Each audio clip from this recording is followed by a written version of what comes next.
EJ, thank you for being here. Hello, hello. All right, I'll be right back, okay?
All right, we are 11 minutes away. Not bad, right? Not bad.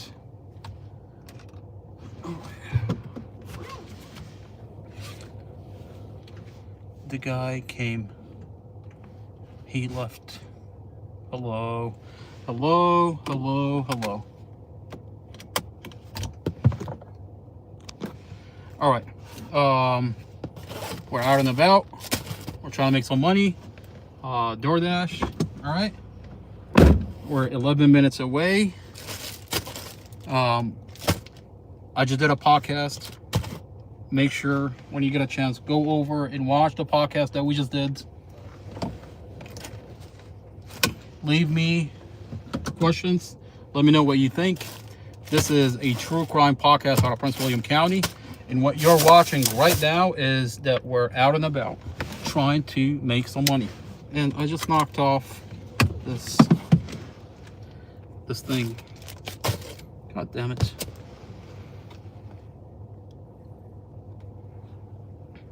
It's not good.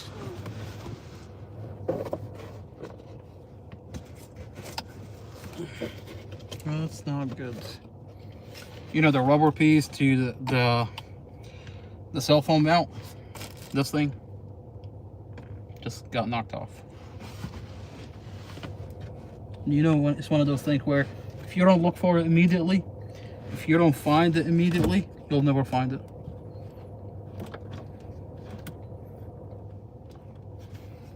God damn it. The thing is like expensive. Yeah, it's not cheap.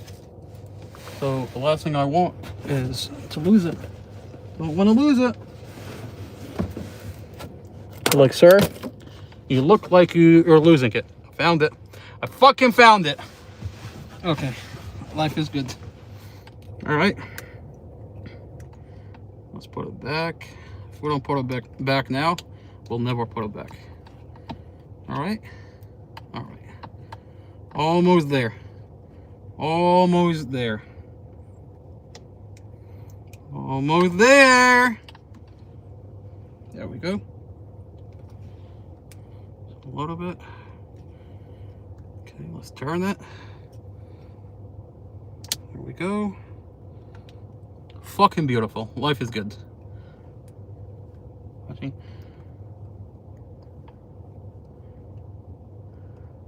All right, we got it. Fucking got it. All right. ETA is 11 minutes. Thank you for being here. Hello, hello. Like I was telling everybody, what you're watching is me out and about, door dashing, trying to make some money. I just did a podcast, so if you do get a chance, please watch the podcast. This is a true crime podcast out of Prince William County, and we're tracking a case that's all over the news. This is a ongoing case for over 4 years now, just about 4 years. The county tells you he's guilty, but they won't give this man his day in court. He's been sitting in a county jail for 4 years. They've sealed off this case, and they tell you, take our word for it, this man is guilty. Well, unfortunately for the county, I've got some friends, and I got my hand on the sealed file. All the body cams, all the documents. And it shows the reason that they're not taking this guy to trial is because they falsified the case. Now, here's a problem. If you're doing this in this case, you've got officers. Not saying every officer, I'm saying I've got files on specific officers that are falsifying cases out of Prince William County. And if that's what these officers are doing, you want to tell me they're not doing it in other cases? So, watch the podcast. Let me know what you think. And in the meantime, we're out and about door dashing. Hopefully trying to make some goddamn money. You'll hear me listen to random podcasts, so bear with me. I listen to a bunch of random podcasts because getting off the podcast that I did and all the information that we deal with what we usually do with this channel, it just helps me digest all the information. So if you hear me listen to a random podcast, I'm just trying to process all the information that's in the back of my head that's coming out of the files that I have, if that makes any kind of sense. Thank you for being here. Make sure you hit the like button, share the podcast, and let me know what you think about the cases that we follow.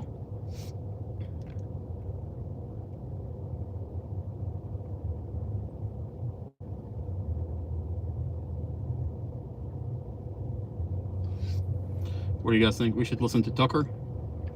I think we should listen to Tucker. Let's see what Tucker has been up to. Yeah? I think that's a good idea. Oh, hell yeah. He just came out with a podcast 5 hours ago. He has Joe Kent on his podcast. All right. You know we're in trouble when Joe Kent is on a podcast. Okay? How fucked are we that we have Joe Kent? I mean, I love Joe Kent. I love Tucker. But it's, I'm like, what the fuck happened now? You know, when you have Joe Kent on a podcast, you know some shit took place behind closed doors that we have Joe Kent here, and he's like, I tried to stop it. This is what they're doing. So, all right, let's see what Joe Kent has to say. Because you know in a moment it could all...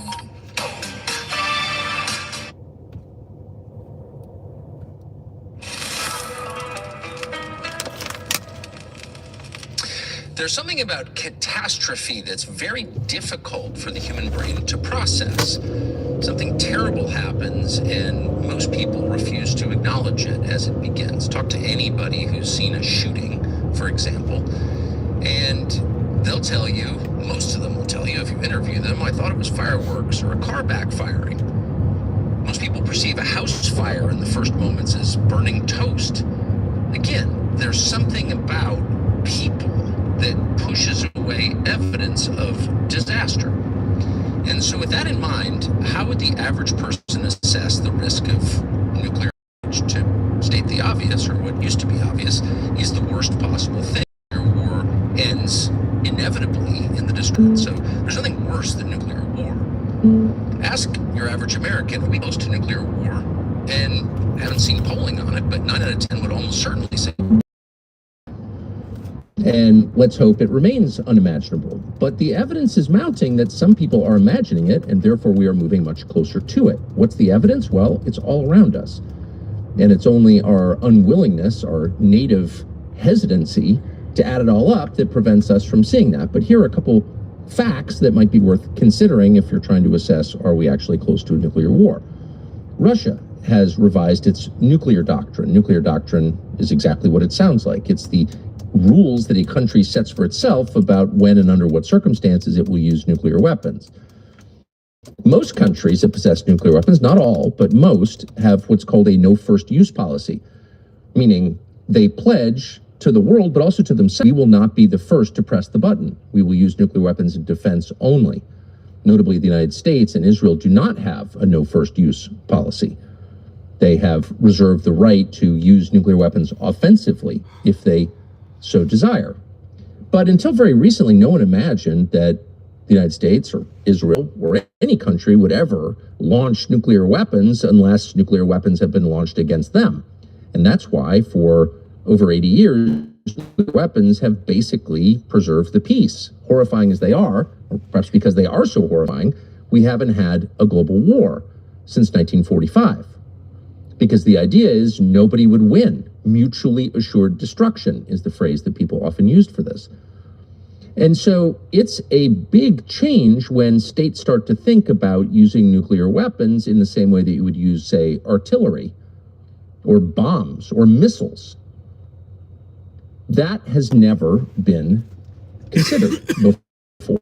But now, clearly, it is under consideration by a couple or maybe several different countries. Those would include Russia, the United States, and not just under consideration,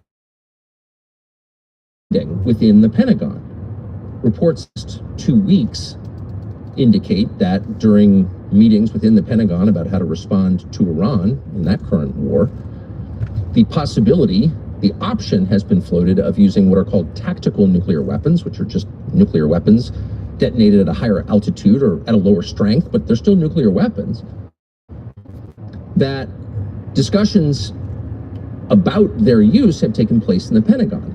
And we're here to confirm that that is absolutely true. And not only have there been discussions about the use of nuclear weapons, tactical nukes against, say, Karg Island or Pickaxe Mountain or various spots within Iran, those discussions have included slide decks, which is to say somebody wrote down on a computer screen, hey, maybe we should use nuclear weapons in this war of choice, this war that we started for objectives that have nothing to do with America's national security or national interest.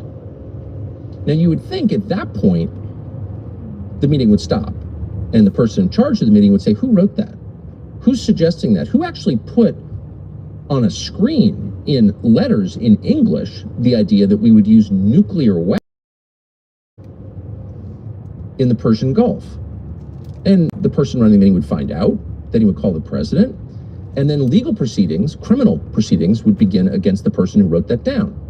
Because anyone who suggests the use, the voluntary use, the offensive use of nuclear weapons is putting at risk the life of every person on the planet. And that would include your children and grandchildren and you. That person is by definition not remove any deciding authority, probably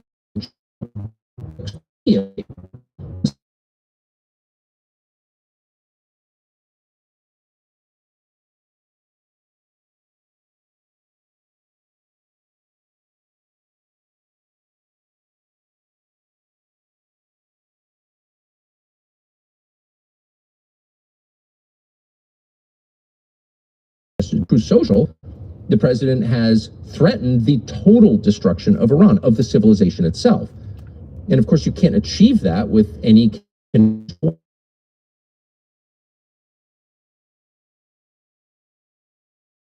It's not only ongoing, but it's... You know we're going to have to rewind it, right? All right. Their weapons. And so, openly, in public, for the world to see, the president has threatened, the U.S. president has threatened the use of nuclear weapons in this war.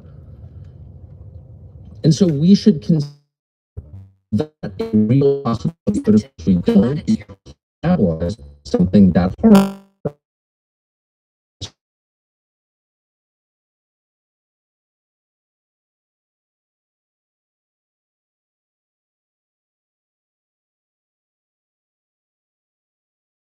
And it's accelerating because NATO, the United States, and the Western European powers are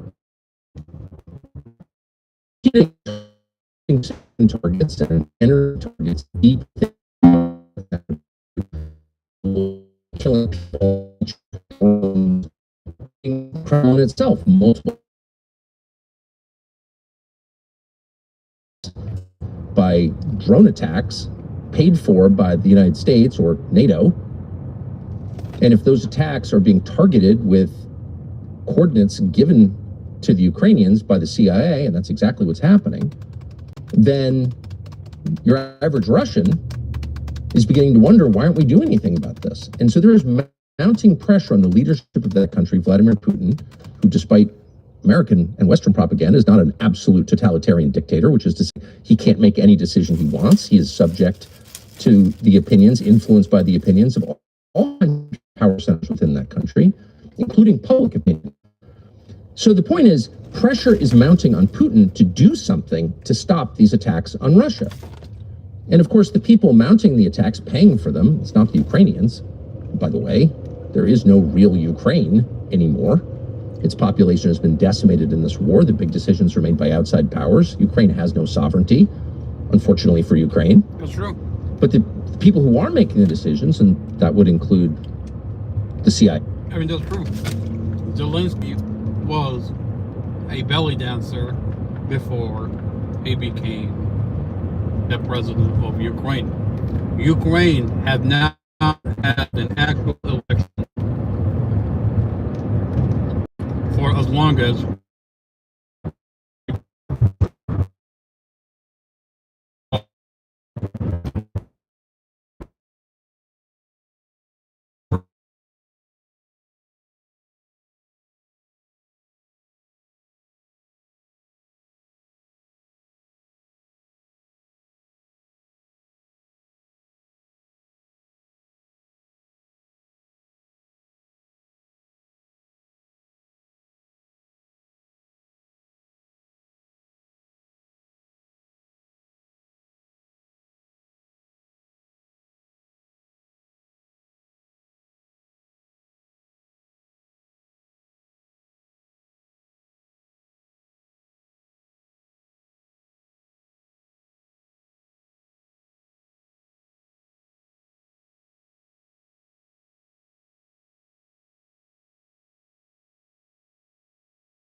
influence the Israeli lobby has over our elections is ever question if all of that said, the second any president actively considers first use of nuclear weapons, that person should be removed from office immediately, because that's got to be the red line. Destroying all of humanity with a nuclear strike. I mean, so why isn't there an attempt to remove him from office, immediately? Anyone who would even tolerate that kind of talk from any of his subordinates or employees is, by definition, unfit. That's the total destruction of the world. No? Yeah, the contrast is pretty wild. I mean, they wanted to impeach President Trump before because he had the audacity to question if, mail-in ballots were legitimate or not. And he said, go march peacefully and patriotically onto the Capitol to protest this election. However, he has threatened to annihilate an entire civilization, and the so-called opposition party, they seem to be completely okay with that. I mean, every now and again, in a hearing, they'll throw out some barbs and jabs about, oh, didn't you know that your interceptors are being depleted? But there doesn't seem to be any actual, pushback from the Democrats. And I think this really points to the true bipartisan consensus in Washington, D.C. Well, the reason there is no pushback on the side is because both sides are paid and funded and bankrolled by the foreign country. I mean, you got your Democrats and you got your Republican. They're both being funded and payrolled. Their elections, every single person that gets elected into the Democrat Party, every person that gets elected into the Republican Party is being funded by the same entity, which is the same country that's funding our election. So, and then you have that country, that entity, making decisions about our foreign policy and our involvement with the war overseas. Well, no wonder no one on both sides is objecting, because both sides, whether you're a Republican or a Democrat, you're paid and bought and payrolled by the same country. They always want more war, especially this war with Iran. And I think that really speaks to the amount of influence the Israeli lobby has over our elected officials.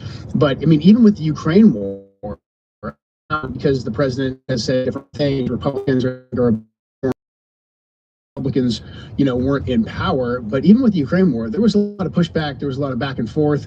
But with this war, there has been no real pushback from the Democrats. And then by and large, I mean, the most resistance I think you've seen has been from Republicans or former Republicans that are saying like, hey, this is what we actually ran on. So I don't know. I think this has been a great unmasking that just shows there's only one party in Washington, D.C. Home ownership has always been at the center of the American dream. It is an actual asset, a place people work their entire lives to build, a place of stability and security and real value. Right now, though, too many homeowners are stuck swiping credit cards to cover groceries.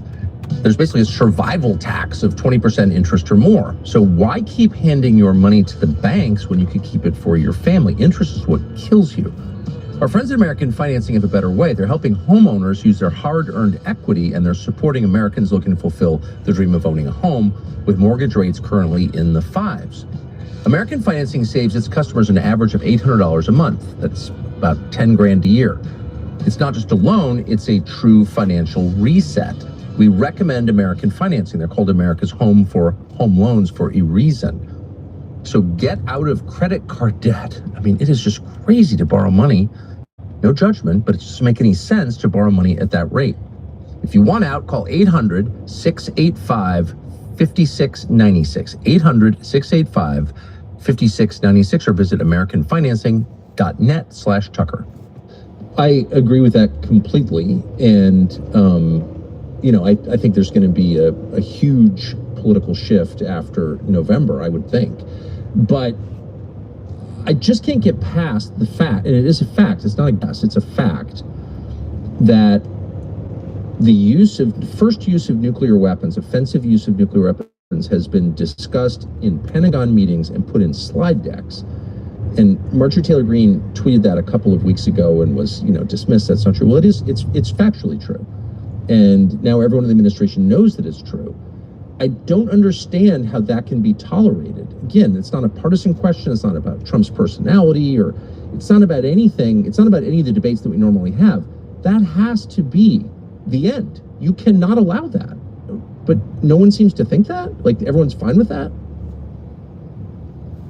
I mean, I left the Trump administration, and I think that there's a very odd, I guess is the best way I could put it, probably the most polite way I could put it, culture throughout the entire administration that you just need to go along with whatever the boss says, which is the job that we all signed up for. And if you can't do that, you should leave, which is what I did.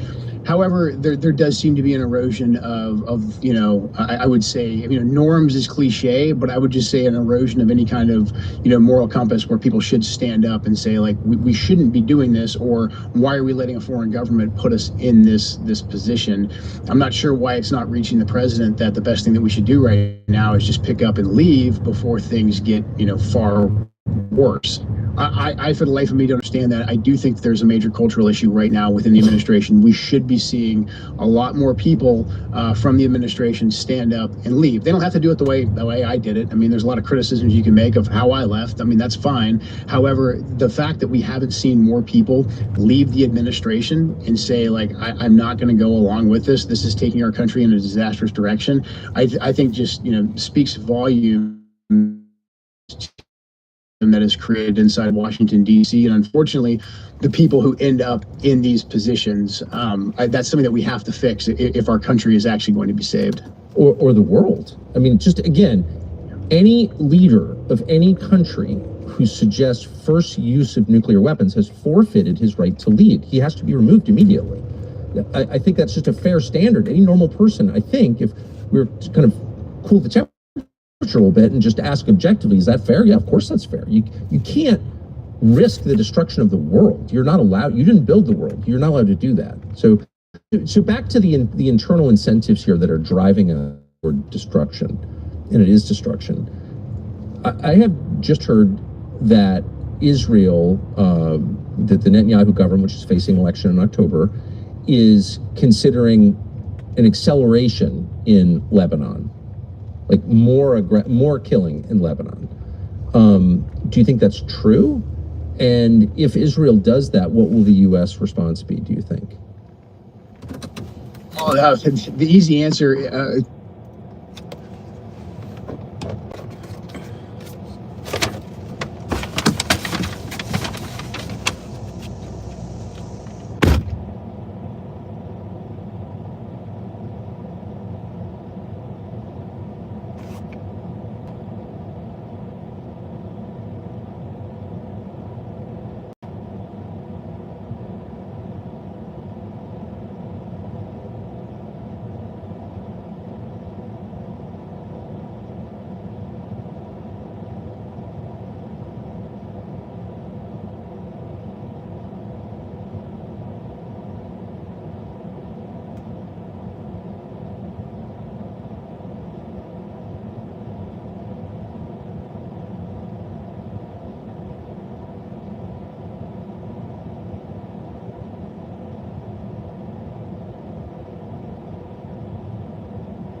latter part of your question, what will the U.S. response be to anything that Israel does? At best, will allow some U.S. official to say, we really don't like it that Israel did that. And then a couple days later, they'll walk it back and say, yes, but Israel has the right to defend itself, or some other, boilerplate line. Unfortunately, regardless of sometimes using, more strongly worded tweets or, public statements against the Israelis, we have yet to change the relationship with the Israelis. Regardless of how many times the Israelis have publicly violated what the president has told them, to do or not to do in this conflict, we continue to provide the Israelis basically with whatever they want. I mean, we're merging, and people don't like it when I say merging, but we're giving the Israelis access to some of the most sensitive capabilities within the Department of War, within our intelligence community, as part of the National Defense Authorization Act. We're still giving the Israelis nearly $4 billion in assistance. We launched this war at their behest, which has cost us, I think, somewhere to the tune of $300 billion and 18 fallen Americans, tragically. So we have yet to really change the nature of our relationship with the Israelis. So we should not expect the Israelis to change how they behave. Now, the Lebanon piece, I think, is very, very interesting because the Israelis are very smart. They understand American politics very well. I think they know that they ran up to the limit where they can publicly humiliate the president by going and taking offensive actions inside of Iran, because that's just a blatant smack in the face of the president. They got away with it on multiple occasions, and they got us into this war. They know that they don't need to put the president or Republicans in the hot seat any more than they already have going into the midterms. But that's where Lebanon is much easier. Lebanon is right on their borders. They don't need any assistance from America to reach inside of Lebanon in the way they do with Iran. However, because this war has gone so poorly for us, the Iranians have moved their support from Lebanese Hezbollah. They moved it away from being clandestine and covert. And they've said, okay, now we are actually going to act as a true regional power, and we're going to hold the Israeli government accountable whenever they do something inside Lebanon that we don't like. And in the past, this would just be covert support to Hezbollah, but we've seen them actually launch ballistic missiles now against Israel. So Israel knows they can restart the war. The Iranians, I think, in a way, to attempt to rein in Israel, they put Lebanon as part of the MOU, and that's one of the first violations that we made, and it's one of the first failures that we had with enforcing the MOU, is we cut that side deal that allowed the Israelis to maintain their presence and to continue to go on the offensive inside Lebanon. So Lebanon is going to be essentially the easy button for the Israelis to kind of poke at the Iranians to flare back up this conflict. And right now, I think the Likud government, they're in a very dangerous position because they're facing re-election, so they want there to be a hot war. They want to show their people that they're going on the offense against Hezbollah. So again, for us to put ourselves in this position, I just think is incredibly reckless. So the future of the United States hangs on the fortunes of the Likud party in a country of 9 million people and their elections in October, which most Americans know nothing about, don't even know they're happening. But like, our children's future depend on that, like Bibi's desire not to lose. Yeah, when you say it out loud, it's absurd. And it's most insane. People, if they just heard that statement, they would be like, well, Tucker and Joe were being hyperbolic, and that's just ridiculous. However, if you just look at the last, 6 months, obviously there's a longer history prior to that, but if you look at the history since basically we got into this war in February, that is essentially the scenario. We got into this war, and don't take my word for it, listen to Secretary of State / National Security Advisor. We got into this war because the Israelis were about ready to launch an attack in Iran, and we knew that this time, this iteration of the conflict, the Iranians wouldn't take it on the chin. They would actually hit us back because they had already been through one iteration of conflict before. And so we got into this war because of the Israelis, and we're staying in this war. The Israelis have killed several of the moderates, the so-called Iranian moderates that we were negotiating with, or actually at the negotiating table with us. The Iranians got us on board with killing the Iranian supreme leader, the Ayatollah Khamenei, which has led to a more hardline leadership class coming into power inside of Iran. So we can't get ourselves out of this war because the Israelis got us into it. Every time we think we're trying to get out of it, the Israelis take some action, primarily at this point, in this juncture, inside Lebanon, that keeps us in this war. We refuse to change our relationship with the Israelis. So the Israelis have no incentive to change their behavior whatsoever. We've never held them accountable. So when you look at it through that lens, the fact that the internal politics of Israel and the Likud party facing re-election, and the Israelis knowing in the back of their head, they know that Donald Trump is probably the last pro-Israel president that they're going to have. So essentially, they're going for broke. They're trying to get as much as they can right now out of the United States of America, out of the U.S. taxpayer, out of the blood of American soldiers before, the ride comes crashing to a halt sometime in January of 2029. So when you look at it through that lens, everything that you just said about this tiny country, because of the influence it has over our politicians, driving, basically the fates of the world economy, the potential use of nuclear weapons, it's 100% true, and it should scare everyone. And it's not just Iran. The same donors who pushed Trump to follow Israel into this war, who have a hammerlock with this administration, are exactly the same people who pushed us to war with Russia. So they're not different people. It's the same group.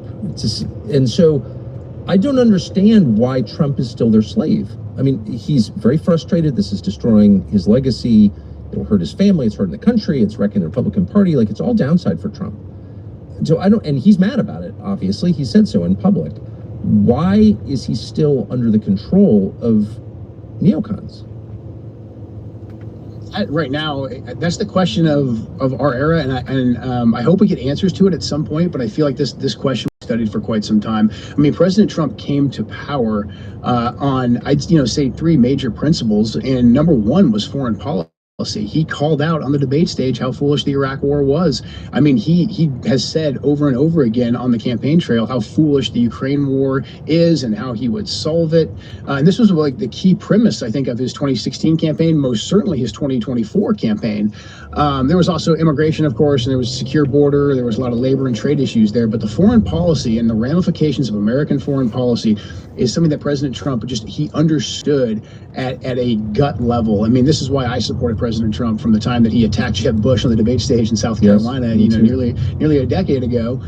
That's why I supported him, because I was like, hey, the guy from The Apprentice is better than all the so-called experts, and me and my friends spent the last decade and a half in these foolish wars. And so I still, for the life of being on the inside, I don't understand how someone who understood that at a gut level, and he actually understood too, more importantly, how the American people felt. He really knew that this was a sensitive issue with the American people. And so to see him get walked into a scenario that he knew was going to be a disaster for our country, but then also for him politically. I mean, President Trump has great political instincts. And so to watch him just walk into this, glaring bear trap off a cliff, whatever analogy you want to use, it's something that shocked me, and I'm still trying to wrap my head around. And people will say, the Israeli lobby, the neocons, they played to President Trump's ego. They got him at the right time. Right. They said, hey, the protesters are on the street. Venezuela, most certainly. I was concerned when the Venezuela operation happened, as were many of my peers and colleagues and even guys in the military. They were concerned that this was going to give President Trump the false sense that any country that we had a problem with, we could just swoop in, grab or kill the leader, and it'd kind of be in game. That concerned me a lot too. And so, did they give President Trump the pitch at the right time and tell him, hey, this is going to be super easy? Of course, I think all that happened. However, for President Trump to even begin going down this road before the 12-day war is something that it still baffles me. At the beginning of the administration, early 2025, he was utterly just not interested and kind of disgusted with people even entertaining the idea of military operations in Iran. He put all of his chips in with Steve Witkoff and his negotiations, and why he flipped on a dime, I don't know. And this is why I say that we should look at every single factor that could influence his decision making. Everything from Butler to the breaches of his security to having, one of his closest political advocates who was against the war in Iran, who was against the 12-day war, who was actively petitioning the president not to get back into the war when he, Charlie Kirk, was publicly assassinated. I think we should factor all that in too. And again, I can't, individually connect all these and say that they are all intertwined and it's the same group or some, vast conspiracy. However, I do think all of these things should be included when we're trying to assess why President Trump made the decisions that he made. Lots of people are using peptides to get in shape. Not all peptides are the same. If you take them, do you really know what you're ingesting? Probably not. Joy & Blokes makes it very simple. You start with an easy online health assessment. Then, if necessary, your licensed clinician will order comprehensive lab work to understand exactly what prescription is best for you. Not everybody, just for you. It's a complete review to ensure the best results. Your peptide protocol is built specifically around you, so there's no guesswork. There's not a one-size-fits-all plan. It's totally customized. Prescriptions are filled by American-based pharmacies using ingredients sourced from FDA-registered facilities.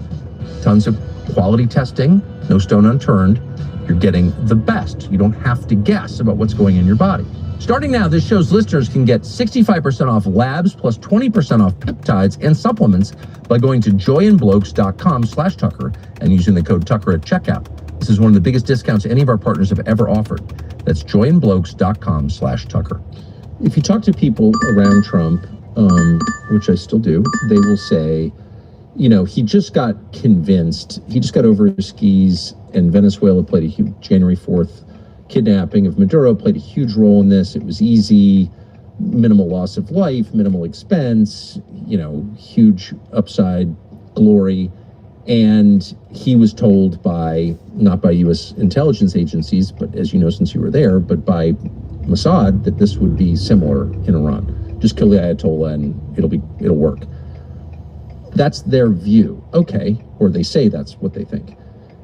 Who knows what they really think. But anyway, it's impossible to believe that after the Israelis sabotaged Trump's effort to get a negotiated settlement to this.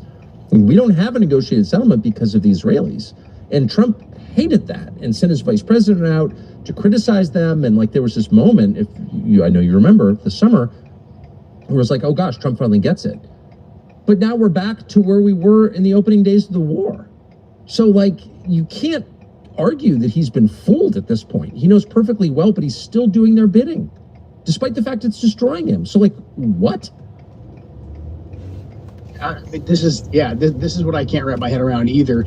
I would think from his business perspective, and then just him probably being mad at everyone who gave him this advice, if it were up to him, he would pick up and leave. And look, President Trump is very politically savvy. I know that all his critics then would come after him and they'd be like, oh, you're retreating, all this narrative, that narrative. I mean, nobody can drive a domestic political narrative like Donald Trump. And so Trump knows that. So there's no reason why he wouldn't just pick up everything and say, hey, we're going to deal with this later, and then come back and say, hey, I won the war. Don't listen to the fake news that says I lost. And then he would just simply switch the topic. We'd still have to deal with all the ramifications from the war, but I think we could do that quietly. Why he's not doing that, I have no idea, but that points back to why I think we do need to assess all of the potential external factors and, even the factors that are much darker and some would even say are kind of conspiratorial, because at the end of the day, nothing that we're doing right now is logical whatsoever. Our relationship with Israel, the way that we're letting them continue to sabotage these deals, the fact that we're just staying locked in this mess. I mean, President Trump has been cutting business deals his entire life. For him not to be able to assess that right now, the Iranians, they're not primed for a deal. Like, the Iranians are not going to give us a deal on a piece of paper, that he wants. That doesn't mean that we can't work out some arrangement where the Straits of Hormuz are opened back up again. I would think President Trump would understand that, and I think he does understand that. So why he's not just simply walking away before this escalates and gets even worse, I truly don't know. I don't think it's the most obvious answer. People are saying like, no, Trump is just he's a captive of his own ego. And, I'm sure some of that is true to a certain extent. However, he wants to be politically successful. He doesn't want to get, blown out in the midterms. He's saying right now, like, oh yeah, the midterms, I don't really care. That's Republicans' fault. He's saying all that, but I don't think that that's actually his heart. I think he wants to be successful. So for him not to pick up and walk away, there's a much deeper and darker answer there, I fear, that I think we should continue to probe and ask about, because anytime we ask about these questions and we say, hey, there's something influencing President Trump that's not just his ego, it's not just bad information, we are attacked to a certain extent because people don't want to, they don't want to look into those dark places. But I think the more that we look into those, hopefully we can put some light and try and hopefully figure out who actually runs our government. Yeah, I mean, I talked to Trump as much as anybody in the weeks before this war began, and my strong view then and now was he didn't want to do it. So that's my opinion based on a lot of conversations with Trump about this. So maybe I'm wrong. Maybe he was lying. Maybe he secretly really wanted to do it. But I feel like I knew him well, and I didn't see any enthusiasm at all, only kind of resignation and dread. So, I think anyone who dismisses questions about how that happened as conspiracy theories is a liar. That's what I think. So one of the darkest things I've ever seen, shouldn't have surprised me, but it still did this week, Keith Kellogg.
Or General, Fox News contributor, former negotiator for Trump in the Russia-Ukraine conflict, is in Ukraine and starts telling the Ukrainians that they need to start drafting women and feed their women into the meat grinder of this war. I didn't see it. Not to pick up and walk away. There's a much deeper and darker answer there, I fear, that I think we should continue to probe and ask about, because anytime we ask about these questions and we say, hey, there's something influencing President Trump that's not just his ego, it's not just bad information, we are attacked to a certain extent because people don't want to, they don't want to look into those dark places. But I think the more that we look into those, hopefully we can put some light and try and hopefully figure out who actually runs our government. Yeah, I mean, I talked to Trump as much as anybody in the weeks before this war began, and my strong view then and now was he didn't want to do it. So that's my opinion based on a lot of conversations with Trump about this. So maybe I'm wrong. Maybe he was lying. Maybe he secretly really wanted to do it. But I feel like I knew him well, and I didn't see any enthusiasm at all, only kind of resignation and dread. So, I think anyone who dismisses questions about how that happened as conspiracy theories is a liar. That's what I think. So one of the darkest things I've ever seen, shouldn't have surprised me, but it still did this week, Keith Kellogg, former general, Fox News contributor, former negotiator for Trump in the Russia-Ukraine conflict, is in Ukraine and starts telling the Ukrainians that they need to start drafting women and feed their women into the meat grinder of this war and exterminate all their women because that's honorable or something. Did you see this, and what do you make of it? Yeah, I saw it, and it's disturbing. I think it's disturbing anytime American officials go over to Kiev and basically are allowed to continue to pressure our government to support this war. I mean, that to me is a decision that the president should be making. I mean, we can't stop, individual civilians from traveling and speaking their mind, et cetera. But I think for us to try and pressure this war to continue, and we know it's going to result in some kind of an escalation. I'm sure we'll get to this, but we just had the CIA director in Russia, yesterday. There is some form of escalation that's brewing. I mean, you can see that in the way that the two conflicts are becoming blended, but also, I mean, just this has been a stalemate. Russia is kind of grinding it out and winning. The only reason Ukraine is remaining afloat, number one, I mean, look, I respect the Ukrainian people for fighting for their territory. Like, can't underplay that whatsoever. And, they have every right to do so. However, the only reason Ukraine is still afloat is because of the support that the United States government has given them. And then also, the UK and NATO, et cetera. But we are essentially using them as a proxy because we still have this obsession with trying to hurt and bleed Russia. And so we're using these young men and now these young women basically as our proxies. And you get people like Kellogg, the former Vice President Pence over there, saying like, oh yeah, we need more young Ukrainians. We need young Ukrainian women to go out there and fight and die and basically be cannon fodder because the West has some kind of obsession, with Russia, or really wants to accelerate us more closer towards the Third World War. It's just sick and it's insane. And then again, this is another one where you wonder, like, what is the actual point? Why are we telling more Ukrainians to go into the meat grinder? Why are we inspiring genocide in Ukraine, which is what we're doing? Like, just exterminate the entire Ukrainian population, and then the president, the sort of non-Ukrainian president of Ukraine, who's not elected, by the way, won't have elections, has created a police state, banned the biggest Christian denomination, like this Bolshevik takeover of Ukraine. That guy's like, oh, we'll just import Indians into Ukraine. It's like to replace the Ukrainians killed in this totally pointless war that he could have gotten out of but didn't. I mean, it does raise questions like, what is this? And it seems to me like the extermination of a population. That's what it looks like to me, on purpose. Yeah, there's no other way to read it. I mean, it's definitely on purpose because we have been encouraging them. We've been funding it. It's definitely the extermination of a population because Russia is massive. They can pour way more bodies at this conflict than the Ukrainians can. So the Ukrainians have just ran out of bodies. And Zelensky's saying, yeah, we'll import more. I guess he's taking a playbook out of the West. Like, we'll import more foreigners to replace all of our native-born people, and then let BlackRock do the reconstruction. I mean, the whole thing is absolutely sick. And again, too, like, that just the stakes. I mean, the fact that we are pushing a nuclear power, one of the world's biggest nuclear powers. They have the most nuclear weapons. They're the world's biggest natural resources producer, massive land mass. We are pushing them to a point where they feel that they need to use nuclear weapons. And that's not a justification for anything, Putin's done, etc.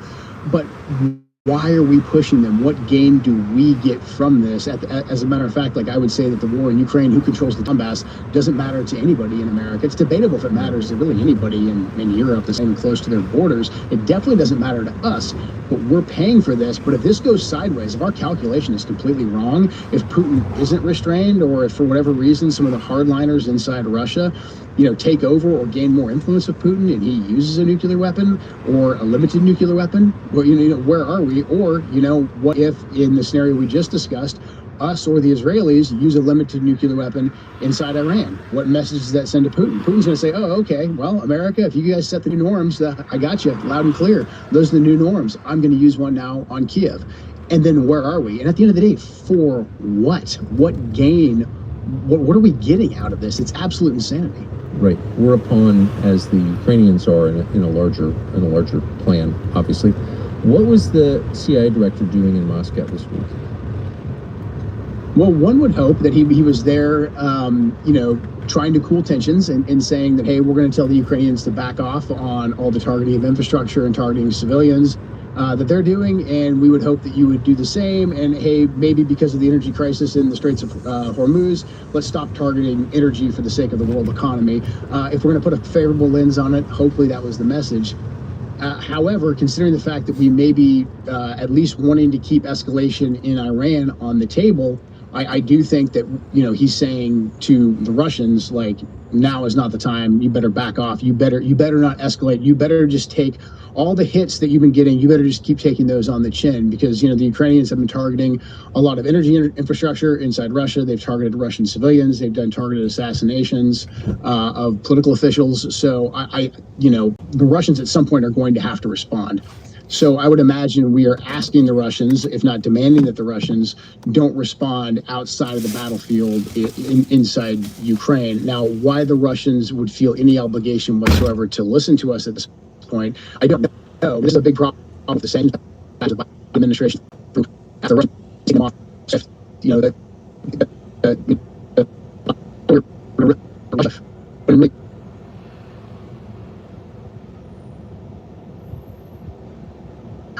we kind of took a lot of the leverage that we had. If we're still doing a lot of trade with Russia, we'd have different levers that we could pull. But right now, since we've taken away a lot of those different options, we're basically at this, this almost kinetic phase, this pre-kinetic phase, where we just say, like, if you do this, then we're going to do some other kind of kinetic action. So again, it's very dangerous. And again, I don't know why the Russians would really take us very seriously at this point, because President Trump said he was going to get a peace agreement. We never stopped funding the Ukrainians. We never stopped sharing intelligence with them. The Russians know what we're up to inside of Ukraine. So I just don't know why the Russians would really listen to any American official right now at this point, based on our behaviors. So there's a lot going on in the world, as we often say: a new war in the Middle East, closure of the Strait of Hormuz, the global energy crisis. If you're not convinced that you have an obligation to think about the future, nothing will. Stability can disappear really, really quickly. That's unfortunately true. Most Americans have no idea where the basic necessities of life actually come from, but we can tell you this: probably not your backyard, and that's a problem. Global supply chains are unreliable, so you need to make sure you've got what you need to protect your family if the systems break down. And they could. Not forever, but they could definitely break down. And that is the reason that we built Last Country Supply. We're not crazy, okay? We're not living in bunkers, but people need to think about self-reliance, becoming self-reliant on the most basic needs: food, water, energy, light. So whether you're a seasoned prepper or simply want to become more self-sufficient, and both are great, go to lastcountrysupply.com/Tucker for supplies you can trust, things you will need when you need the most. That's lastcountrysupply.com/Tucker. Why do you think, my read from talking to him a lot about it was that Trump was sincere in his desire to get this conflict over. He blamed Biden correctly for this conflict, the Russia-Ukraine war. He didn't think it was good.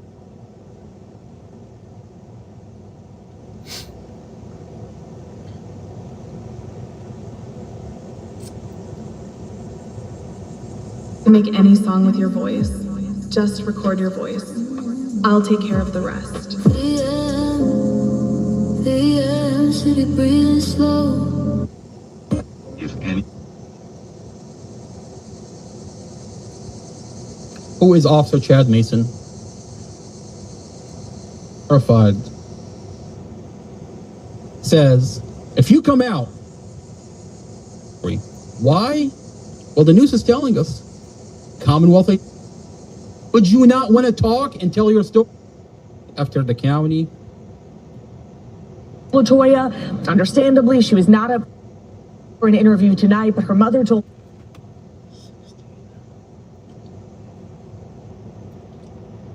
me she is focused now on healing from this trauma. Listen.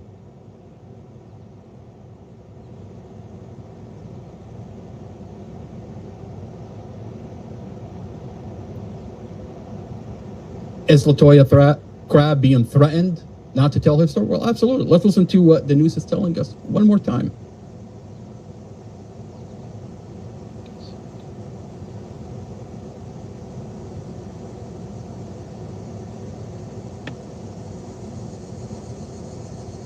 That is posted, if any of that is.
States. He said in public repeatedly, just drives Russia to China. That's a threat to us. This is terrible.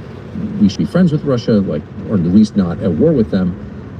And I can fix this in a day. He said that, of course, was silly, of course, but he did want to fix it, but he never really tried very hard. And now he's prosecuting a war against Russia. How did that happen? Do you have any idea? I would say he never got full control of the CIA and our intelligence apparatus and the military-industrial complex. I mean, the military-industrial complex in terms of the weaponry that we were sending over to Ukraine, that's come back to bite us now that we've gotten into basically a conventional fight against Iran. But at the time, that was a cash cow for the military-industrial complex. But also post-war on terror, post-Afghanistan withdrawal, I mean, the CIA was looking for, a new mission. The whole intelligence community was looking for a new mission. They found one. Biden gave them one. With this proxy war inside Ukraine. And so because the president didn't go in and, I would say micromanage that all being shut down in order to get the Ukrainians to the negotiating table, all of that just kept churning in the background. And that's the big thing that I learned inside government, and especially in the first Trump administration, when Trump tried to get us out of Syria, that cost my late wife her life, and then also in Afghanistan, the same thing happened. I mean, the president said, I want out of these conflicts, go make it happen. At one point in time, he's having to pass handwritten notes to his aides because he doesn't trust the system. I mean, he should have learned that you have to micromanage these things almost, like a psycho. You have to go in and say, I want these done. Here's steps 1 through 10. And I'm going to be supervising every single step if you're going to be serious about actually making the intelligence community and the Department of Defense do what you say. So this is a big problem in Ukraine. He came in and he said he wanted negotiations, but he didn't aggressively go and shut off all the offensive capabilities that we are giving the Ukrainians. And the Russians saw that. And right, that's where you have Putin saying okay, well, the president may have changed out, but the men, whatever phrase Putin uses, the men in the dark suits are still in charge. Because he sees that even though Trump came in and Trump uses much different rhetoric than Biden and may have the best of intentions, at the end of the day, the battlefield realities didn't change in Ukraine. So Putin just said, okay, I don't really care. Might be a new guy. He might say he wants some talks, but we're not changing what we're doing. This is existential for his country. So he's going to continue on. And I think President Trump got really frustrated that Putin didn't automatically change his behavior. But the reason why Putin didn't change his behavior is because we didn't change the intelligence apparatus that was propping up Ukraine and going on the offensive against Russia. Yeah, I don't think 1 in 1,000 Americans understands that we're at war with Russia, that we're running that war with Russia, and that we're doing it in a way that's totally outside of civilian control. No elected leader has control over our government and over this war.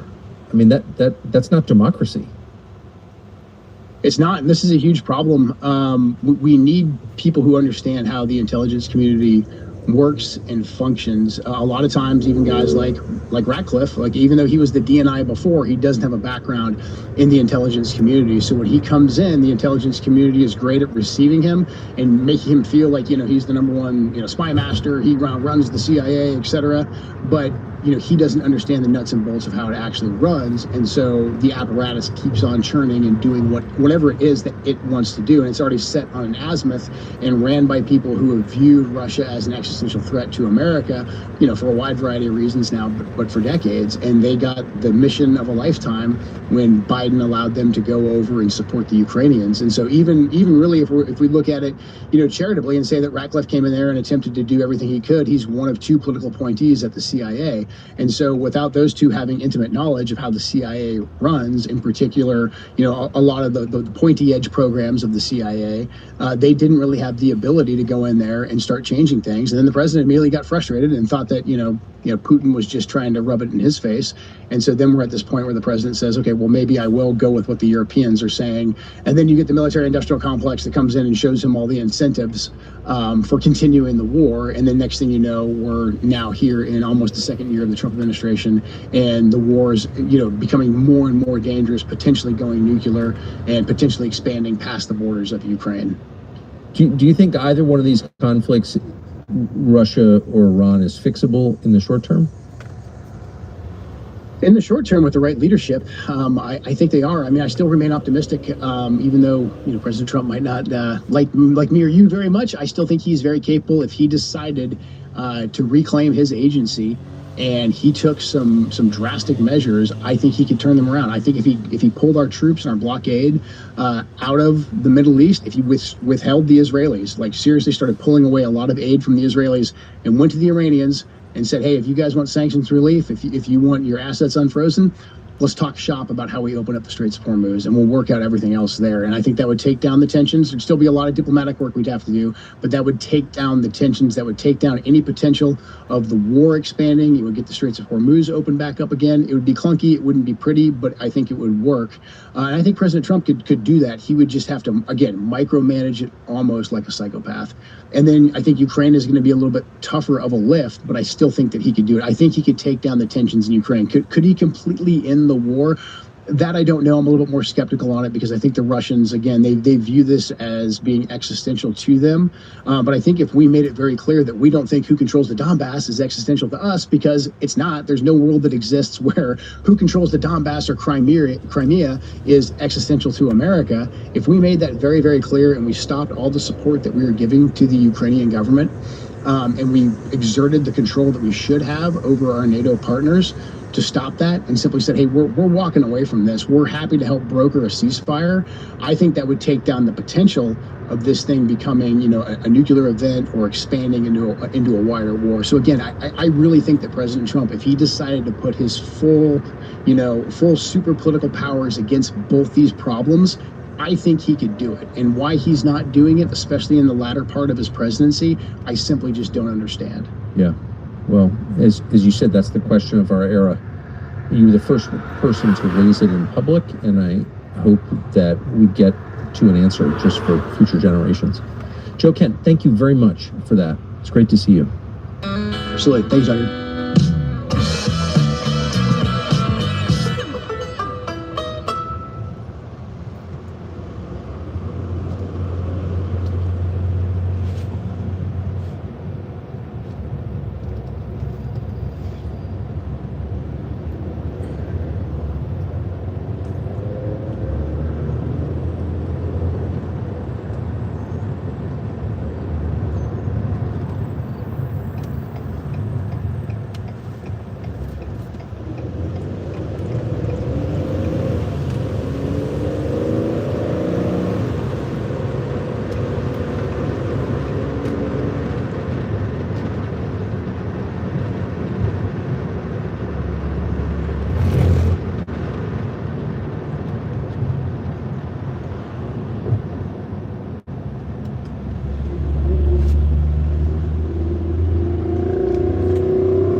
Get a little extra with YouTube shopping. Extra?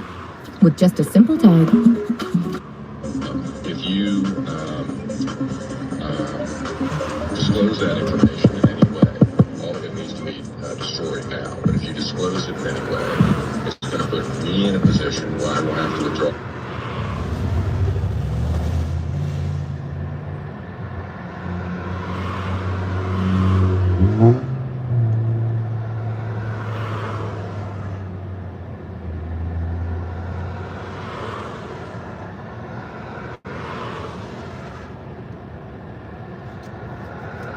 If you disclose that information in any way, all of it needs to be destroyed now. But if you disclose it in any way, it's going to put me in a position where I will have to withdraw from the case. If you all choose to go on the internet and try to publicize this stuff, that's going to create real problems. Okay. You can't do it, is what I'm telling you. You cannot do it. I will have to withdraw from the case. Okay. All right. Okay. All right. So make sure everybody's aware of that. If any of that is posted anywhere on the internet, we're going to have problems. Whatever copies have been made of that, those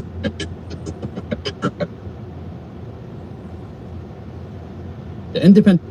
I will have to withdraw from.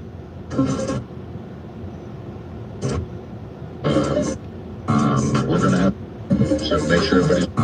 We're gonna have problems. Whatever copies have been made of that, those need to be destroyed. Okay. Okay. If they get disclosed, that is going to put me in a situation where I will have to withdraw from the case. Right now, but if you just this stuff, okay. All right. This stuff, that's going to create real problems. Okay. You can't do it. That's what I'm telling you. You cannot do it. I will have to withdraw from the case. Okay. All right. Okay. All right. So make sure everybody's aware of that. Okay. If any of that is posted anywhere on the internet, we're going to have problems. Whatever copies have been made of that, those need to be destroyed. Okay.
Okay? If they get disclosed, that is going to put me in a situation where I will have to withdraw from the case. If you disclose that information in any way, all of it needs to be destroyed now. But if you disclose it in any way, it's going to put me in a position where I will have to withdraw from the case. If you all choose to go on the internet and try to publicize this stuff. This is not another Boral podcast. Mustafa through the police body cam. Judge Carol Weimer, you are under the microscope.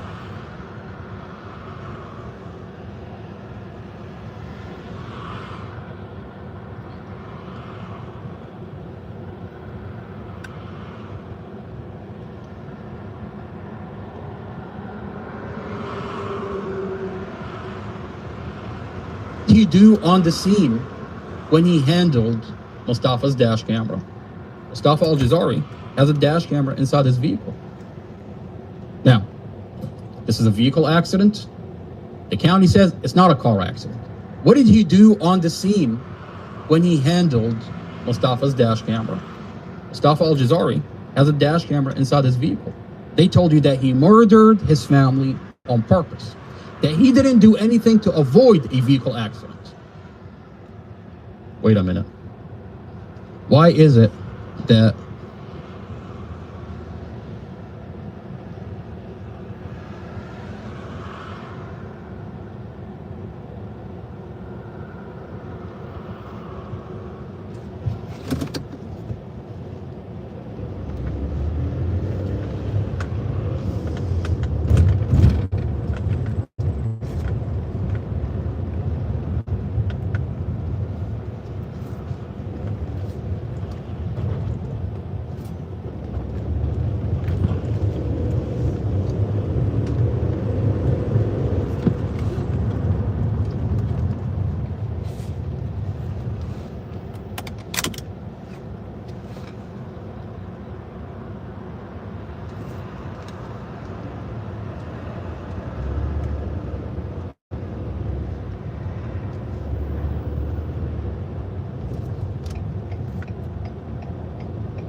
$6.80 offer accepted. We'll add it to your route.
Did you know that you can get your PrEP for free?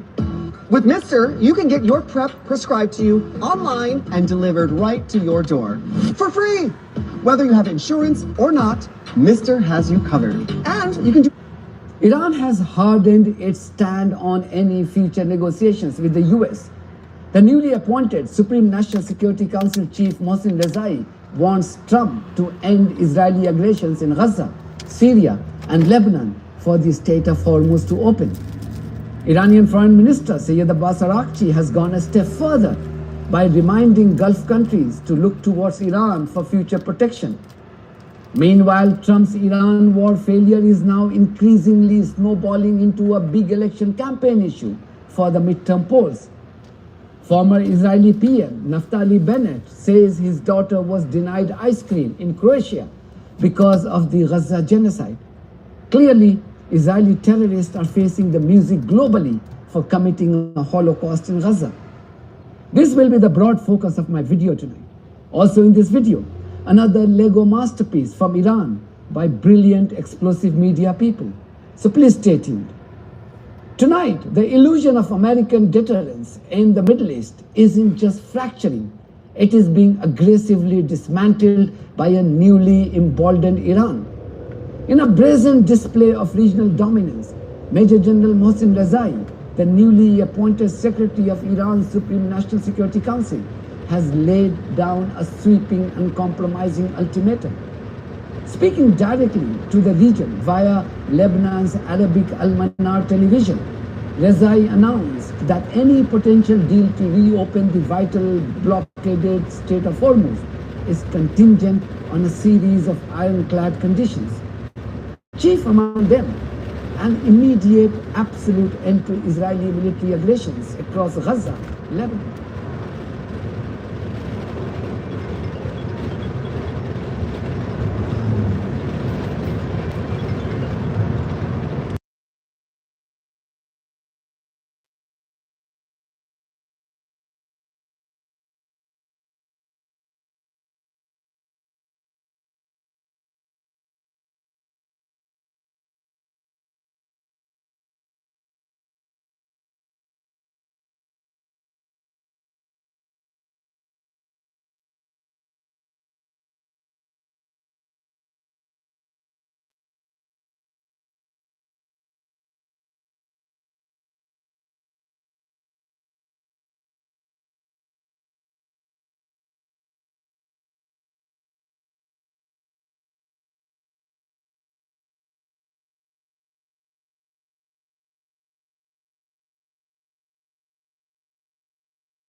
Why is it that the leaked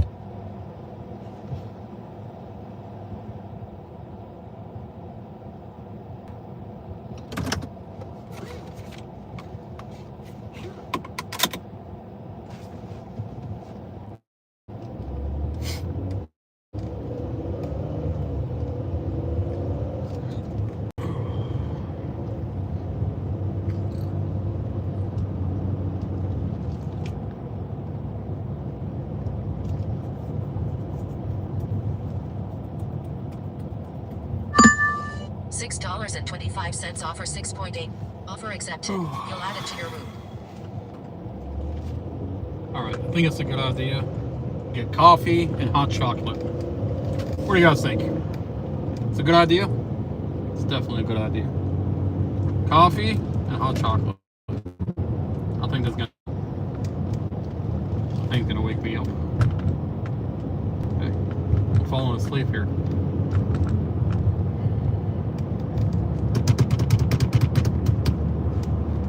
Coffee and hot chocolate.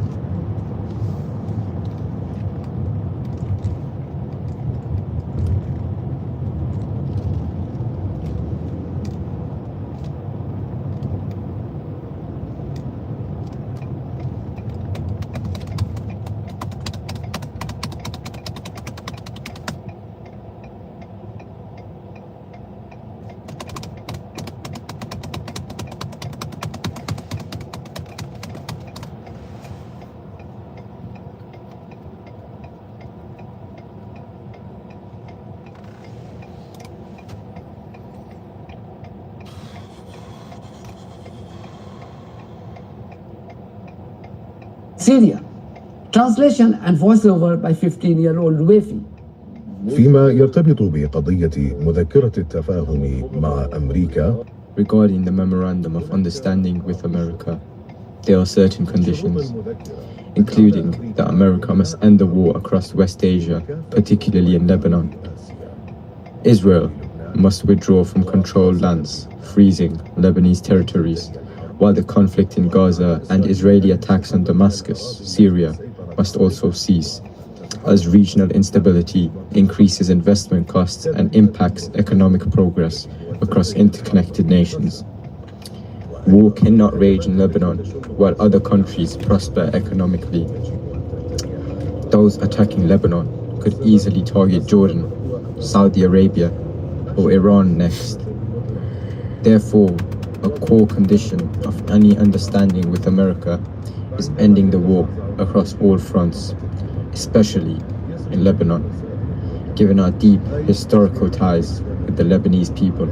As a veteran, Congressman Vindman understands the frustrating hurry up and wait those who have served have to go through to get the health care they deserve. When my husband told his medical providers what medication he needed, they didn't listen. Let's be entirely clear about what we are witnessing here. This is not the language of a regime cornered by sanctions or buckling under military pressure. This is a victorious tone from an actor that believes it holds the ultimate leverage over global energy markets. By tying the global flow of oil directly to the actions of the Israeli military, Iran is attempting to dictate the terms of geopolitical survival to the West. And make no mistake, this represents a severe cascading strategic defeat for Israeli slave Trump. This delusional fool returned to the White House promising to restore peace through strength and cripple Iran via an unyielding economic squeeze. Instead, the Islamic Republic feels entirely unperturbed. By dismissing Trump's threats, Iran is openly signaling that the White House's maximum pressure toolkit has run completely dry. Washington is learning the hard way that when you threaten an adversary who is willing to disrupt global commerce, you lose the upper hand. The absolute stupidity of Trump and his terrorist Israeli master Netanyahu's strategy was laid bare by the reckless assassination of Ali Larijani. Mind you, Larijani was a veteran, pragmatic security chief, but his killing effectively closed the door on any reasonable diplomatic backchannel, replacing a calculated negotiator with hard-line commanders who have zero appetite for compromise. But the true danger of Rezai's rhetoric lies in its long-form regional design. Iran is no longer just defending its borders. It is actively auditioning to be the future uncontested protector of the Middle East. Rezai's message to Gulf neighbors, including Saudi Arabia, is loud and calculated. The West cannot save you, but we can. This coordinated diplomatic offensive was on full display today. Iranian Foreign Minister Syed Abbas Araghchi, meeting with regional counterparts, dropped all diplomatic subtlety. Araghchi explicitly warned that countries in the Gulf can no longer rely on the United States for their safety and security. He hammered home the reality that true security must be forged internally, free from external Western interference. نتایجی این جنگ داشت. مهمترین نتیجهش این بود که کشور منطقه This war had three outcomes. The most important outcome was that countries in the region that relied on the US for their own security realized they were wrong. The security doctrines failed. US bases inside their countries couldn't help the security. They realized these bases were done for Israel's security, not for their own security. They aimed to protect Israel, not them. They saw countries in the region without American bases actually stayed safer. Translation and voiceover was done by 17-year-old Kibriya. For decades, the foundational bedrock of Gulf security has been a simple trade-off: American military hardware and protection in exchange for regional stability. Iran is moving to permanently smash that paradigm by warning that any US actions against Tehran will result in the immediate destruction of regional energy infrastructure. Iran is holding its neighbors hostage while offering them a way out. Abandon Washington, reject American bases, and accept Tehran as the region's ultimate security guarantor.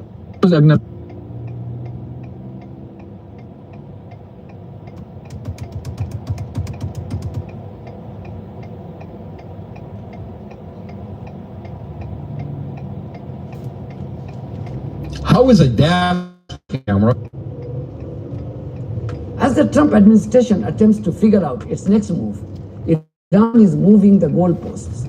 The shadow war is over, and the battle for fundamentally rules the Middle East has entered a perilous new chapter. Wouldn't be just limited to his country's diminished status in West Asia. His political detractors are making sure Trump's Republican Party pays the electoral price for pursuing genocidal ambitions in Iran and making his military fight for a rogue settler colony of Israel. Michigan Senate candidate.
for the Democratic Party.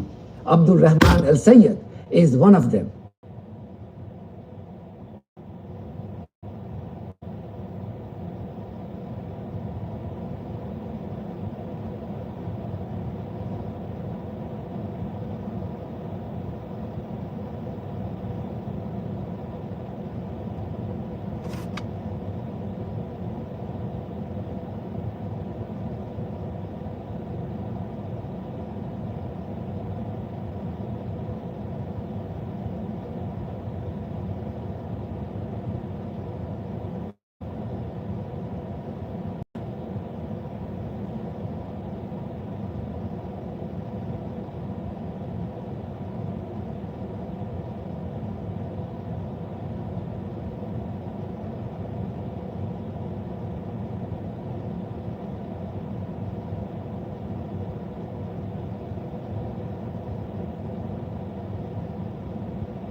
Released this video today. It's been 6 months since Donald Trump took us to this disastrous war in Iran. The United States military began major combat operations in Iran. This is what our servicemen and women have been living. This is what you've been living. Fire started in the ship's laundry area and spread, leaving more crew members.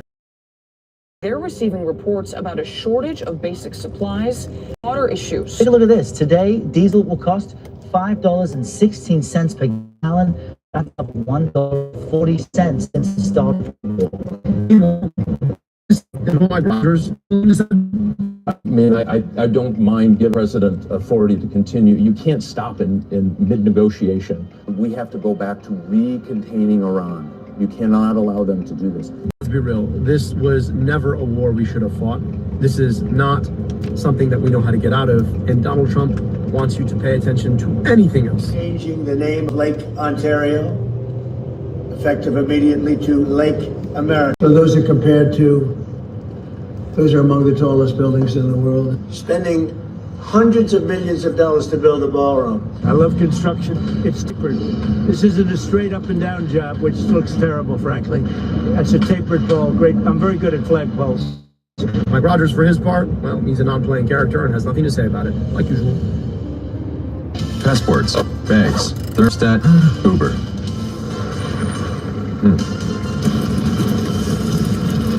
Because there are 5 a.m. flights in your area, there are drivers in your area. There's a new light on my dashboard. My heart immediately sank, no clue. But in comes Till. In a matter of minutes, you can get approved for up to $500. No interest, no credit checks, and no late fees. And just like that, because they know you're good for it. Download Till and get started today. Then MS Now reported that a record number of US military personnel are now leaving the armed forces following the military defeat inflicted by Iran.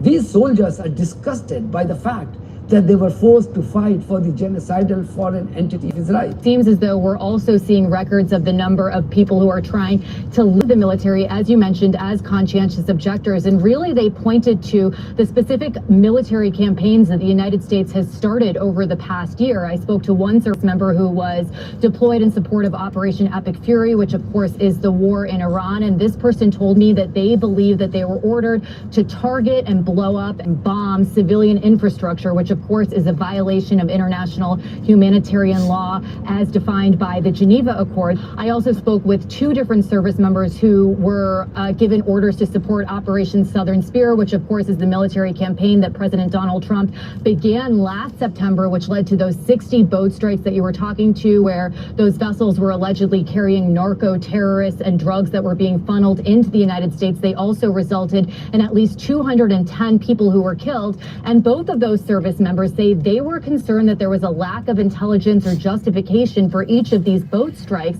One of them in particular said, you can tell yourself what you want at night and say they were all precision strikes and they were all planned, but there's at least one innocent person that I feel like I indirectly heard. So it was not just a violation potentially of these international laws. A lot of them said that they, cited these surge in civilian death tolls. Many of them talked about that Manab school bombing that happened in Iran at the beginning of this war, where 150 schoolgirls and teachers died. There is no denying the truth that Israeli lapdog Trump made his troops the sacrificial lamb for Israel, because a known Israeli stooge, Ted Cruz, has publicly admitted that. He admitted in a podcast to playing a lead role in facilitating this move. So, Senator, moving forward now to talk about the conflict in Iran. You were literally with President Trump the day before the strikes happened. Can you explain to us what the reasoning and the rationale are for this war? Sure. Look, I urged the president to launch this attack. As you noted, I was with him pretty much the entire day on Friday before the attack launched on Saturday. And so we were on Air Force One. We were flying down to Texas to Corpus Christi at a big event planned in Corpus Christi. So I was on the plane with him. And then he asked me to hop in the Beast, the presidential limo, and it was just the two of us one-on-one.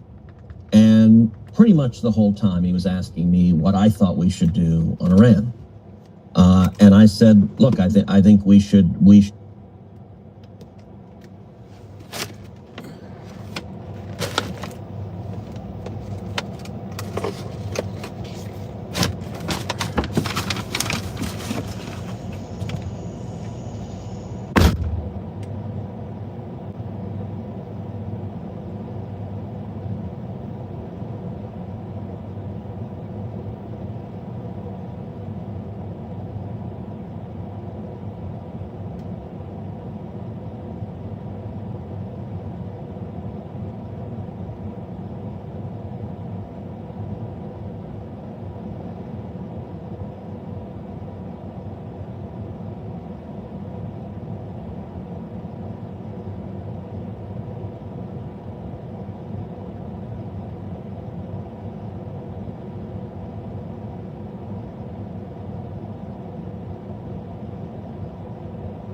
not miss this moment. I think the regime is weaker than it ever has been. And we have an opportunity, if we can collapse this regime, America will be much, much safer. There are very few things on planet Earth that would do more to improve American national security as much as seeing this regime collapse. And he asked me in the Beast, he said, well, look, do you think we should negotiate further? And I said, no. I said, I don't believe they're negotiating in good faith. They are liars. I think the Ayatollah just wants to delay and delay and delay while they rebuild. And I said, as far as I'm concerned, the only deal you should be willing to take is the same deal you offered Maduro. And Trump offered Maduro, if he wanted to leave the country, he could go into exile and he would be allowed to live out the rest of his days if he left and exited. And Maduro said no, and I suspect Maduro regrets saying no now. And I said, I could live with that deal for the Ayatollah, to give him and the mullahs the same choice. You can leave and allow a new regime to come to power in Iran, or if you don't leave, the alternative is going to be a less than pleasant. Now you understand why more and more Americans are determined to teach Trump and his gang of genocidal maniacs a lesson at the very first opportunity. Not just the US, Israelis have become the most hated group of people globally. This week, a person no less than the former Israeli Prime Minister, Naftali Bennett, revealed how an ice cream vendor in Croatia snatched an ice cream after serving his daughter when he learned that she was an Israeli. According to Bennett, the morally upright ice cream vendor instead threw the ice cream into the dustbin. Former officer John Klieko said anger against Israel amongst the ordinary public in Greece will be manifested in the next general elections against the current government. Said, it's going to be a national election in 2012.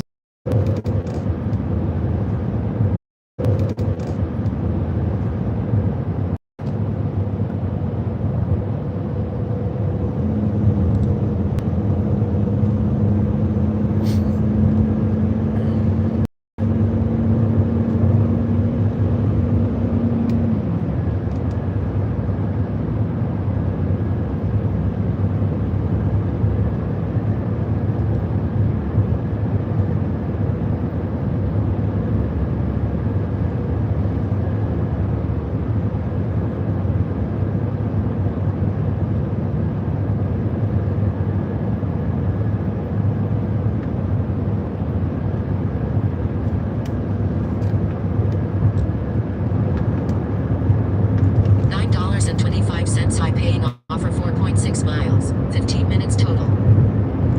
Offer accepted. We'll add it to your route.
With any sense of morality left, like the most evil group of people on earth.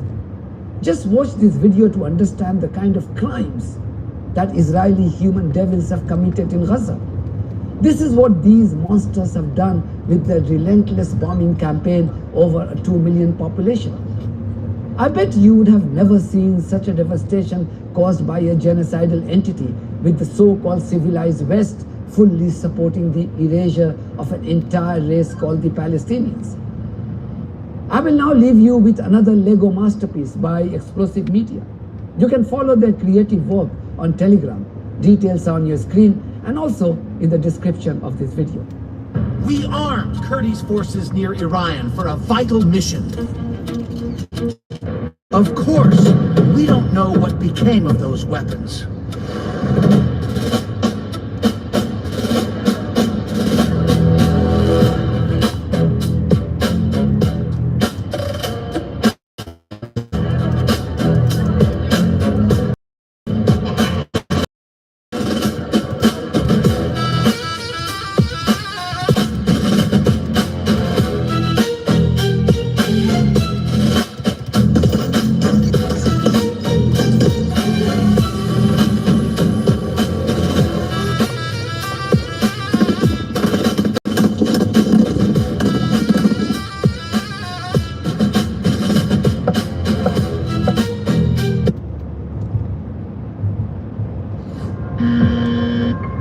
puzzles can only be solved by either a genius or a psychopath.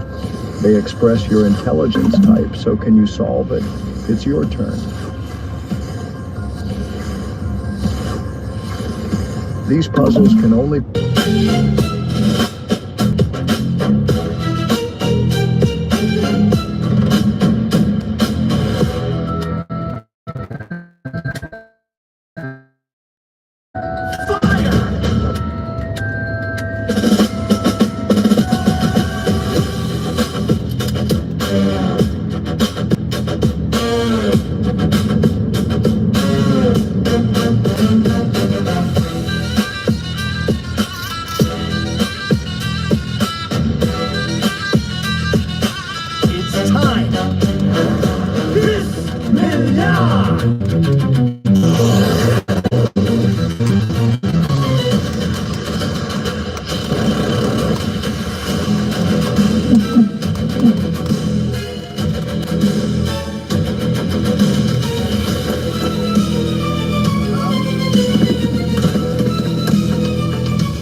Don't sell your house without getting bonus cash. I can buy your house fast and can pay your next month's mortgage or cover your move. Iran has hardened its stand on any future negotiations with the US. The newly appointed Supreme National Security Council Chief Mohsen Rezai wants Trump to end Israeli aggressions in Gaza, Syria, and Lebanon for the Strait of Hormuz to open. Iranian Foreign Minister Sayyid Abbas Araghchi has gone a step further by reminding Gulf countries to look towards Iran for future protection. Meanwhile, Trump's Iran war failure is now snowballing into a big election campaign issue for the midterm. Former Israeli PM Naftali Bennett said he was denied ice cream in Croatia, a genocide. Clearly, Israeli terrorists are facing the music globally for committing a Holocaust in Gaza. This will be the broad focus of my video.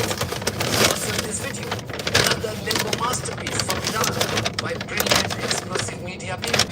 So please stay tuned. Tonight, the illusion of American deterrence in the Middle East isn't just fracturing, it is being aggressively dismantled by a newly emboldened Iran. In a brazen display of regional dominance, The United States is involved in a secret war with active combat operations that no one is really talking about and people should be talking about. Of course, a lot of attention is being spent, rightfully so, on the Trump regime's catastrophic war in Iran. But there's a secret war with active combat operations taking place in South America and in the Caribbean and in the surrounding areas as well. And it's not just in one country, it's in multiple countries. The Trump regime has attached itself to the hip to these brutal dictators, many of which Donald Trump is installing with connections to the Trump family and Trump businesses in these South American countries. The United States military is having a covert but fairly obvious, if you're there, presence. In some cases, the Trump regime brags about the military there under the auspices of going after terrorists and narco traffickers and whatever label the Trump regime wants to give. We know when Trump regime uses those labels here in the United States, right? It's often and almost always to the line. So the Trump regime partners with these, and they are engaged in combat operations against lots of people without any involved in things proper or plan to go after narco traffickers. I mean, I want you to think about what's taken place in the past 48 hours, 72 hours, but we've been seeing this on a regular basis and it just gets normalized. It shouldn't. So the Department of Defense's extrajudicial killing spree has returned yet again. Over 223 known killings now. Camila Lourdes Galarza reports, as she writes, there's still no proof any of the victims were drug traffickers. If they were, the U.S. would probably give them a deal like they gave the Contras and like they gave other cartel leaders. But while the Defense Department, CENTCOM, and Southern Com, and the military posts those videos, it's important to note there are combat operations. American troops are on the ground in South American countries, whether it's in Ecuador, now it's going to be in Colombia, in El Salvador, in Argentina, with opposition by the Sheinbaum administration in Mexico. We know the CIA's been involved in a lot of active operations in Mexico trying to turn people against Sheinbaum and trying to turn people against that government and bring in a more Trump-friendly government in Mexico.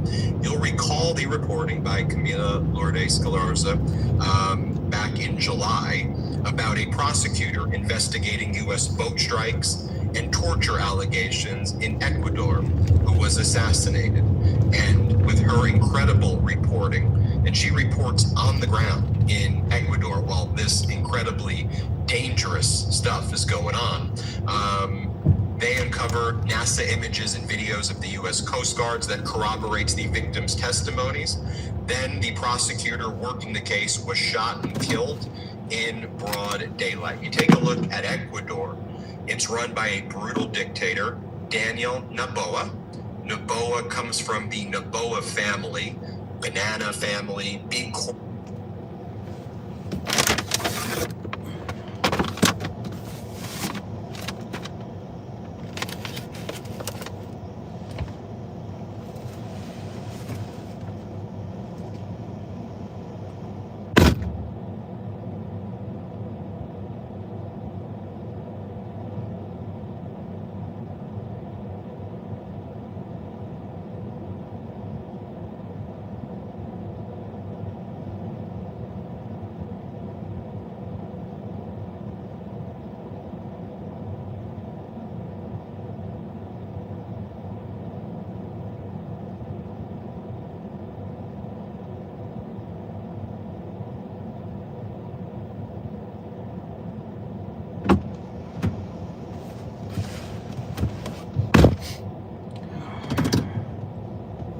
The whole time I'm trying to figure out what I'm gonna title my podcast. It just hit me.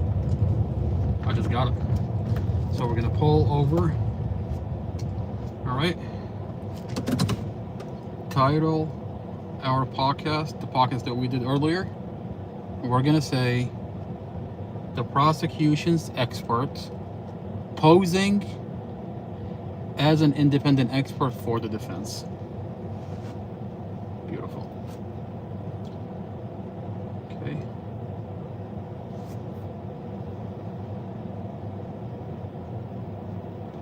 All right. Prosecution experts.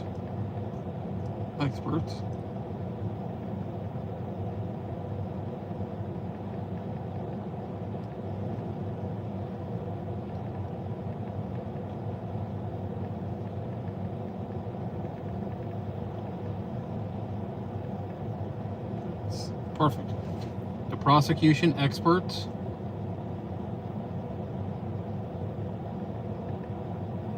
posing as the independent expert for the defense. Beautiful.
All right, so the description is going to be the defense needs an independent expert, not the prosecution expert wearing a defense label.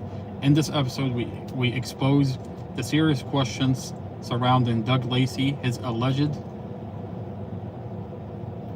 prior role with the Commonwealth, Brad Haywood involvement, and the joint motion that put Lacey forward as Mustafa's independent expert. When the evidence itself is disputed, the expert examining it must be truly independent, not conflict, no backdoor arrangement, no blurred lines. Mustafa deserves an expert who answers to the defense, not the prosecution. Perfect. Beautiful. Fucking beautiful. Obviously.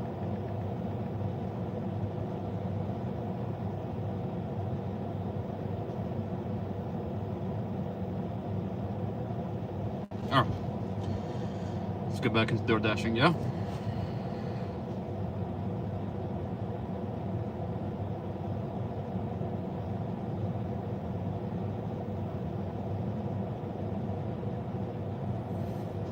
Before we get back to door dashing, Its body cam out of Mustafa's sealed.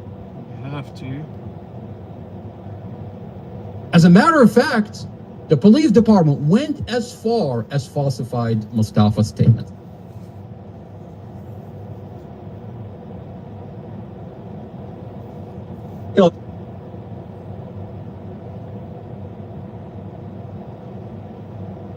For tonight, there are new questions being raised in the case of a man charged with murder for a crash that killed his girlfriend and her 5-year-old daughter last year. He's charged with murder, but his foot was on the brakes the entire time, and the police found brake failure. As a matter of fact, the police department went as far as falsified Mustafa's statement.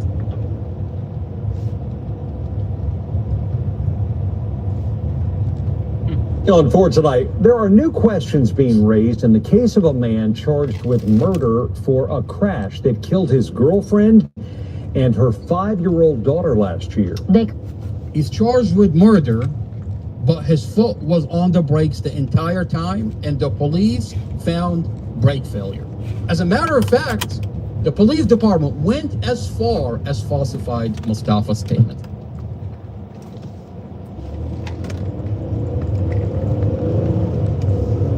For tonight, there are new questions being raised in the case of a man charged with murder for a crash that killed his girlfriend and her 5-year-old daughter last year. He's charged with murder, but his foot was on the brakes the entire time, and the police found brake failure. As a matter of fact, the police department went as far as falsified Mustafa's statement.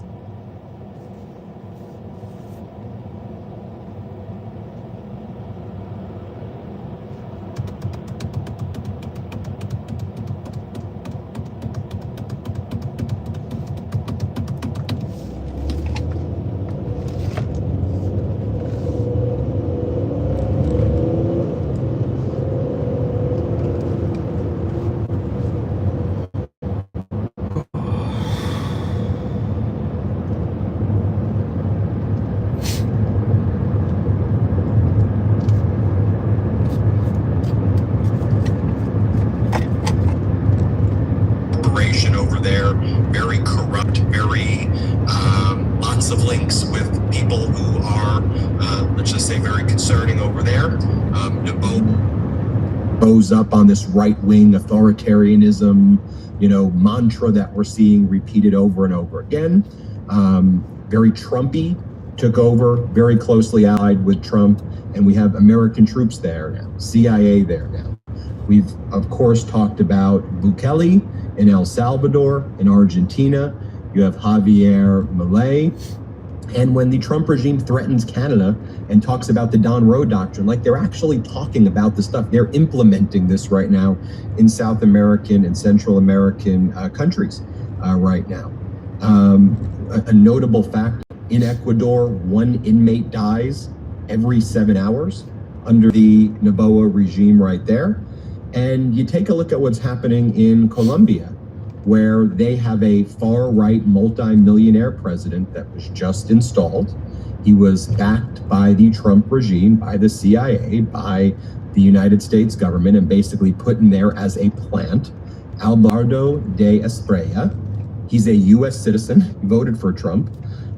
He was a lawyer in Miami who defended drug traffickers. That's his that's how he made money. That's how he was known to MAGA in the community. Sarah, hello. And what does he do right away? Authorizes, quote, joint anti-drug ops with the U.S. military.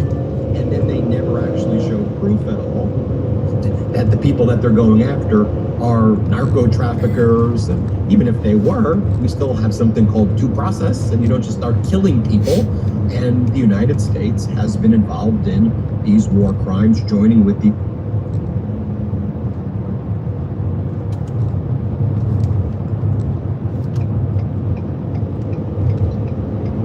Farah, hello, hello. Hello.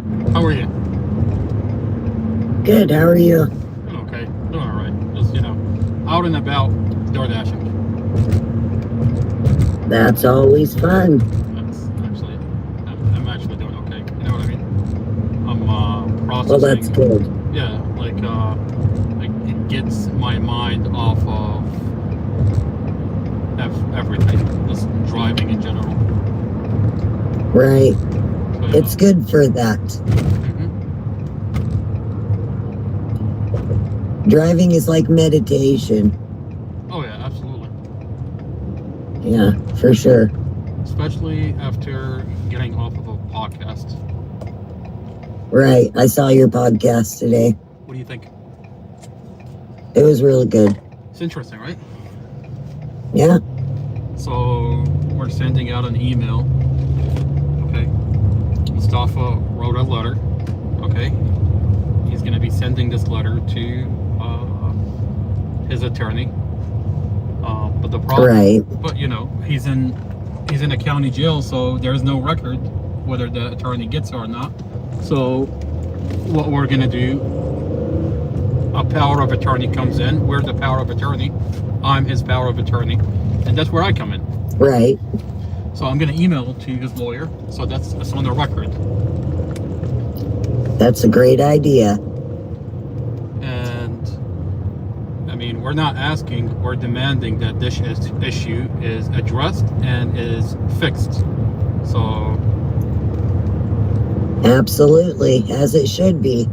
I mean, you know how terrifying it is to have a prosecutor and a prosecutor's expert pose as the independent expert for the defense. I mean, this is exactly. And why would the judge even allow that? Like, are you kidding me? Well, if you read the transcript, exactly, why would the judge allow it? That's a good question.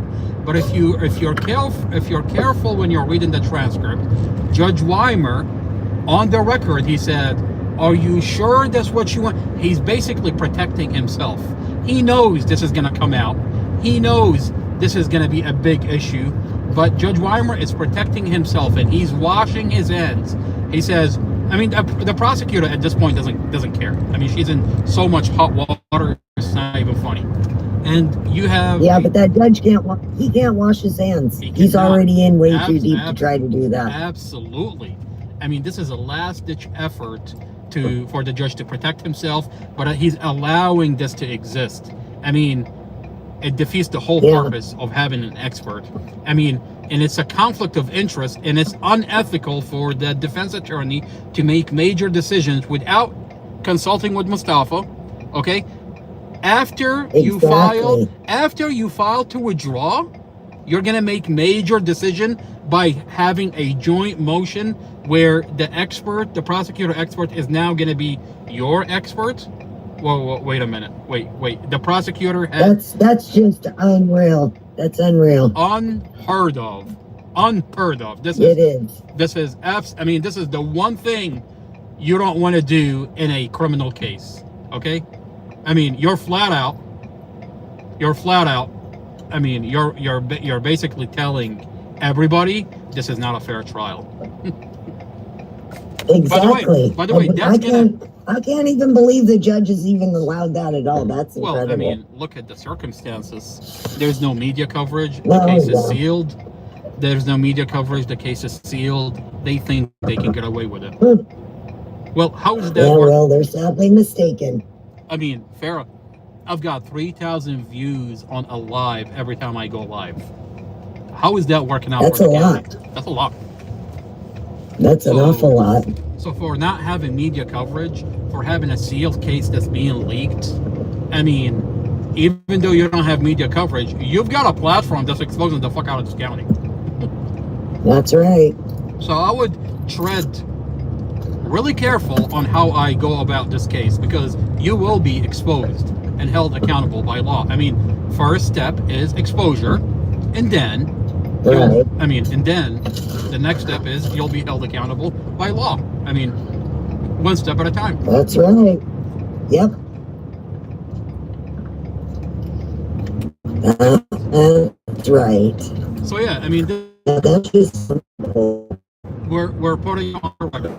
I mean, the first step is we're putting it on record, and we're giving the defense attorney.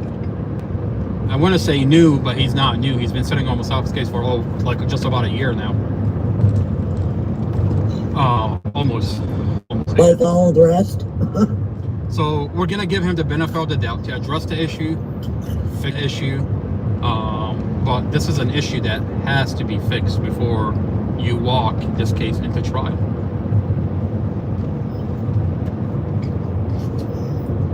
Well, yes, but what if they try not to fix it? He still has to be able to have a trial. That's just crazy. No, Farah. It's gonna be if you put it on their record and this case goes to trial, it's a problem for the prosecution. It's a problem for the county because the case will be dismissed. It's gonna be thrown out. Do you see where this case is heading into? Well, they're probably doing it purposely to get it dismissed, and then they're not going to explain themselves. They're just going to say, "Oh, dismissed." Well, yeah. I mean, look, they're doing something in it. I mean, this is just. I mean, I'll tell you what they're hoping for. They're hoping that everybody's tired. Mustafa's tired. I mean, it's been over 3 years. The family's tired, depleted out of money. The community is in the dark. There is no media coverage, and he's on a public defender. So they're hoping that they can just slide this by. Well, the problem for them is we're wide awake. I mean, if I tell you that my live is at 3,000 views every time we go live, hey, we're doing really good. That's incredible. So that is really good. I don't think the county put that in there, like factored that in. I don't think they did either. So no, we'll just keep doing what we're doing. In the meantime, hey, we're out here, out and about, making some money, okay, and processing all this, or taking it in. All this. Okay, fair. I'll be right back. Okay. Okay.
Alright, we've got this isn't bad. 4 minutes.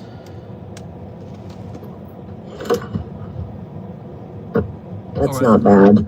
Daryl, hello, thank you for being here. Daryl, make sure you hit the like button, make sure you share the podcast on your Facebook, and make sure you go over to, we did a podcast earlier. Please make sure you watch the podcast and leave me questions. Let me know what you think. This is it's a true crime podcast out of Prince William County, and what you're watching is us out and about trying to make some money, door dashing. So thank you for being here, and make sure you leave me questions. Let me know what you think about what we talked about earlier on the podcast. Farah, did you talk to Brenda? Yes, I did. All right. What does she think about being our correspondent for the Inside Nova segment? She said she'd start looking around. That's that's I think that's the best thing that could happen to this podcast is you have you, and then now you have Brenda, and then you have like you're in charge of that segment. Okay, I don't have to do anything. All I do is, by the way, I don't even want to prepare for that segment beforehand. Like I want to read it for the first time on the podcast. You see what I'm talking about? Yeah, that's perfect. Because you react to it better if you're not prepared for it. That is true. What did you think about my take about the Chief Newsom about the car meet? About what? No, what did you think about my take about what I talked about today with Chief Newsom?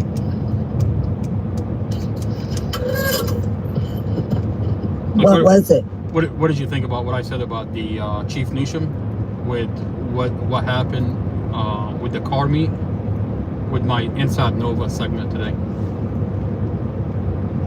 Oh, I didn't see that part. Oh, you meant okay. You gotta watch it. I mean, I have an interesting take about what Chief Newsom is all over the news. Chief of Police is all over the news, and he's telling you that a 16-year-old was unalived in a car meet. Oh my God! And he's all over. Actually, I don't want to tell. I rather you watch it because I want what you think about what my take is. I think there's more to it. So I think there's definitely more to it, but I want to see what you think about what I think about what's going on. Okay. We'll probably play it in a little bit. Well, actually, I can't play it.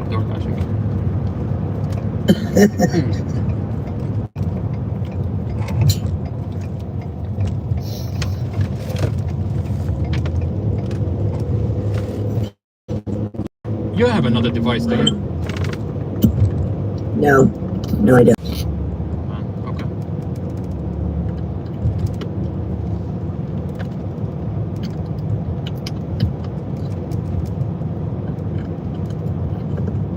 If our girlfriend was here, but unfortunately she's in a shipping container somewhere in China.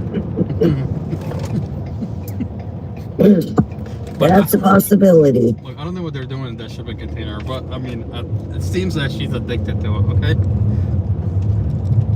She is. I haven't seen her in a long time. I mean, is she doing okay in that shipping container? Yeah, she's doing good. That's good.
Farron, I'm gonna play that portion.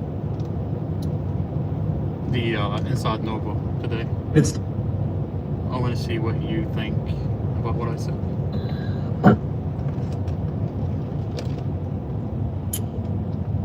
Cool.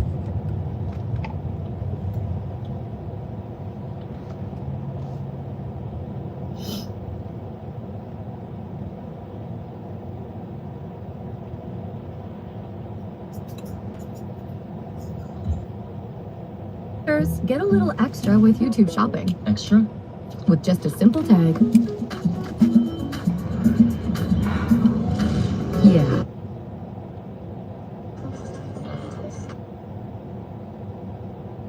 Examine this dash camera. Wait a minute. He ruled against the motion to dismiss. Talks to his lawyer.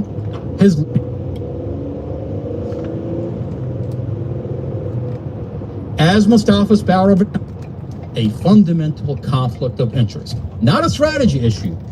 The strategy is yours, but this is a fundamental. Detective Forrest has been that the community. There we go. Okay. If they get disclosed, that is going to put me in a situation where I will have to withdraw from the case. This is not another boring podcast. Mustafa through the police body cam. Judge Carol Weimer, you are under the microscope. All right. Before we dive into what we want to talk about on this podcast, let's go over to our local paper, Inside Nova, and see what is going on around the neighborhood. Chief of Police Peter Newsham is all over the news. What is going on around the neighborhood? That's fine. All over the news. Well, and the community has a lot of questions for him. You know, Chief of Police Peter Newsham thinks that the community can see through what he's doing behind the scenes.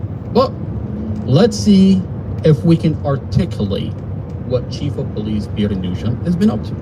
All right, first thing that we want to do is go over to our local paper, Inside Nova. And our local paper tells us that there's a teen shot at Woodbridge, car meet, dies, search for suspect continues. All right, a 16-year-old boy died Sunday after being shot during a car meet early Saturday in Woodbridge. Just after 2 p.m., police were called to investigate a car shooting that occurred in the 14100 block of Crossing Place off of Prince William Parkway earlier that morning. The investigation revealed there was a large car meet at the location when a shooting occurred, where the victim, a 16-year-old male juvenile, was struck in the upper body. Prince William County Police Lieutenant Jonathan Paroke said in a news release, remember that name. You've heard that name before, Jonathan Paroke. Remember the Jonathan, the same Jonathan that told you before we stole the file from the county, that when he told you, when evidence came out that investigator Robert Drum, the main investigator, falsified Mustafa's statement. Remember Jonathan Paroke, when evidence, an audio leaked of the conversation that showed he falsified Mustafa's statement on a police report. Remember when Jonathan Paroke came out and he said, this has no bearing on the case. It's not going to affect the case at all. And then fast forward to today, where we got our hand up the prosecutor's asshole and extracted a file, and we've leaked it, and it shows that Mustafa's foot was on the brakes the entire time. That the police inspected the vehicle and found brake failure. I mean, the file stinks. He even has hair on it. Jonathan Paroke had no problem lying to you and telling you that it's okay if an officer falsified Mustafa's statement. The rest of the file is intact. And you find out the whole thing is falsified. The vehicle is crushed and staged by the police department. The dash camera is edited and cut by the police department. Fake witnesses.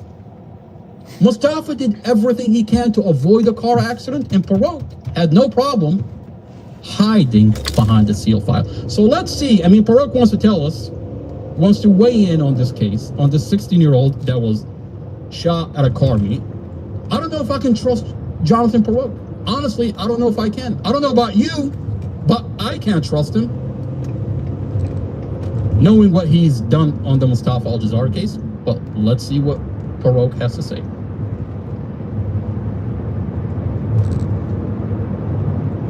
The investigation revealed there was a large car meet at a location when a shooting occurred where the victim, a 16-year-old male juvenile, was struck in the upper body. Prince William County Police Lieutenant Jonathan Farouk said in the news release, the victim was taken to area hospital where police were notified. Officers responding to place found shell casing and evidence of, all right, so you have shells, you have casings, and you have evidence of altercation. All right, you have leads that's going to lead you into the person that shot the 16-year-old. All right, so far so good. But the crowd, which had numbered about 100, was gone, Farouk said. Oh man, all 100 people left? What are we gonna do now? Are you telling us that there are no witnesses? They're all gone? You're not gonna be able to complete your investigation? I wonder why you're taking this investigation is taking a turn. They're already preparing you to tell you, hey, everybody's gone. We're not going to be able to complete our investigation. I wonder why. Let's keep reading. The victim died Sunday, and an autopsy performed Monday ruled the case a homicide. Okay, all right? Homicide, all right? So you better tell us who did it. You have a shell, casing, and evidence of altercation, and you had over 100 people there, but unfortunately, they all left. All right. Farouk said police are not releasing the victim's name due to a state law prohibiting the release of juvenile victim information without family consent. That law didn't stop you from releasing an edited version of a dash camera all over the news, releasing a 5-year-old, a mother and her 5-year-old, after you edited the dash camera. That didn't stop you from releasing that dash camera and the name, and you put her name, the 5-year-old name, all over the news. Oh, you had the file sealed. You manipulated and edited the evidence in Mustafa's case. And you didn't care about this 5-year-old blasting her name all over the news. But here, you want to tell us there is a law that prohibits you from releasing a juvenile's name. I wonder if you don't want the community to really look into what happened here. Gee, I wonder why the police department is telling us all 100 people that were at the car meet just vanished. You don't want to tell us who the victim's name is. You want to keep the community out of the loop. I wonder if there is a specific contract that's going to be coming into this county that you want the community to tell you, Chief Police Peter Newsham, please, for the love of God, if we had this contract, this wouldn't have happened. We would have found out who murdered the 16-year-old.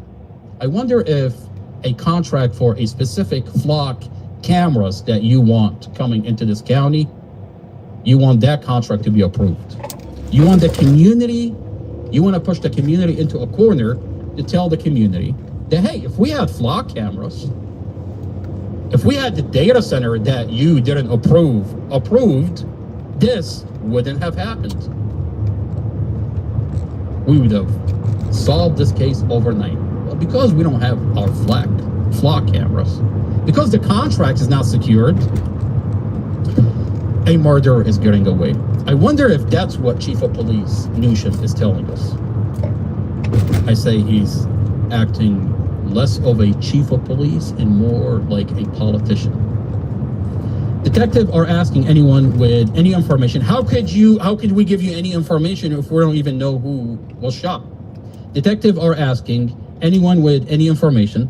Let's pull the article. Okay. Detectives are asking anyone with any information or anyone who may have witnessed the shooting to contact police at 703-792-7000 or submit a tip online at princewilliamcountyva.gov/police-tip. The shooting was the region's second at a car meet this weekend. On Sunday, oh, this is the second shooting. All right. On Sunday, a woman took herself to the University of Maryland Capital Regional Hospital around 4 a.m. after being shot at a Landover meetup on the 2300 block of Beaver Road. WTOP News reported. People have been injured and killed at car meets. And despite all warning from the chief of police, people continue to put themselves at risk. Property and cars are damaged. That's what the chief of police is telling you. Property and cars are damaged. Many drivers are there to sell dangerous drugs and are in possession of weapons. Prince George's County Police said in a social media post. All right, let's be honest. The police department, for the police department to tell us that they have not infiltrated with their undercover all the groups and car meets in Prince William County, I think it's they're lying to you. Okay, they have undercover individuals that are in car meets, are in every group that you can think of. So this idea that the police department didn't know about that car meet and this car meet, and they can't find who murdered this 16-year-old, and 100 people just vanished, I'm not buying that bullshit. I think there is something else at play. I think Chief of Police Peter Newsham, there's a contract that's coming into the county, and he wants flock cameras. I mean, you already see it when you go around Prince William County and Manassas, you see cameras are everywhere. Now, they want flock cameras. There's contracts that are coming into this county. People are making money. If you want to tell me the chief of police and individuals in this county are not taking cuts out of these contracts, I tell you they're politicizing this issue. They want this contract to come through, and they want you, the community, to back that chief of police, to beg him into signing that contract. Let's watch what the Channel 7 Chief of Police Peter Newsham is on Channel 7, who is definitely not on your side, is only on the side of the police department every time they falsify a case. They'll have Chief of Police Peter Newsham, they'll take his side, but you'll never hear anybody else's side, unless the police department approved it.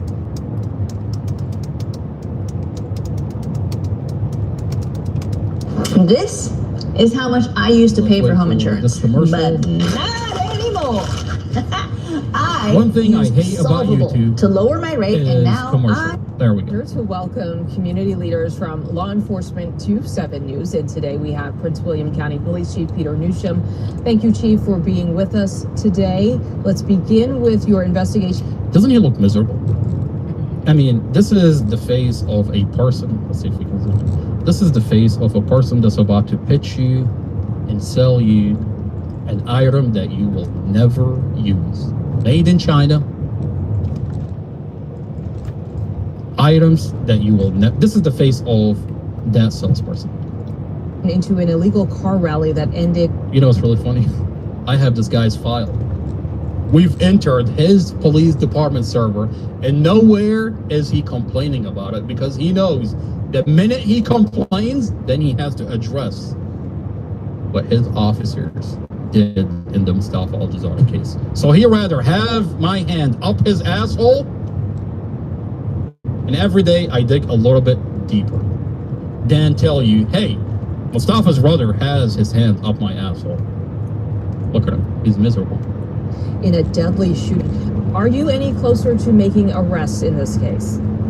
So yeah, as you know, it happened at the beginning of the month, and we had a 16-year-old young man who lost his life. A horrible story. She just asked him, are you any closer to solving this murder? He said, well, you know, it happened at the beginning of the month. And it's going to give her every reason in the book. And what is it being the beginning of the month have to do with you not figuring out who murdered the 16-year-old? Remember, that 16-year-old is someone's son. That's someone's brother. Imagine if that was your 16-year-old and the chief of police is telling you, not yet, unless you back me up into signing my contract where I can put flock cameras everywhere, then maybe, yeah, I would have solved that. I would have solved and figured out who murdered your 16-year-old.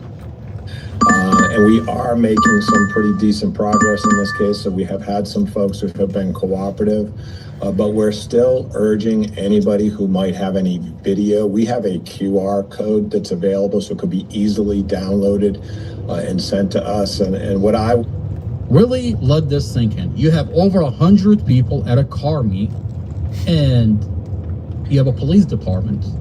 You have undercover operative everywhere.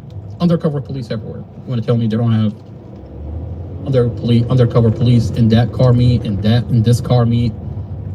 And this chief of police is telling you, we don't know. We can't figure out who shot the 16-year-old, even though we have the shell, we have the bullets, we have the ballistic. We just can't figure out who shot the 16-year-old.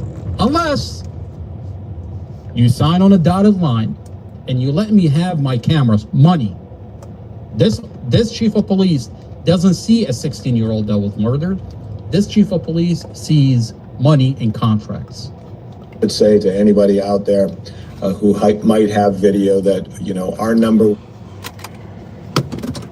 Sure, I'll be right back.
department.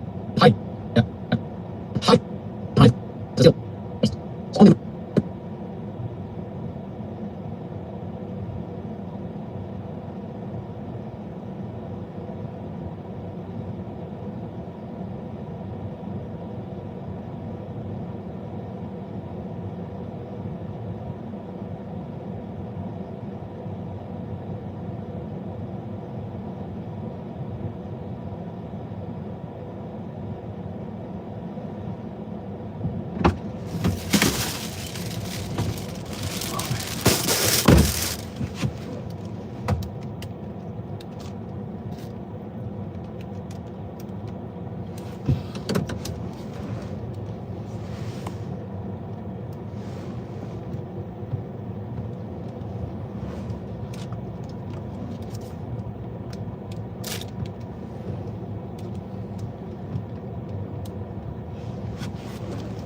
get the mixer.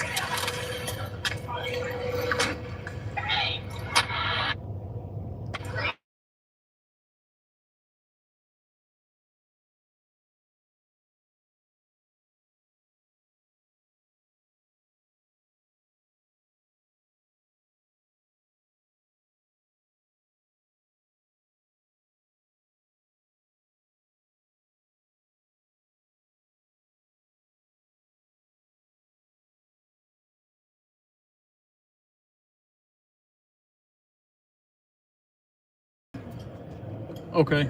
All right. Okay. All right. And I make my... Like it. It's good.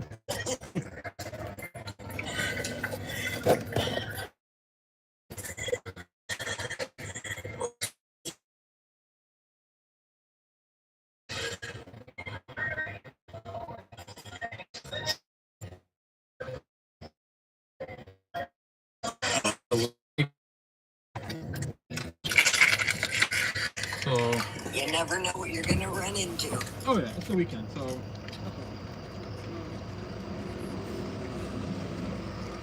it's not the worst thing that can happen. It's just, you know, well, let's see where we end up at the end of the night.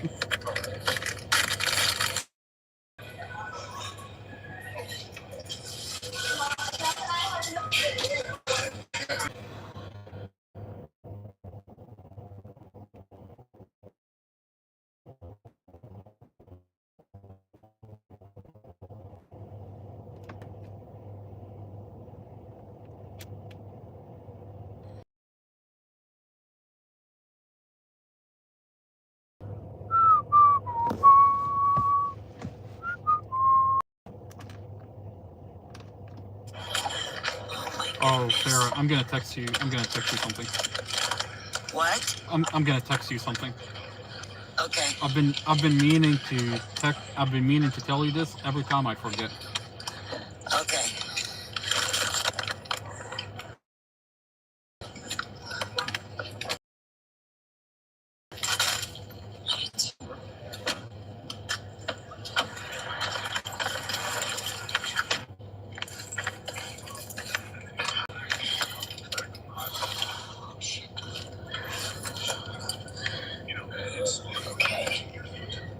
Watch out, lady. I'm on the road. Okay, I texted you. Okay.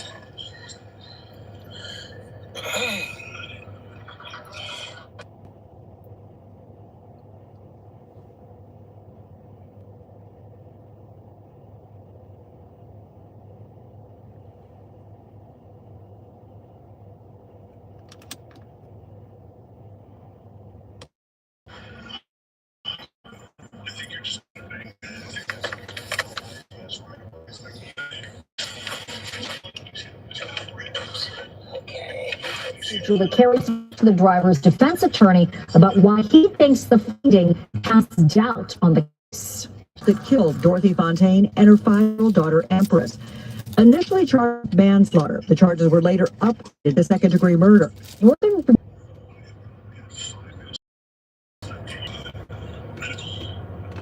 right. Got $2 off at the coffee stand.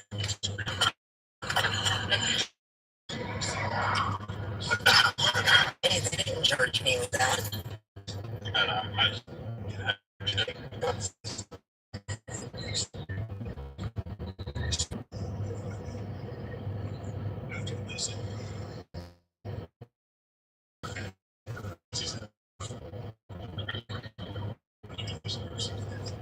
I'm sorry, somebody has someone throwing a rock.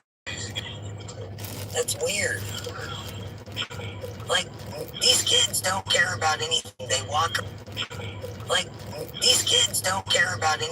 walk around, they go to school in pajamas, wrapped in a blanket with blue and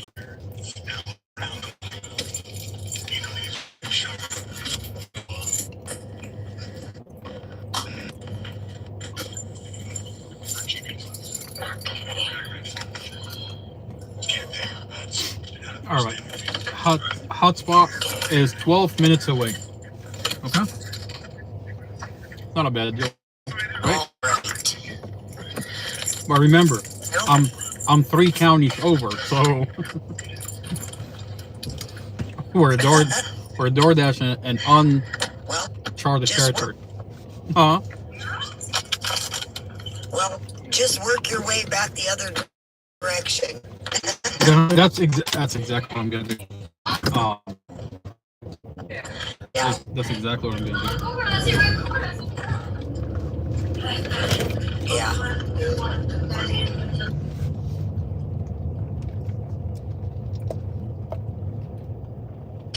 You have fun at football practice?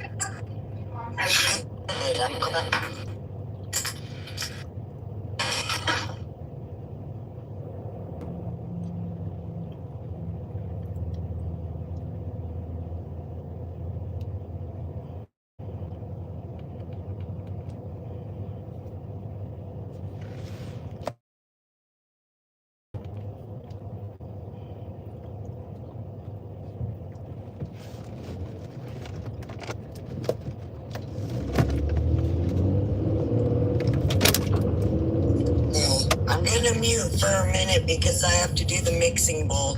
No, you're good. I got you.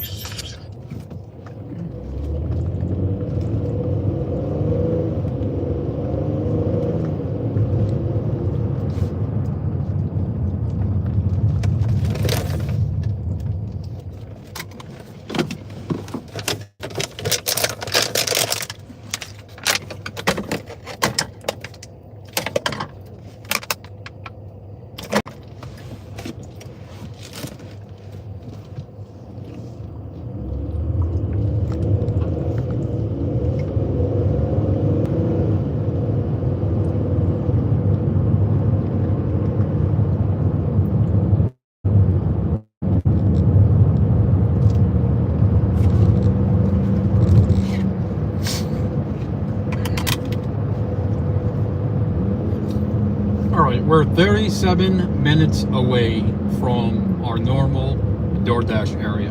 37 minutes away. That's far.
30 cents offer 8.0 miles, 39 minutes total.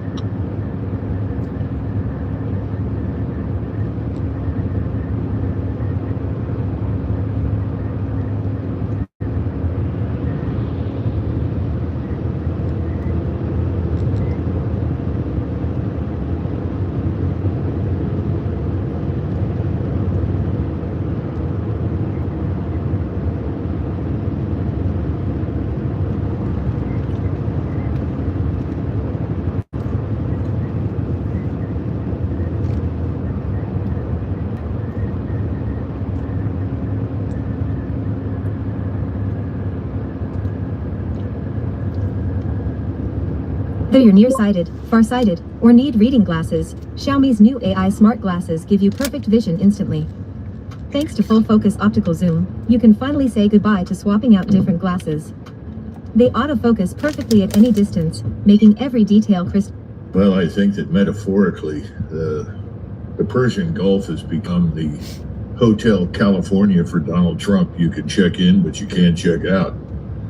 So his problem at this stage is, how do I disengage from this whole business, this stinker, if you will, unless I end up looking like a fool? In other words, how do I get out without looking stupid?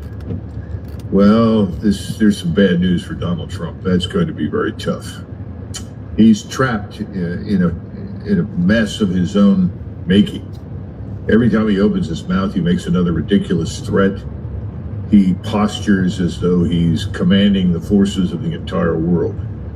Well, he doesn't. And he hasn't figured out that military power always has limits. I mean, you can do certain things with what you've got, and then there are things that you cannot do. No one looked carefully at the challenge involved, and if they did, it certainly is not an evidence in Donald Trump's thinking. So you're asking the right question, and I don't have a really good answer at this stage, except to say that first, Donald Trump cannot simply walk away. That's not viable at this stage. Number two, he does not have the means to gain control of the situation. The strategic initiative, unfortunately for him, now lies with his opponent in Tehran. Three, there isn't much evidence that if he goes back and attacks Iran as he did before, perhaps even more violently, that the outcome will be any different. There is just no evidence that this regime feels compelled to surrender to him. And then finally, there is no amount of pain that he can inflict that's going to change that outcome. In fact, I think the pain that he's going to inflict is not so much on Iran, but on the rest of the world. We're looking at not just supply chain disruption. In some cases, we're looking at supply chain destruction. We knew after the first sort of 3 weeks of incessant bombing and missile strikes that it would take at least 2, maybe 3 years for the Gulf to recover, if it stopped. But it was also clear after that first 3-week experience that if he came back and did it again, particularly if it was even more intense, it would probably be a decade or more before the region would recover from this disaster. Now, again, what happens at home in the United States is really decisive. Inflation is rising. Depending upon who you talk to, we could be looking over the next few years at inflation at 10, 12, 15%. I mean, that's how dangerous this is right now. In addition to that, if you set aside the sovereign national debt and pretend that doesn't exist, I suppose you can argue things don't look that bad. But unfortunately, we're going into territory we haven't seen since the 1970s. But we forget that in the 1970s, the debt to GDP ratio was less than 35%. Today, it's over 125% and rising rapidly. At the same time, bond markets around the world are being destroyed. I mean, all the bond markets are rising. The yields are rising. And that's the critical part of this. And Americans in particular know from their experience, you hit the 5% mark on the 10-year yield. That's very dangerous. Then you're looking at this enormous debt payment that you probably can't service.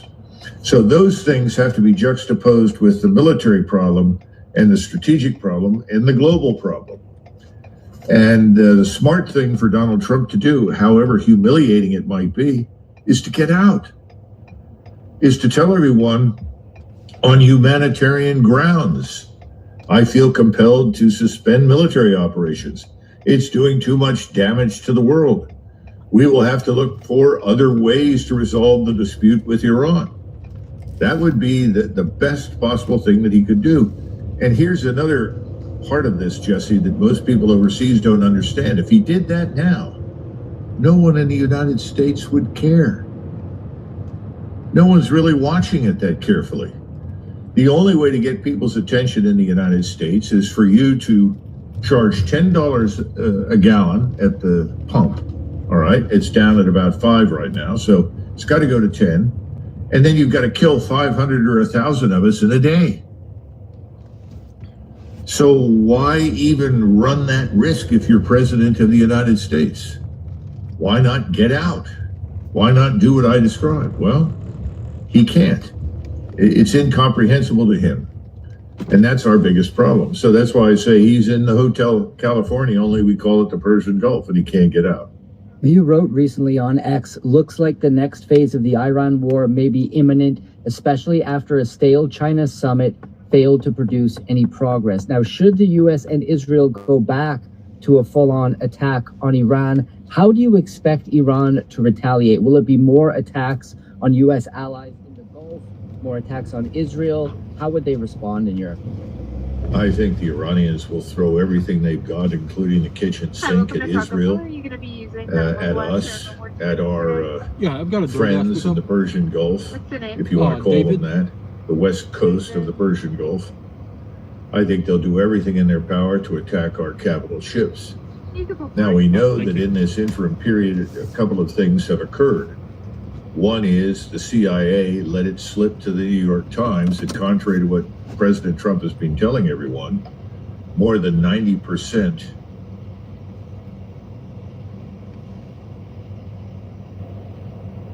the police department is hiding that information, hiding behind that it's a sealed case. So on the news, they're going to tell you. They're not going to tell you what they found. They're not going to tell you that they found evidence that this is a vehicle accident, that Mustafa did everything he can to avoid a vehicle accident. The police department is hiding. The defendant's brothers filed an internal affairs complaint with the Prince William County Police, alleging the investigating officer, quote, falsified a portion of his police report to say that the couple was arguing before. Of Iran's military capability in terms of its missile launching capability, its unmanned systems, and its ISR strike capability, that is the linkages from satellites in space to the weapon systems, providing instantaneous targeting data. For the crash. Al Jazeera's brother provided a taped version of a phone conversation that contradicted portions of the written police report.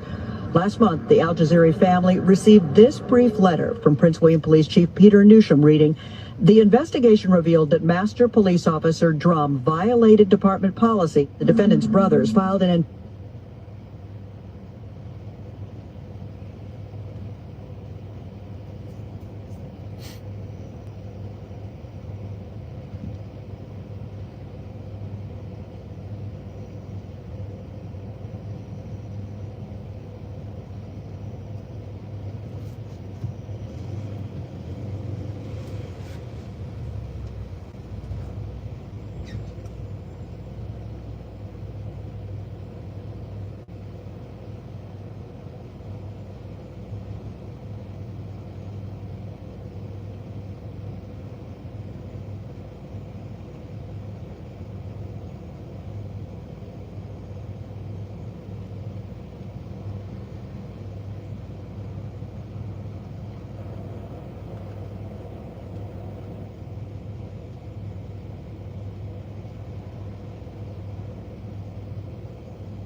Those things are intact. They were not destroyed. Iran is not running out of missiles. Iran is not running out of launchers, quite the contrary. So they were at 90% when the first war ended, the first phase of the war ended. They were not at 40% or 30%. They were not on their last legs. In the meantime, they have received substantial assistance from the Russians with regard to radar technology and from the Chinese in terms of new cruise missiles and ballistic missiles. Specifically, the cruise missiles the Chinese have provided to them, and you can look up the terminology. I'm not going to waste people's time on that because nobody knows the nomenclature. But what they should understand is that you've got cruise missiles that are practically hypersonic or close to it. They fly out to 300 to 400 kilometers, and they are designed to sink ships at sea. They are then located in caves underground along the coastline of southern Iran. They are designed to sink U.S. Navy combatants. They are there. They are manned not necessarily exclusively by Iranians. There are Chinese technicians and assistants on the ground with them. There are Russian technicians on the ground with them. Yes. And it's kind of entertaining in Washington, D.C. because people will say, how could those Russians and Chinese do that? That's terrible. Well, what the hell do you think we've been doing to the Russians in Ukraine? Are you that stupid? Of course they're doing that. I'm surprised they haven't done worse. So,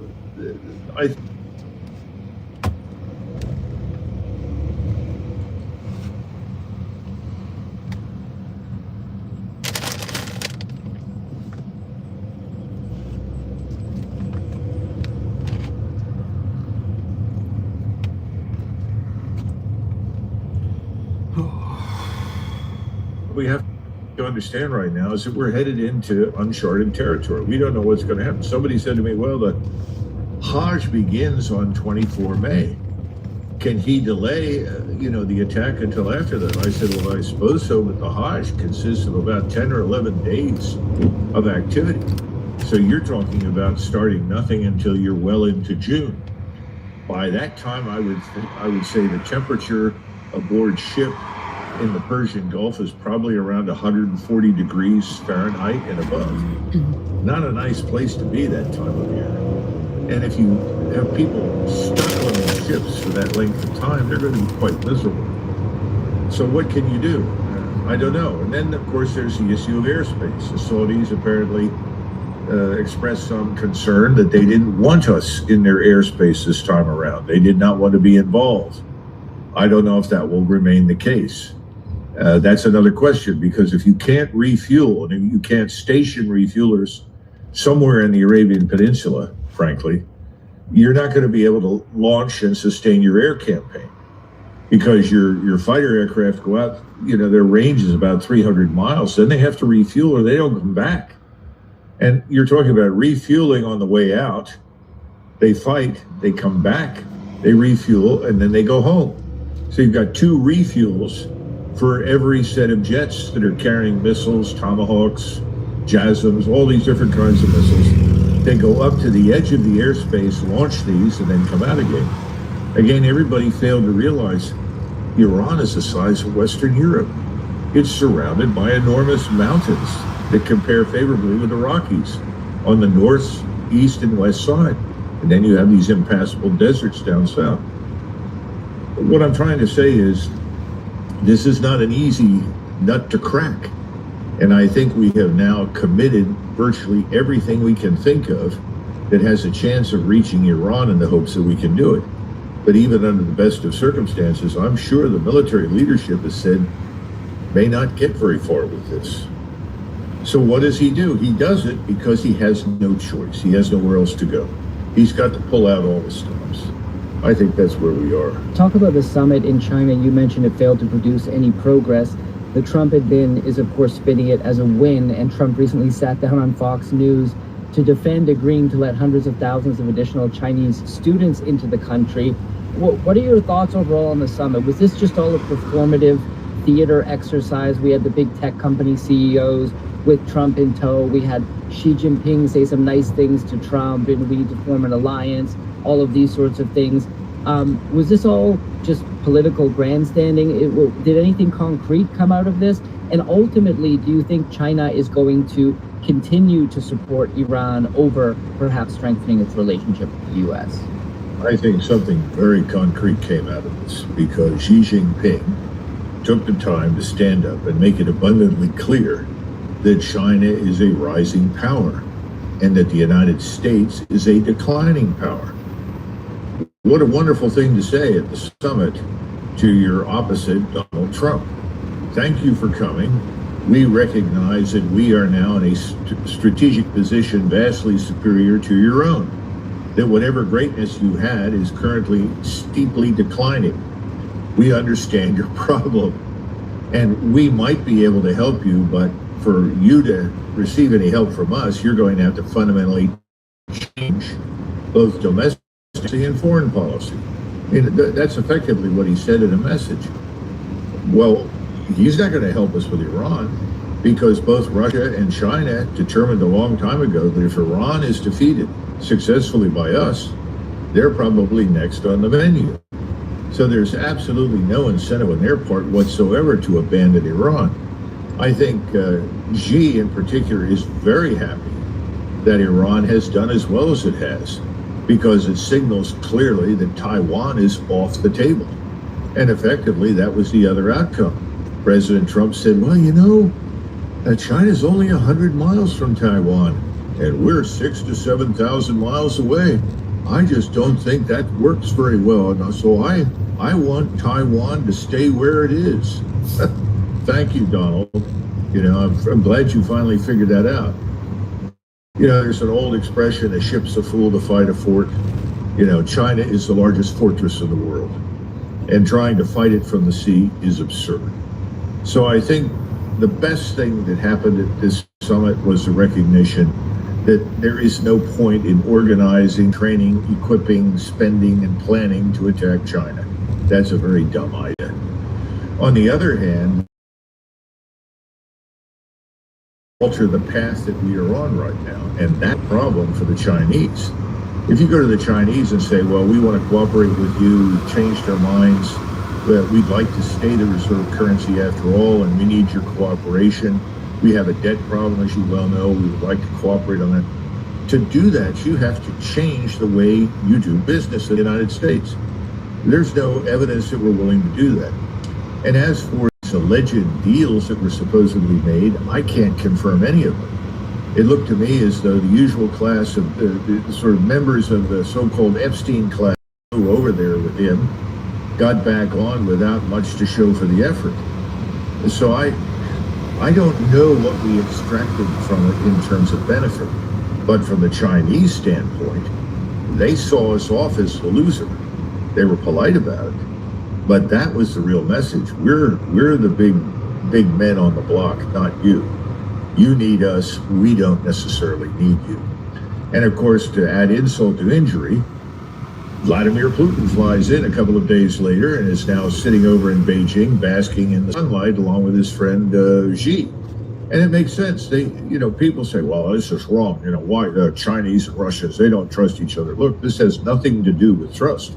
It has everything to do with need and necessity. There's a symbiotic between Russia and China. Russia has all the resources, oil, gas that you can imagine available for Chinese use. China's the largest manufacturing base in the world. The Russians need that manufacturing base to keep up with the West.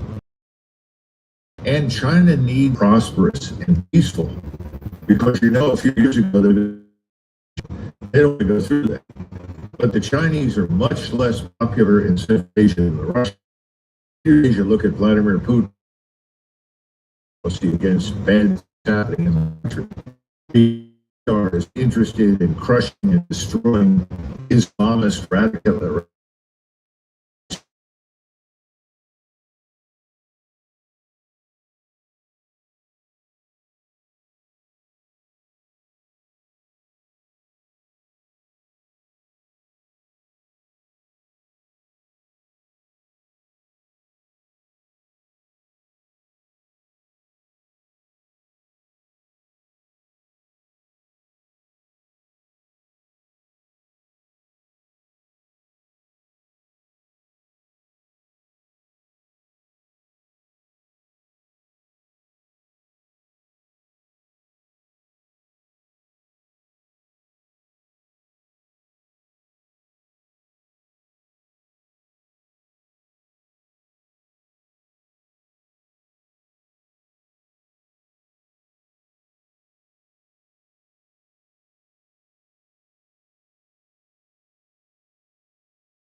Yeah, because, yeah.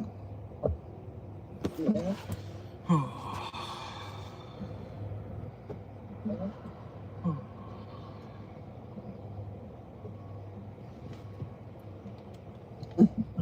Well, what I want to know is, even on those medications, why was she even driving? Yeah. Where's her toxicology report? Exactly. You probably don't have one. They probably told her, oh, it was an accident. Oh, it's definitely there.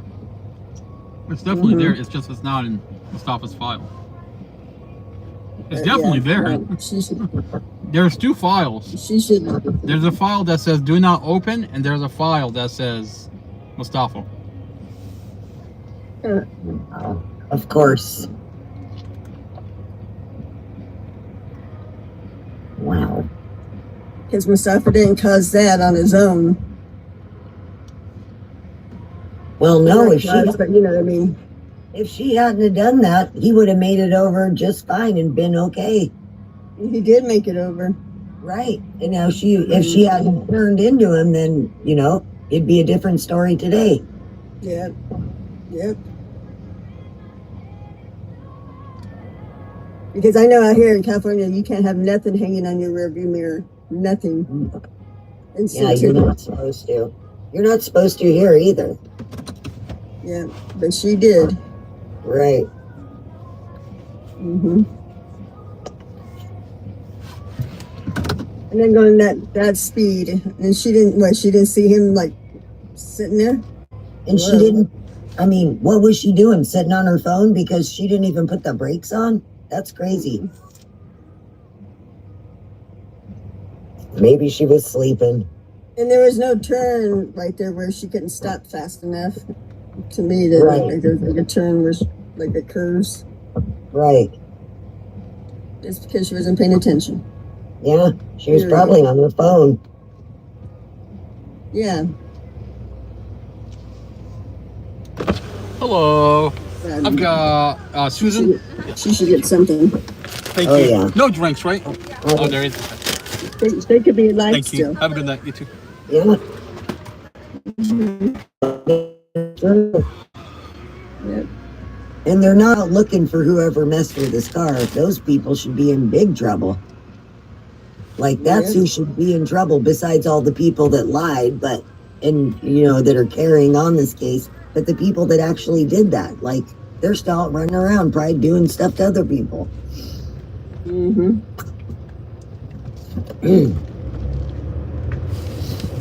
By the time that he left the apartment to the accident, the brake line was probably something was done.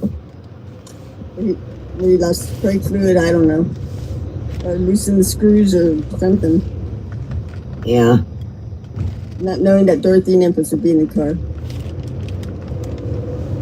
Yeah, I bet you her daughter wasn't counting on that. Yeah, she wanted him unalived. Exactly. I bet you she wasn't counting on her mom and her sister being in there, though.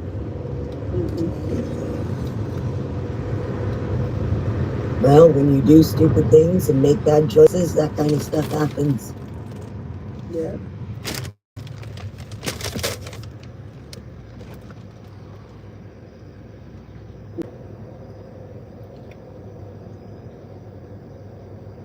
Yep.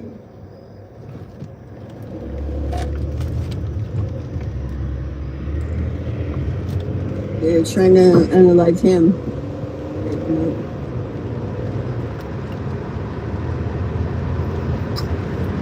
Yeah, that didn't work too well.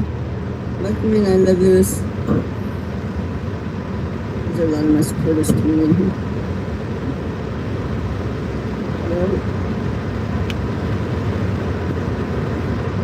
Because he just got his car out of the shop, so why would that all of a sudden the brakes not work? Where did I see? I saw a picture of her graduation or something, and she had a picture of Empress on her the cap she was wearing.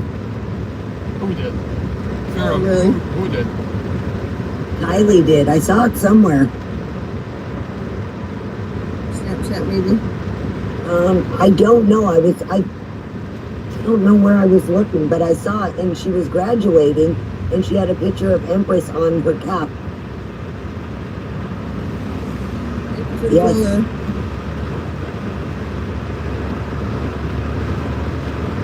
And all I could think was, you helped cause this, and you're going to wear her on your cap? You're trash.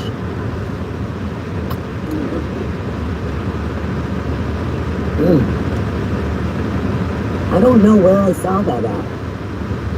I've never seen somebody not cry. I think it was on, it must have been on Facebook somewhere. She very really cried for her mom and sister when this happened. I'm going to tell you, if something happened to my mom, I'd lose it. She just sits there so calmly, like, I don't know, it's weird. She is just a stone cold, she is not good. She's not a good person, you can just tell. Yeah.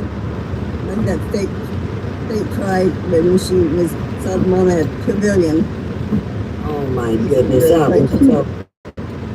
She could turn that on and off. Oh yeah. She's fake. She's fake. Oh yeah. That's right. She can turn it on and off. That's right.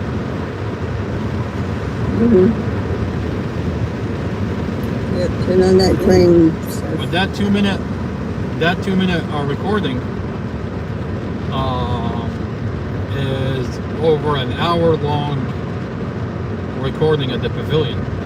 How do you think that's going to play in court when he's getting cross-examined?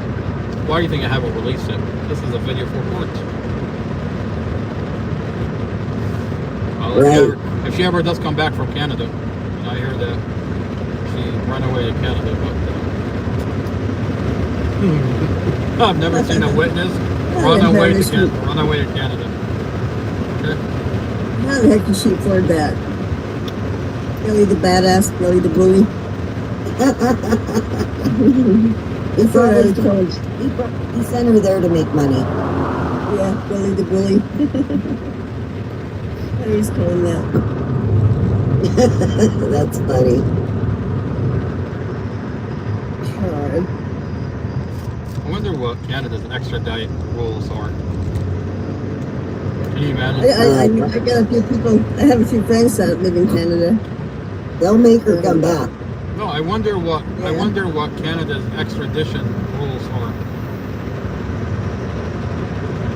Well, we can look real fast. Let me see. I'll pull up. Oh no.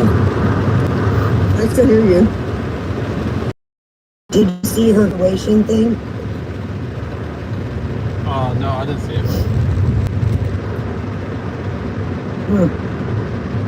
I'm trying to figure out where I saw it. I'm gonna look around and try to find it again. It showed her walking with her capping down on, and it showed the picture of Empress on it. Yeah.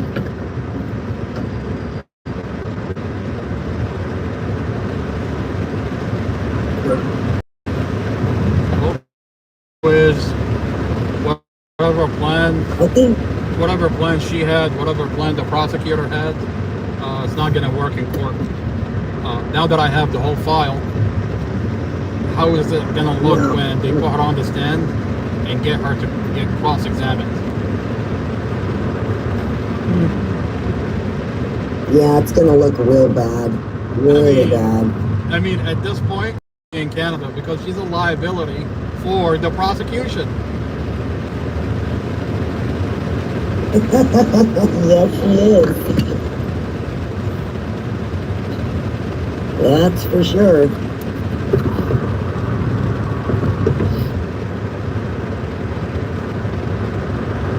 They probably saw her forensic interview and they paid for her to go there because it was just that bad. They're like, you just hold on yourself.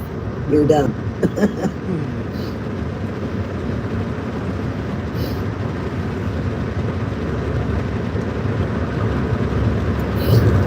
Well, Labubu told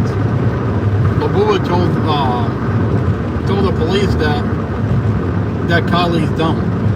Wait a minute, we got a body cam where she's telling The place that you're dumb. Wait a minute. Are you advocating or are you calling her dumb?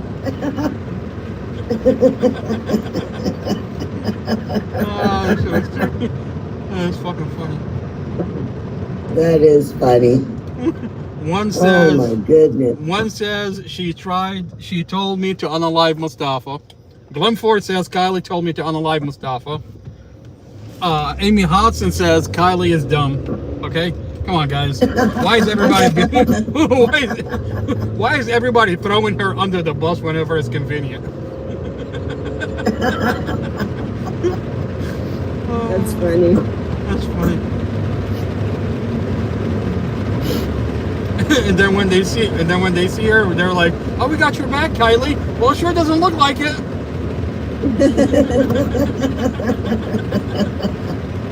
Oh, that's fucking funny.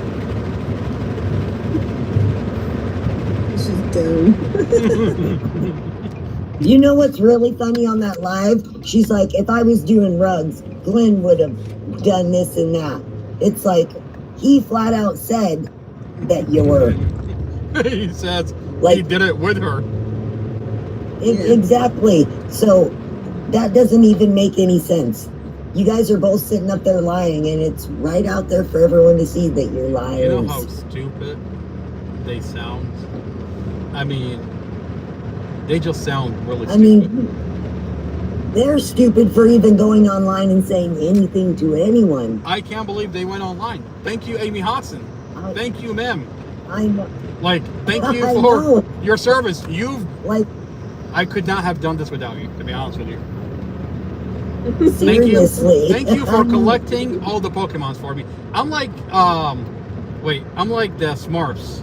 I'm like the person that collected all the Smurfs for me. Okay? And I just came out of nowhere and captured all of them.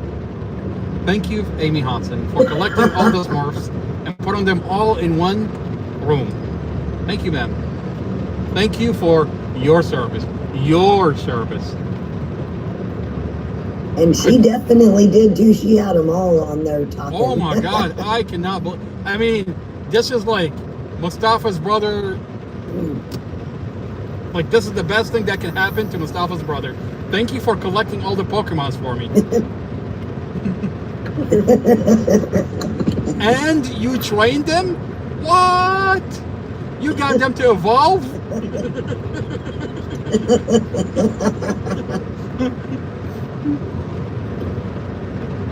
That worked out perfect. Well, they all ran away now.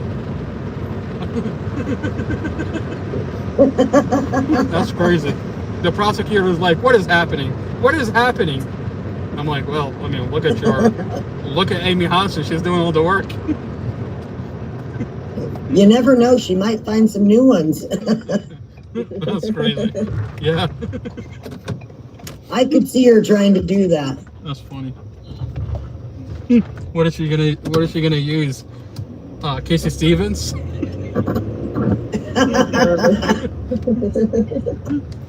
No, she's gonna use Chad Mason. That's funny.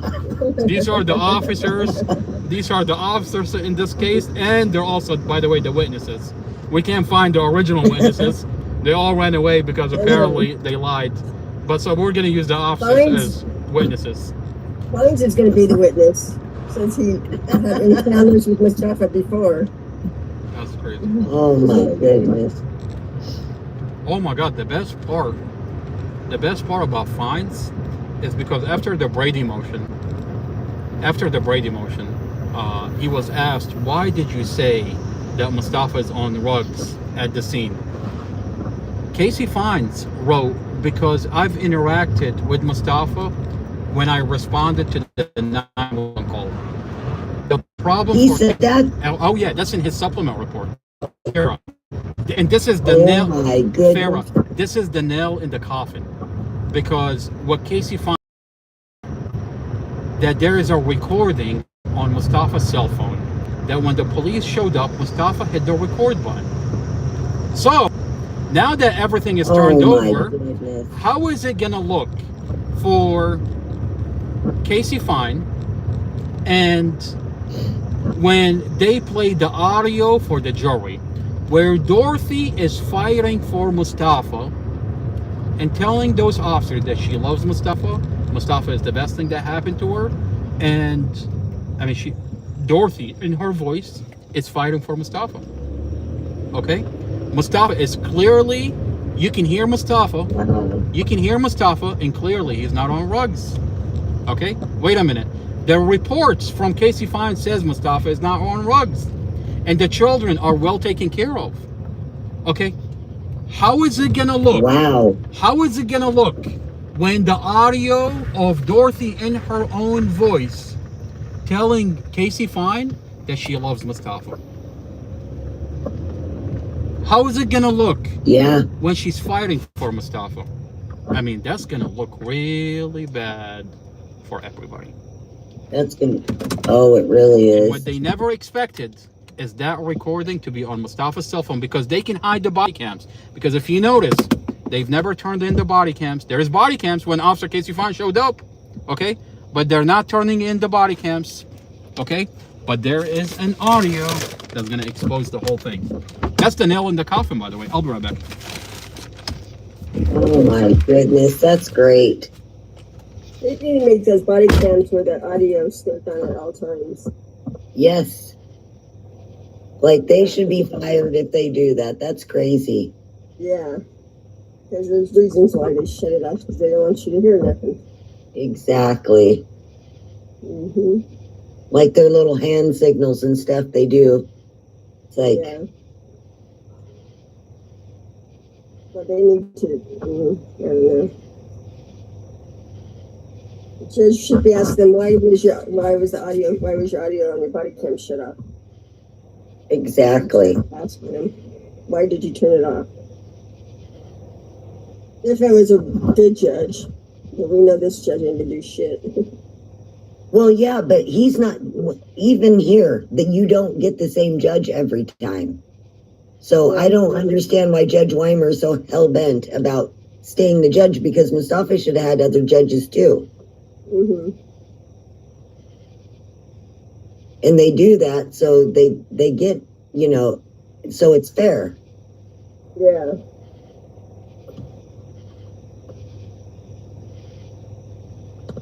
That's crazy. Amy Ashford probably tells them that she wants him to continue being the judge. Probably. Yeah. I can't wait to see that snotty lady Hey, getting dropped.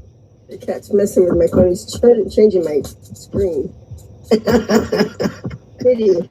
No. He's practically laying on top of the darn thing.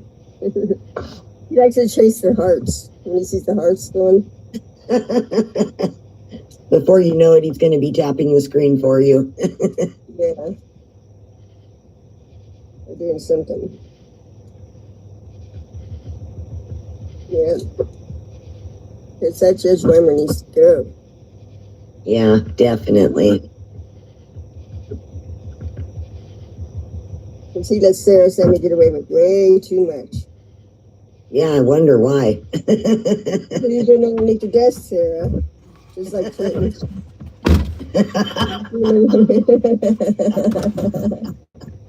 She's pulling that Monica Lewinsky. Yeah, she is. Well, that's how she got her position. I think so. Because he lets her get away way too much. Maybe he likes hairy Persian girls. Who's Sarah Sammy? Are we talking about Sarah? Are we talking about Sarah Sammy? Yeah. She has no meat. Yes, she has no meat.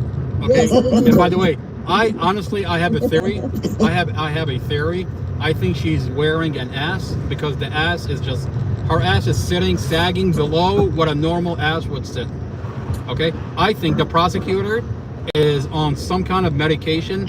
She's losing a lot of weight, and she's wearing an ass. I swear to God, I'm not even joking about that. It's weird. I can't focus on the case. I'm worried about that this lady is, I've never seen anything like this. I've never seen anybody that wears an ass. That ass doesn't sit at the waist of a normal. She wears an ass? I swear to God, I'm not even joking. It's disturbing. What? Maybe it's one of those things they sell online. Those plastic things. Yes, yes. That's crazy. That is crazy. My question my is, goodness, does that's she wear it? great. My question is, does she wear it every day, or does she only wear it for trial? Like for, Court. when she has court. She goes home, she takes it off, and she has a flat, like she's a board. Have you seen King of the Hill? Is it King of the Hill? Yes. That one scene when he's like, Hank, you have no ass. I gotta look at, oh my God. Please remind me to look that up and play it on the podcast next time. There's gonna be internal jokes, the core jokes in the podcast, okay? Okay? Fair enough. Both didn't know what that meant.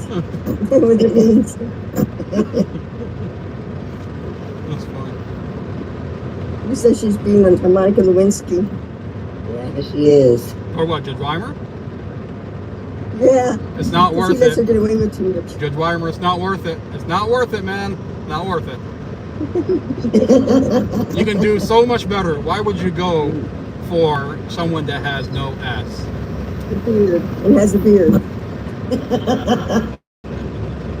Oh my goodness, just imagine how hairy she is. Should we send her some razors for Christmas? Oh my God. You know, if you go to Sam's Club, you can buy like the bulk, like buy them in bulk. Like they give you like, I think there's like 20 of them, 40 of them. And they're the Gillette, they're like the good kinds. Okay? And they're cheap. They're only like 40 bucks.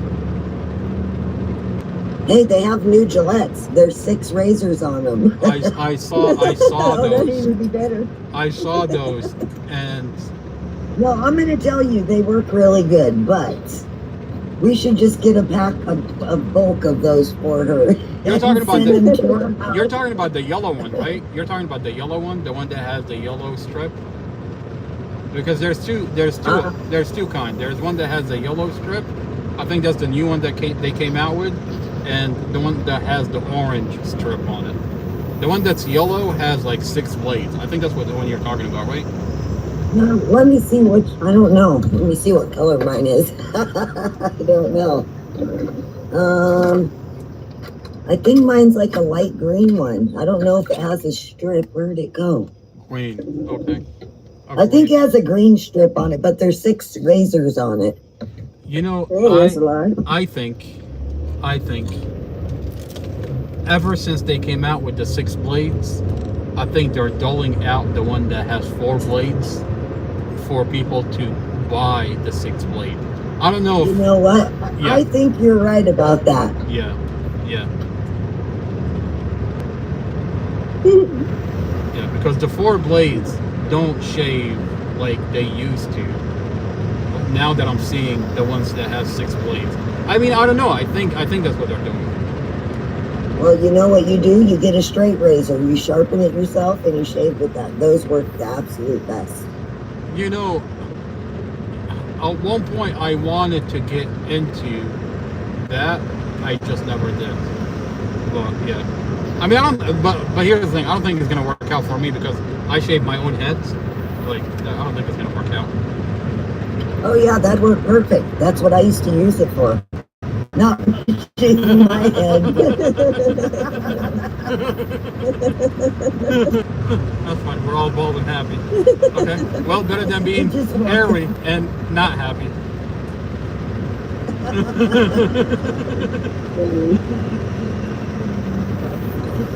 That's funny. Oh my goodness. It's like Comedy Central.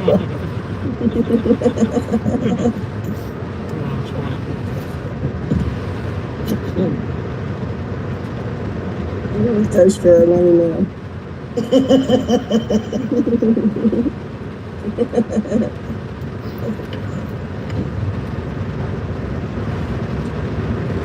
I mean, the least that you could have is, if you're gonna be hairy, I mean, at least have an ass. But to be hairy and have no ass, that's like a genetic deformity.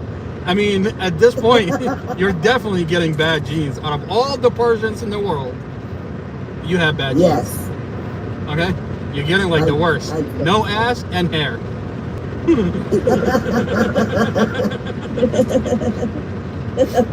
No wonder your father named you Sammy. Can you imagine her armpits? Ew. Oh God. Oh my Why would you God. put that image in my head? Casey, come on, man. I can't sleep. I'm not going to be able to sleep anymore. Okay? I'm going to be for a while. The weekend is just, it's gone. That's it. I'm going to be working the whole weekend. You're like, why are you door dashing so much? I can't sleep.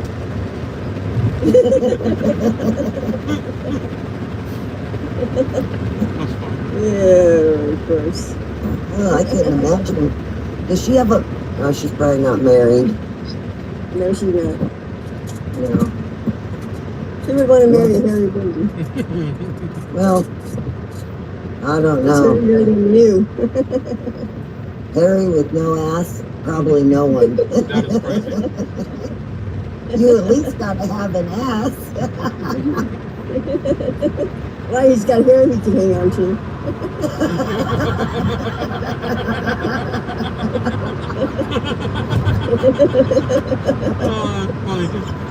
Bigfoot. What's that one character from Star Wars? There's a character in Star Wars that's like all hair. Chewbacca. Oh my God, that is fucking funny. That's Chewbacca. It's Chewbacca's hair. Oh my gosh. Oh my goodness.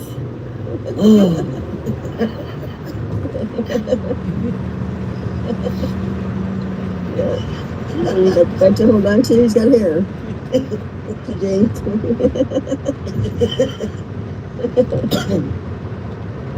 Oh man. She could braid it and he could pull on that, see that? Just use the braids as sandals. Yeah.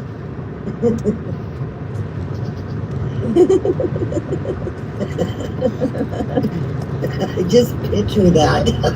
I am.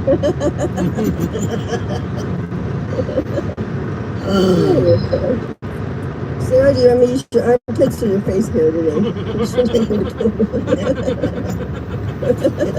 Or hang on to? I think her armpits are trending. There was a girl on TikTok that was putting extensions in her armpits. What the heck? Yes, I saw that. And all I could think of was Sarah Sammy. I'm like, oh my gosh. Now that's hairy. Ew. They were putting extensions in their armpit hair. I was like, what is wrong with people? Yeah, that's crazy. Well, we could ask Sarah.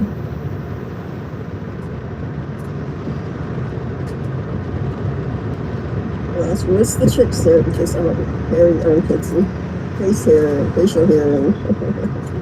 And I did this with my phone too. Can we cornrow your beard, Sarah?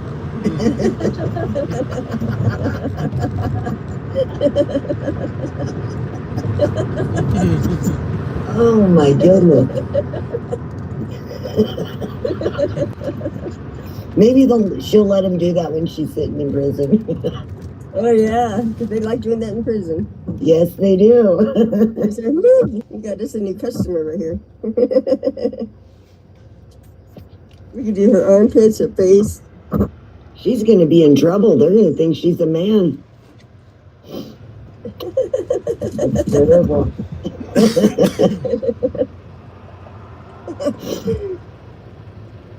Oh. Oh my gosh. Chewbacca from Star Wars. Yeah, Chewbacca. Oh my goodness. We should get a picture of that and put her face in it. Oh my goodness. That's funny.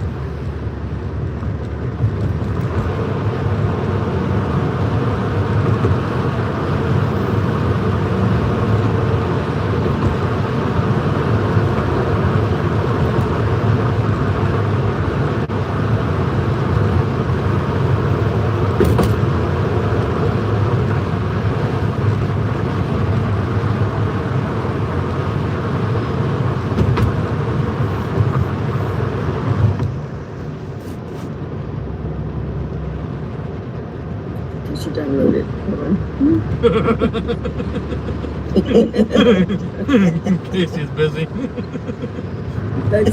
She was like, let me take care of this for you. Oh, wait, hold on. Yeah, hold on. Oh, I didn't go in there. Hold on.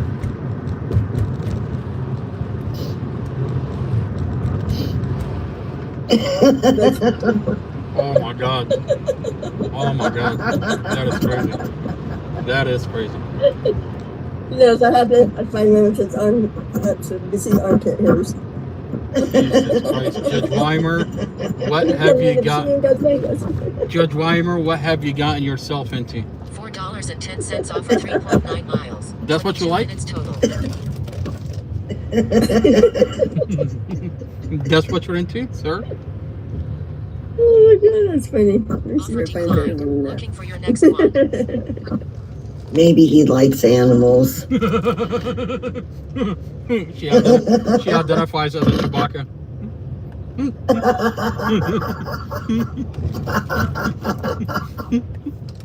That's funny. Oh my goodness.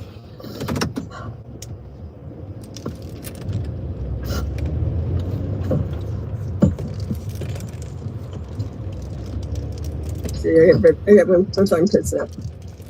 Wait.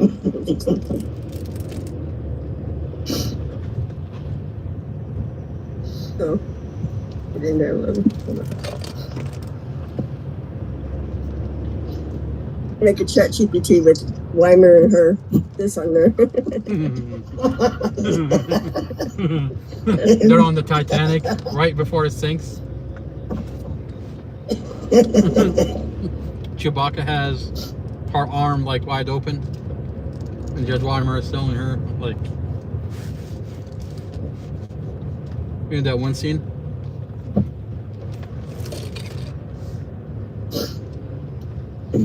That's crazy.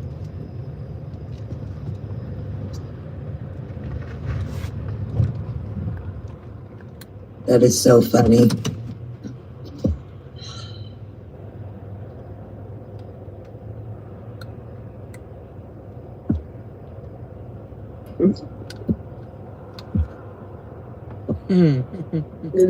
Oh my god.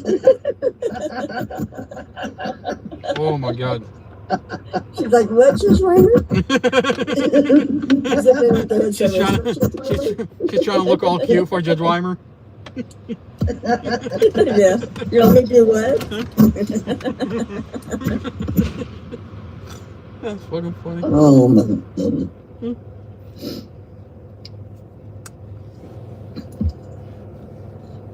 Oh my goodness.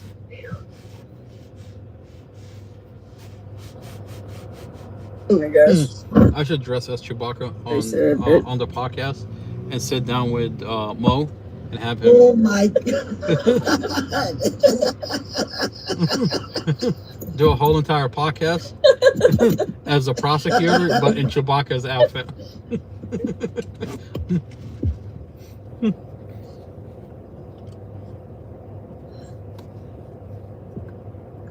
Oh my, Casey, you should make a picture of Judge Weimer with that one you just showed.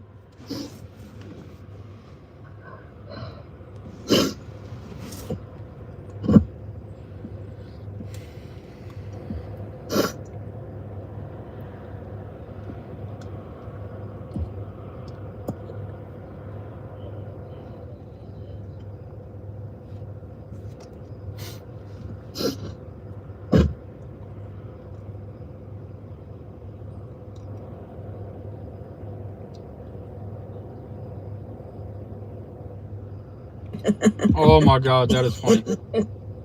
That's fucking funny. You should make you should make a picture of that with Judge Weimer. That'd be great. That's fucking funny. She's got her favorite boots. She's got her favorite boots on, and she's ready for court. She's ready for Judge Weimer. That's funny. She's like, come here and let me rub my hairy armpits on you. Oh god, she's disgusting.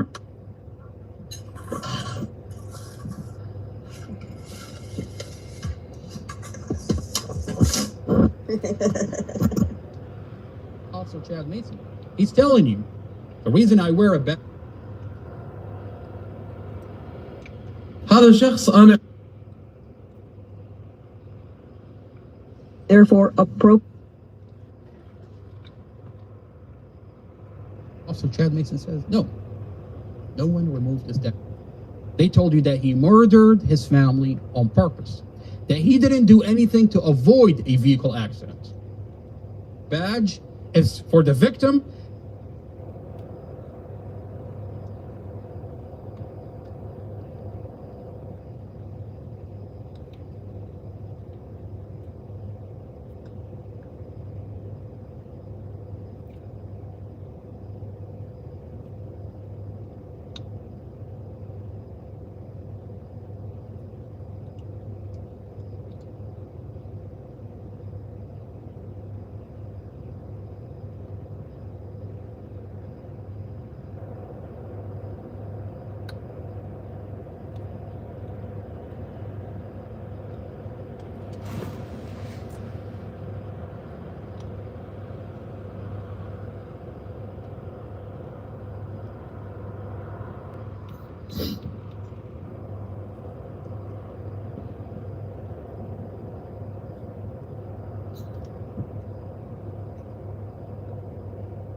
The police department. Defendant's brother, therefore, appropriate.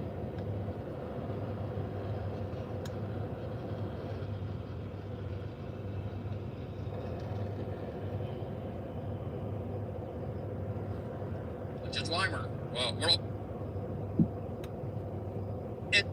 why is it that the leaked evidence out of his file show that must stop you?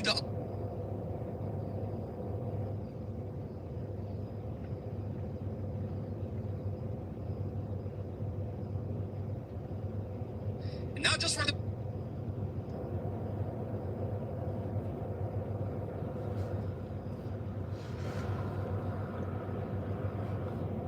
Saddam.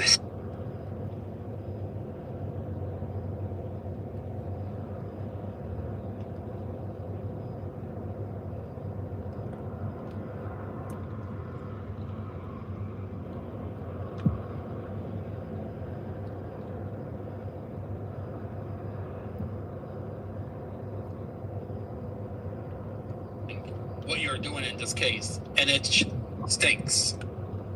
An audio that's cut by the police department. You go as far as you say, not the prosecutor, the judge says, I want a protective order from the family that's telling you that the police department cut the audio. The audio that today information is coming out that there is audio. You gave an order for an independent expert to go in and extract the audio, but you want a protective order. Let's protect this county that lied about there is no audio on this dash camera. What is that show about the judge? What is that show about Judge Carol Weimer? Is he impartial in the Mustafa Al-Jazari case, or is his main concern to protect the county that falsified this case? Judge Weimer, we're all watching what you're doing in this case, and it stinks. An audio that's cut by the police department. That's crazy. You go as far as you say, not the prosecutor, the judge says, I want a protective order from the family that's telling you that the police department cut the audio. The audio that today information is coming out that there is audio. That's crazy. Yeah, that is crazy. Offer declined. Looking for your next one.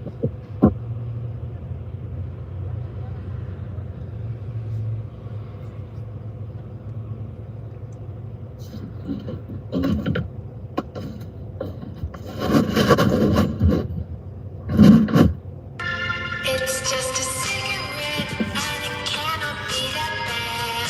Honey, don't you love me, and you know it.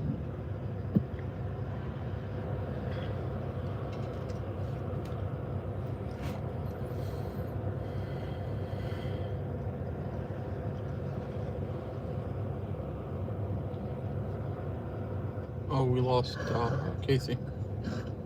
Oh no, she was making a picture. I just sent her an invite. Oh, good.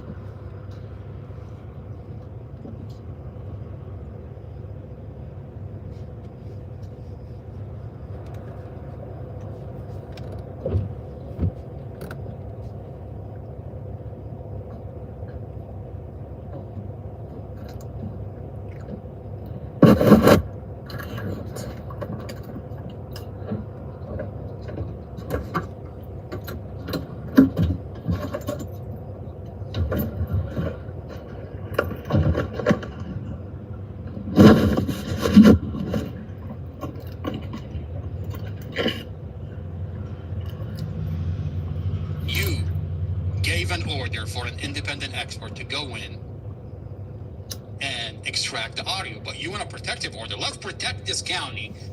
It's crazy. Every time I think about it, it's really hard wrapping my head around what they're doing here. It's crazy. It's just crazy. Yeah, And they pick the nicest person ever to do something like that too. that's the crazy part. You're gonna do that. I mean, Like, you couldn't pick somebody that was an asshole? Like, seriously? it's crazy. Not that that would be any better, but still. Like, they do that to somebody that's never been in any trouble. Like, why? I mean, it's really sad. This whole entire case is really sad. You lose your family in a car accident. And then on top of it, I mean, and on top of losing your family, you put them in a county jail and you falsify every piece of evidence in this case. Like, that's really sad. I mean, you get in a car accident. It's a car accident. Like, he lost his family in a car accident. So on top of grieving the loss of his family, you're gonna put him in jail. I mean, right. That's crazy. And not just for a little while, for a long time. Like, I mean, yeah. Once you go there, you're just never the same. You know? Being in a place does stuff to, I don't know, being in a place that just changes you.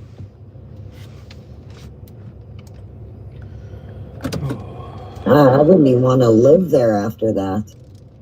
I'd be terrified. That's crazy.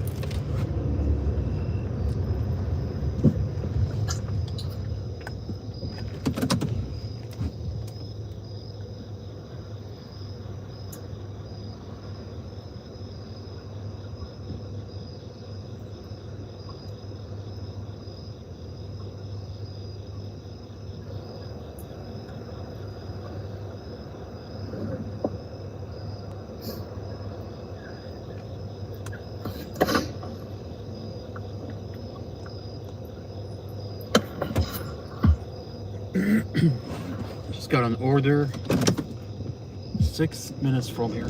Okay.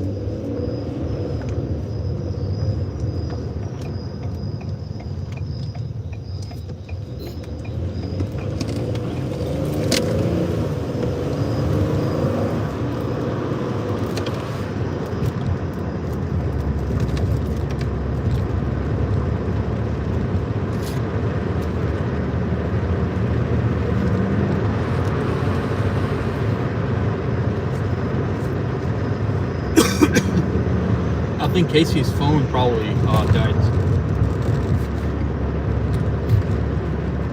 Maybe. But she said she was trying to not fall out and make a picture. She's making a picture of That's what. Okay. Sarah Sandy and Judge Weimer. That's what she's doing. Yeah.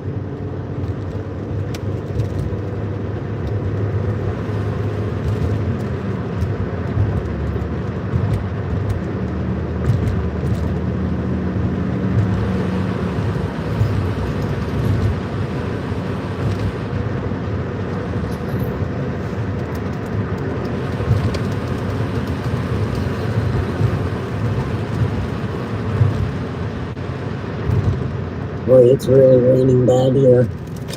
Oh, is it? Yeah, a lot. You think it's gonna flood Brenda's house or no? Yeah, I don't know. It's a possibility. That's not good. Because like by her door, it fills up really fast. Even if it doesn't rain a lot, it doesn't drain, so it just fills up really quick. How long has it been going on like this? Years. Oh, wow. Years.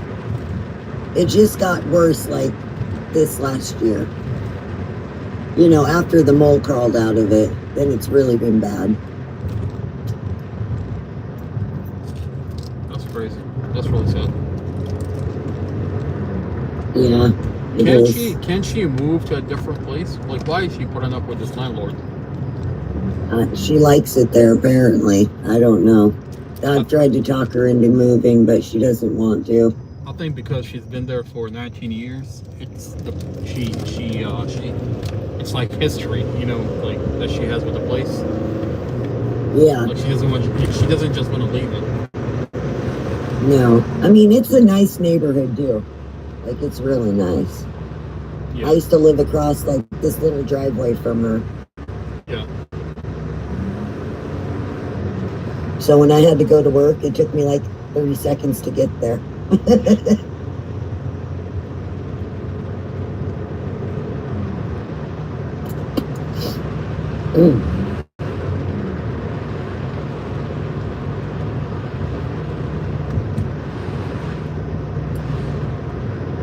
Yeah, she's just used to it there. Yeah, I mean, I know It's the a feeling. long time to live somewhere.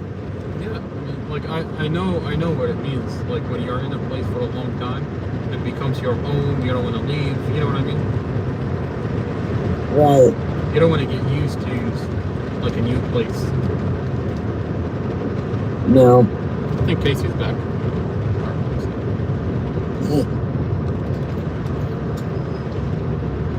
Yes. There you are.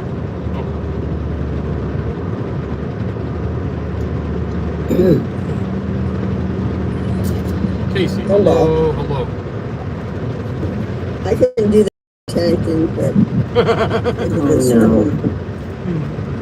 Oh my goodness. Okay, let's see. I gotta see this. Wait. Oh my fucking god. Oh my god. That is fucking funny. You are fucking funny. What is wrong with you? Wow. Oh my god. Okay, can you send me that picture? I should have had it. Can you send me? I should have Chewbacca put my one of. I will fix it. Can you I don't have please? to with her arm around his. Please send me this picture. I am definitely using that on a podcast. Okay? Or do you want it with her arm like We have evidence that the judge is impartial. He has the prosecutor in his lab. Okay? People are going to question it. They're going to say, no, that's Chewbacca. The problem here is Chewbacca is the prosecutor.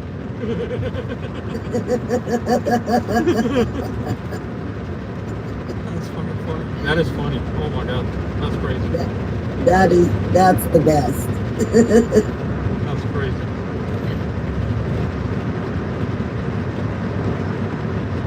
Oh my goodness, that was the funniest shit I've ever seen.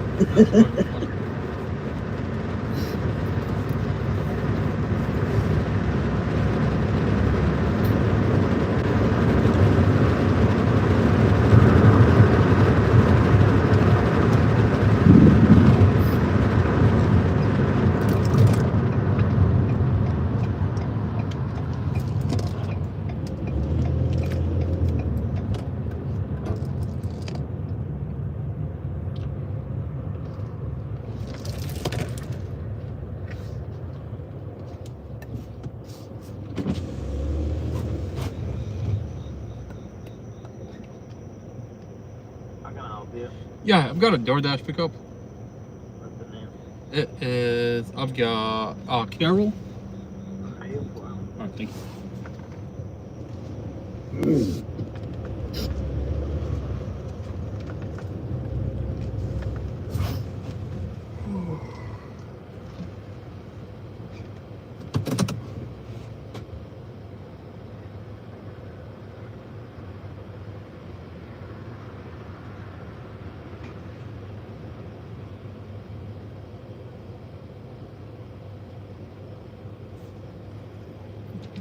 Hello. Here's the food. Wait for the drink, okay? All right, thank you.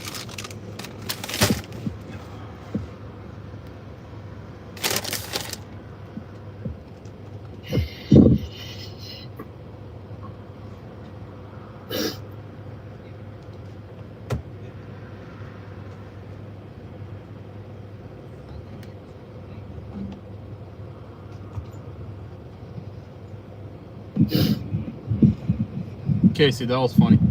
That was really funny. Thanks a lot, man. Thank you.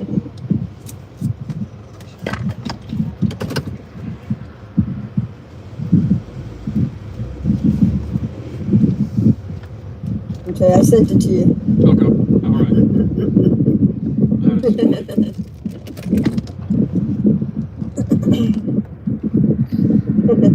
That was absolutely amazing.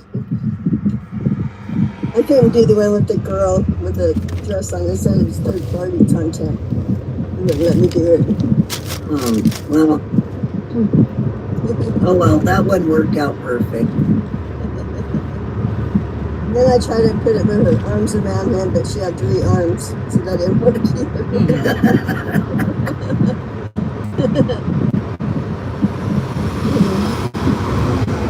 I could do all kinds of things on Gemini. Or ChatGPT. That's how I do all my flyers for my battles. On ChatGPT? Yeah, or Gemini. For ChatGPT, you only get four tries. In Gemini, you get more. And it's free. Gemini. That's kinda cool. Gemini. Is that that's a new app for AI? Yeah. Is it pretty good? It's free. Okay. Yeah. Can you do videos on it It's or like no? ChatGPT. Can you do videos on it or no? I don't know. I never tried. I think so. I never tried. I think you can. I never tried, but somebody told me you could. But I don't know.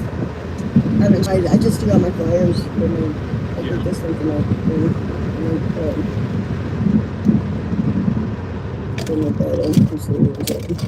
I do all my better ones on here. That's kind of cool. And you don't have to pay for it? No, it's free. Oh.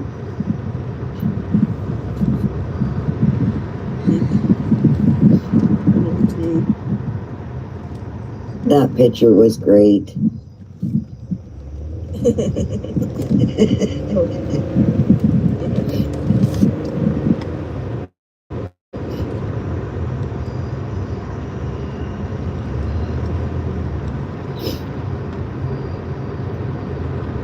I wonder if that's going to be in the file too.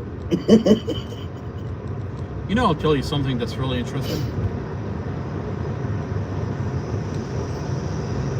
I mean, this is weird. I mean, it's weird. The last time I saw Stephanie Buck, the other prosecutor on this case, she had this look on her face. This weird look on her face. It's like, you know when someone for somebody? You know when you know that look, right? That you feel really bad for somebody. She was looking right at me, and she had that look. She had that look. She was looking at me, and she had this weird look that I've never seen before. Like she's really feeling bad. I mean, maybe I'm interpreting it. I don't know. I mean, I don't know. You know what I mean? But it's just like, to me, it just didn't add up. I'm like, wait, lady, aren't you like supposed to be like Dr. Evil? You know, like. I just can't get that off of like the back of my head. I'm looking at her. I'm just like, why does she look like? It's like you feel guilty.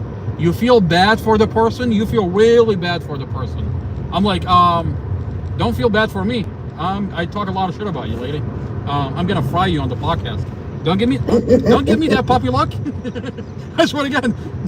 No. You are evil. I have your file. I don't need you to feel bad for me. Don't feel bad for me, okay? You're going to jail, lady. She's giving you that look so you might think she feels bad, so that way you might feel bad for her. She wants me. She wants to get off easy. She wants me to feel bad. She wants me to get the impression that she's the nice person here, so I don't talk shit about her on the podcast. Lady, I'm gonna fry the fuck out of you. Okay? You come in with your little SpongeBob book bag into court. It's like, lady, if you're gonna be a prosecutor, at least carry yourself as a prosecutor. Don't carry yourself as a fucking crackhead. You come in to court with your little book bag out of like Walmart. Okay? No. Wow. Like, I mean, one day on the podcast, I'm gonna walk in. She doesn't carry a briefcase or something. She carries a book bag from Walmart that looks like a SpongeBob book bag. It's like, lady. Oh my God. What are you? How unprofessional. I mean, it's honestly, I'm pretty good at psychoanalyzing somebody. I think she used to be like she's like in some rehab program, and somehow, some way, with the diversity hire, she made it into becoming a prosecutor. I'll be right back. Okay.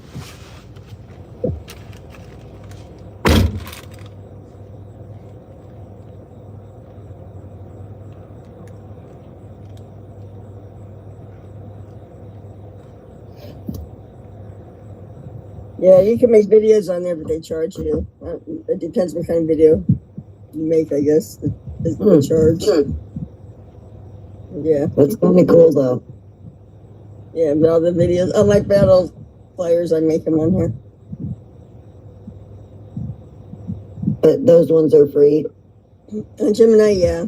And you get, I don't know how many you get free ones, but on ChatGPT, you only get 4 tries. If they don't do it the right way the first time and you edit it until it's right. Sometimes I do it and then it's like, oh, you have to wait 24 hours till you could do it again or something. So then when I make the picture on ChatGPT, I just put it on the Gemini to fix it. That's kind of cool. Yeah. At least you don't have to pay for it. I did it for Benedict Girls for the Box Battle tomorrow. I'm one of the finalists and I'll show you. Let's see if I can get it. This one right here. I made that one for her. Oh no, that's not it. That's my battle. Hold on.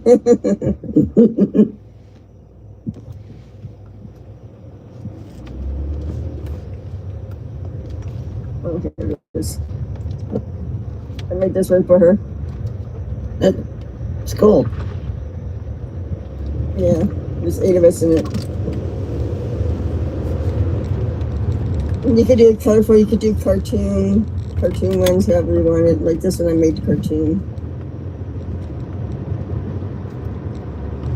I made that one cartoon. Oh, that's cute. That's for Sundays.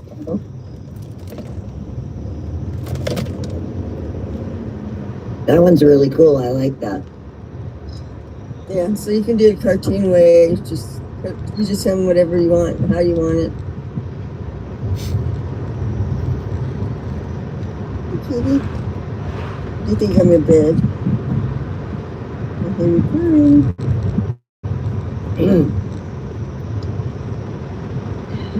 Has your friend come back? Good. The one that thinks I'm a terrible person and a bitch. Oh, she ain't my friend. She's not my friend. No. That lady is crazy. She got mad over 1 cent. Mm-hmm. That is weird. Like there's a couple of people that have been like that lately. Really? Yeah. Which is weird because I've gifted her a lot of different times. Mm-hmm. Well, it's so weird when we're in box battles, her boyfriend's sending her all kinds of gifts. None of us complain about it. Her boyfriend does, so she'll win, huh? Yeah. Mm-hmm. Of course. She gets him the money to buy her gifts. Wow. Now she's being a kissy ass to an agent that's in our agency. Now, he made her moderator, and I'm going to tell him, the one I box battled on my birthday, I'm going to tell him that he needs to watch her. Yeah, she's crazy. Mm-hmm. I mean, we're sitting there talking, and all of a sudden she said, what'd she say? She's like, a big fat zero. It's like, Oh yeah, yes. That's funny. she's mad because Farrah didn't gift her. Yeah, no. Farrah didn't send her a gift. Farrah told me that. And she blocked me. That's She funny. blocked me for it too, and Tracy, and a lot of people she blocked. Everybody, Like, basically. listen, lady, I don't know you, and I don't want to know you. You are nobody to me, and I'm not even. I'm never gonna give you a penny ever again. So, you know, ever since she's done that, now that if I'm in the box battle or something, everybody will send me and whoever else a gift and not her. Big fat zero. Yep. That's funny. Yeah, she blocked me because I don't know why. I guess because Carrot is my friend. And I said I have no control on who gifts who or how much or whatever. I have no control. She's such a baby. Like, lady, you're supposed to be a grown-ass woman. Why are you acting like that? Yeah, and then she's been screenshotting my lives when I'm alive and stuff. What the purpose is that for? Yeah, she's a stalker, straight up. Not screen recording where you can hear things, just a screenshot. She wants to take pictures of you. She's And I'm not the only one she's doing it to. She's doing it to someone else too. Weird. Yeah, she's doing Really? it to and Candace. Yep. What is wrong with her? Beats me. That was funny. Tracy was like, well, she goes, what'd you say? And she goes, well, don't you think it's kind of effed up that she gives you guys gifts and not me? Everybody that's in the box should get a gift. Like, I'll give you a gift. Let me reach through the screen real quick. No, give her a gift. You're saying a big fat zero. That's your gift.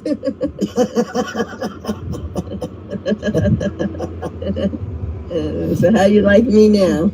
I don't know. I've met a few crazies on here. Jeez. Yeah, And but I'm every nice, time I see her, to everyone. yeah, every time I see her in the box battle, I tell her, because I'll be in somebody's live, and I'll say, come on, she's in so-and-so's box battles, let's go over there, and I'm gonna get in the box. I do it on purpose, we all do. She probably gets so pissed. Hi, Troll. Hi, username Troll. How are you?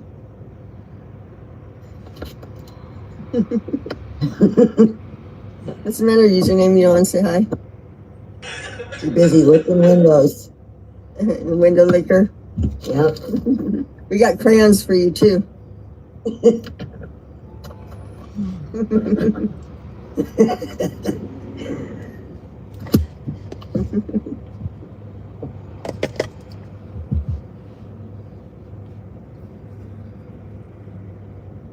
Oh, you hear your brother? Go get him. Yeah, I don't know what the heck her problem is. Yeah, that was just really weird. Mm-hmm. I'm like, what did I do? Left her on big fat zero. Big fat zero. Yep. Oh yeah, that time I did it purposely. I know.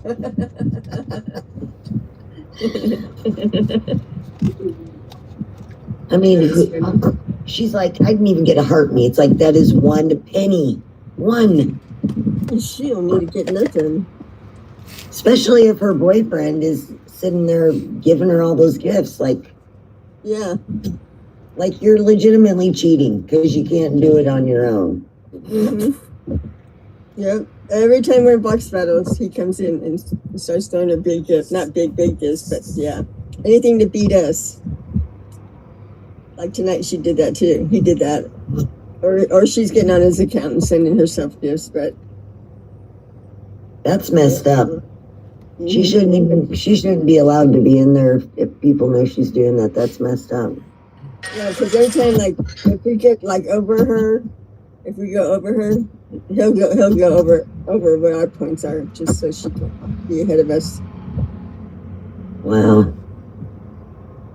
Every single time.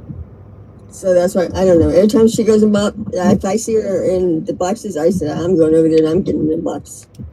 But every time I'm ahead of her, they go ahead of me. She's like, I'll show you. Yeah. He's going to have, I don't know when he's going to do it, but he's waiting to get a couple more winners, people that have won on his box battles. And then we're going to have a battle against each other. That's kind of cool. Yeah, I won twice on his. That's pretty good. But yeah, it's over dumb kiss. I mean, that they're nice and everything to get, but dang, you don't have to be mad about it. Well, right. Like, sometimes there's so many people in there, and I'm trying to give everybody something because I just do that. Oh my goodness, I missed you. Oh no, it's the end of the world. Yeah, even if it's just 1 cent.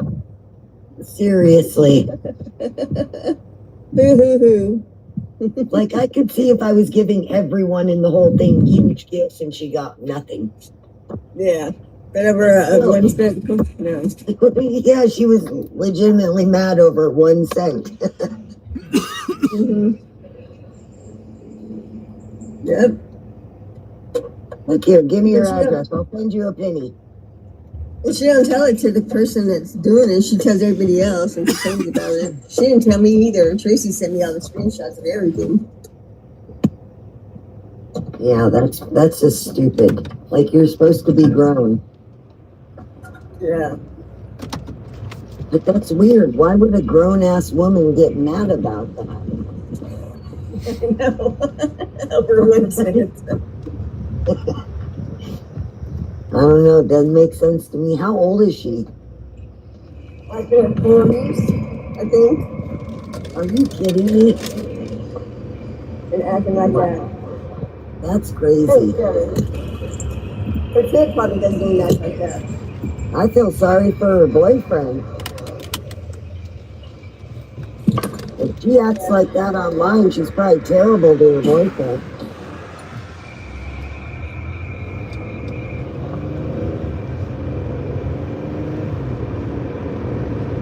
Yeah, this other guy too.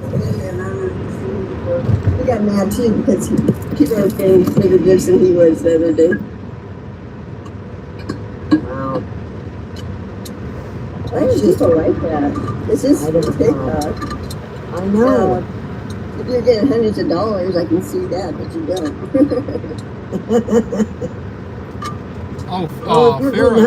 Farrah, did you ever buy the book, Elaine book, the novel?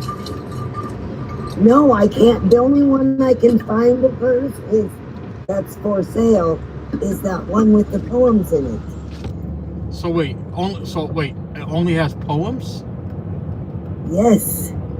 So wait, where's it's a book of it's a book of poems. So where's the actual novel then? I don't know. This offer type was declined. Looking for your next one. If you go on her page, it says that she has books, but it won't show any of them. No, not only one it shows. Like, looking up her book, the only one it shows that you can buy at all is that one. Is the one that's the poems. So where? This doesn't make any sense. Like, where? Then Offer where? declined. Then Looking where? for your next one. Where is the actual novel? Because I know she has a novel. I've seen the novel in her library. Well, if you can find it, I'll buy it. Oh well. There's no way. I mean, this is weird. You know what I mean? I mean, if you can't find it, I'm not gonna find it. You know what I mean? Like, it's really weird. Like, maybe she made it. I don't know. That's crazy. Off-grid. It's called off-grid. That's weird.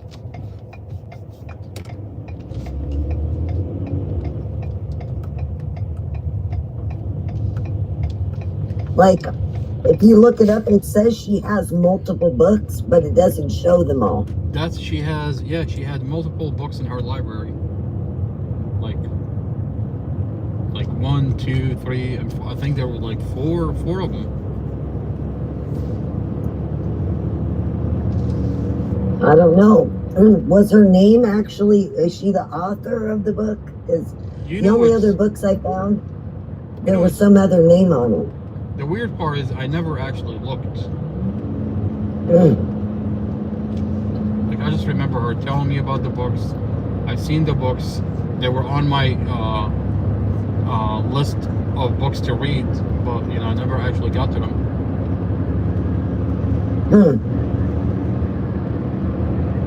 Now I'm wondering if the books are even real.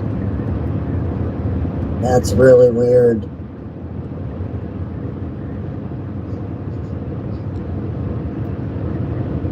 Watch, her whole office was a setup. I would not be surprised if that's a possibility. Right? Because yeah, I searched a lot. Yeah, that was a new office. She just moved in, and I'm thinking, was the whole thing just like fake? Really? I don't know. Oh my God, that's so fake. That has to be. Wouldn't that be weird? Oh, that is very weird. Wouldn't it be weird? Yeah, if you look it up, I couldn't find anything. So, I don't know. Besides the book of poems, that was it. And it costs like, I think, $7.99 or something like that. It's really cheap. Pick up perhaps The Door or something? Yes. It's only poems? Yes, that's what it says. It's a book of poems.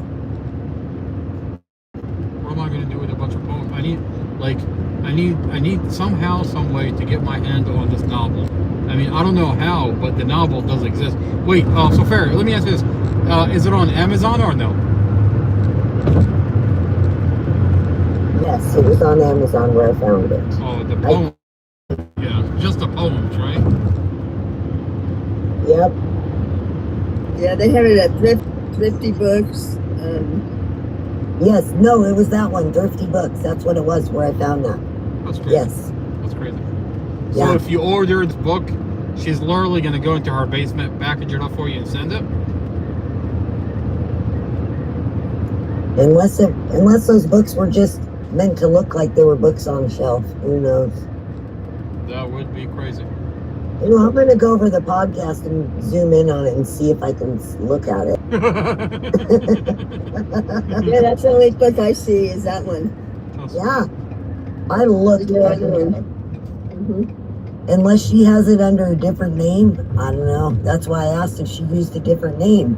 Maybe her maiden name? That's a good point. Actually, that actually makes a lot of sense. I think it's probably under a maiden name.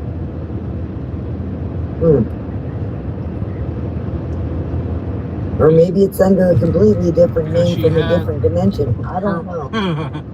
Her ex-husband, she left her ex-husband because supposedly he abuses her and he used to beat her up and like a whole bunch of stuff, right? So, I don't know, maybe the novel is under a different name. Yeah, it could be. Because when you look up that's all you find is that poem one that Casey was talking about.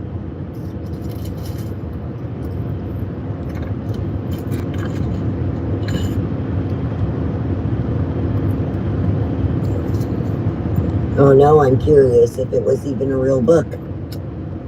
I'm curious if the whole thing is real. To be honest with you.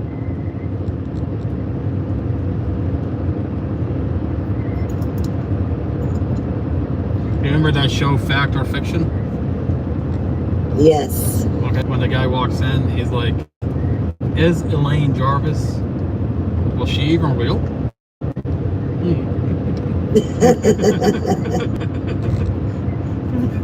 He tells the whole story of Elaine Jarvis, and he ends it with, "Was she even real, or was she a time traveler? Fact or fiction?"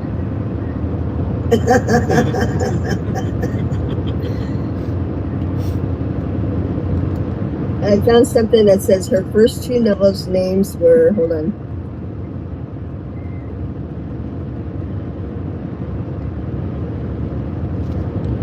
Ripple A Tale of Redemption. Can you buy it?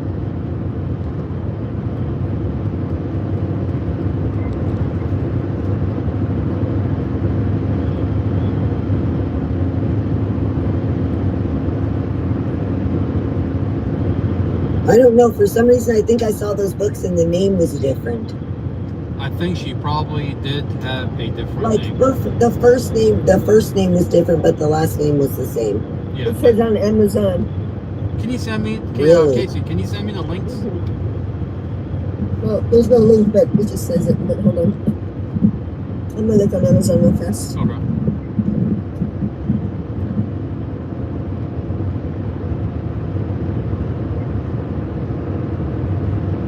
Here, Elaine. Here, kitty, kitty, kitty, kitty. I just want to get to know you.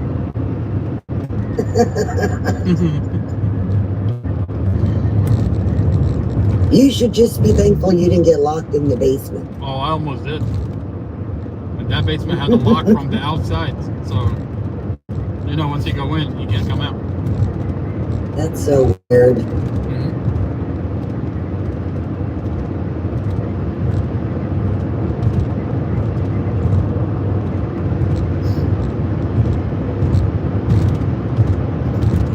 To be honest with you, the whole town looked haunted.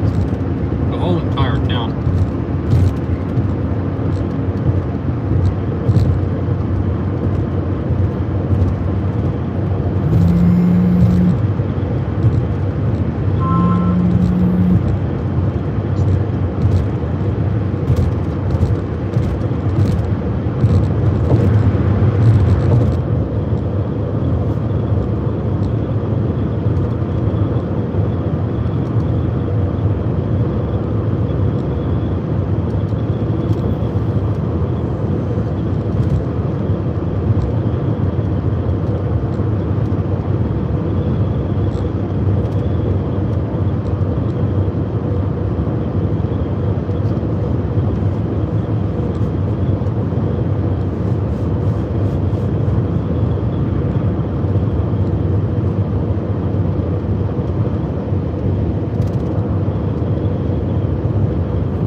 Well, I saw the book, but it wasn't by her. But it says she wrote 10 novels in this article. 10? Oh, can you send me the article? I mean, I'm invested.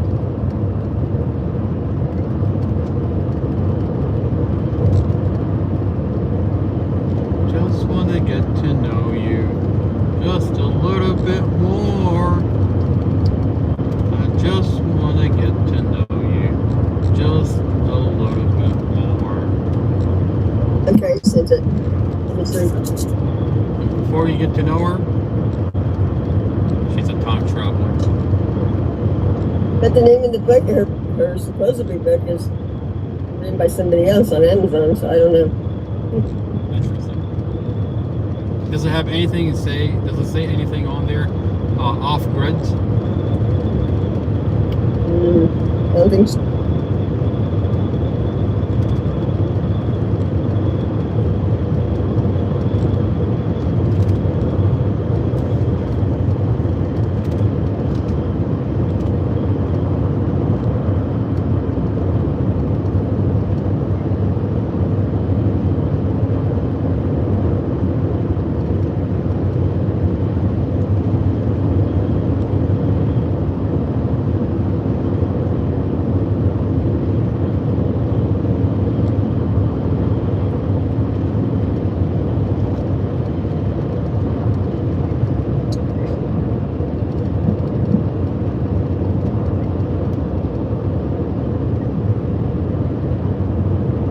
And I don't see no outer space book.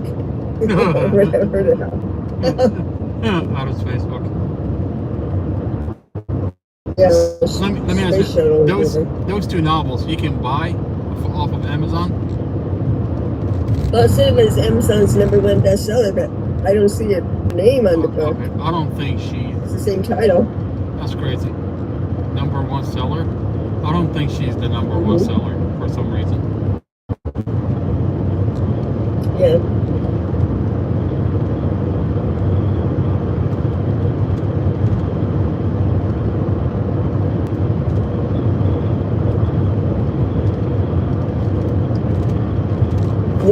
Won awards and it's a bestseller on Amazon. I mean, I don't know. Maybe that is the same book. We just have to. I think we just have to do a little bit more research. Yeah. Did you find it? I don't know. I sent the article to. I don't know.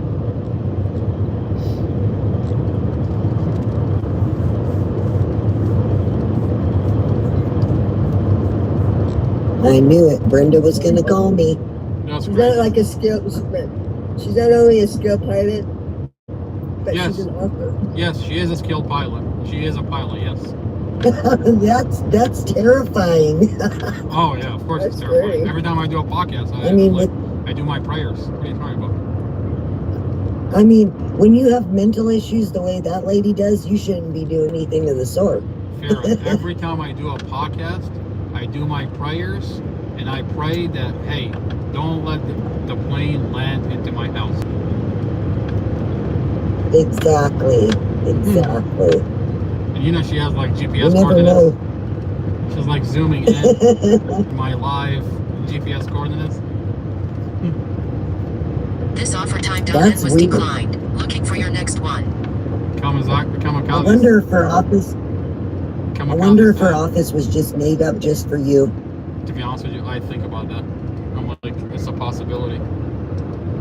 It's a very good possibility too. Offer accepted. We'll add it to your route. I mean, where did she even come from? She just came out of nowhere like the rest of the weirdos that did all sort of strange shit. Out of nowhere, she came to us. Exactly. I mean, what's a lawyer in Front Royal doing in Prince William County? Exactly. We don't know. That's really weird.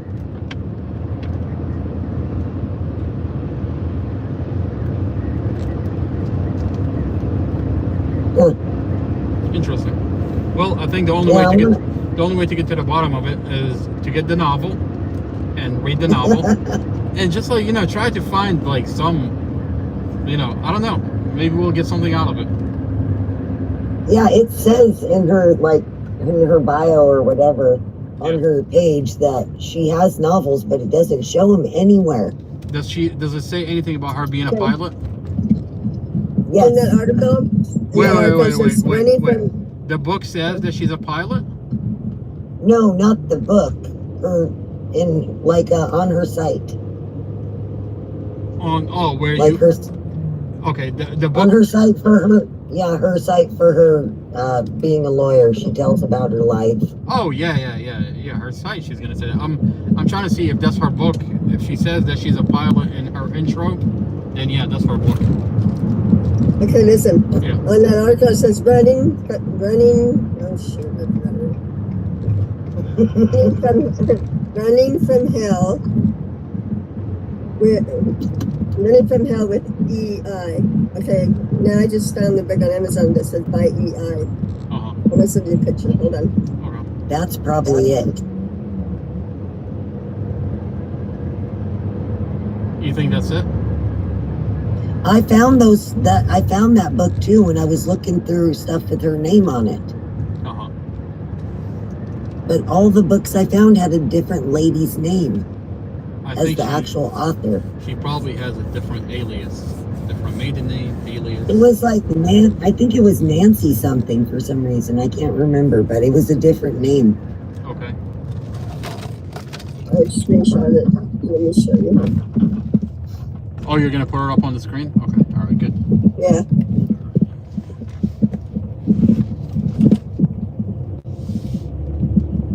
Oh my gosh, it's blurry. But that's it right there. Fine. Yeah, that's the one I saw. Wait, is that the one with the poem or no? No. No, this is a different one. No. Yeah, this is the novels. Oh wow! Can you Because send on me? her article, Can you send me that link? yeah. Hi, how can I help you? Yeah, I've got a DoorDash pickup. What's the name? I've got Mo. Okay, come on down to the second window, please. Thank you.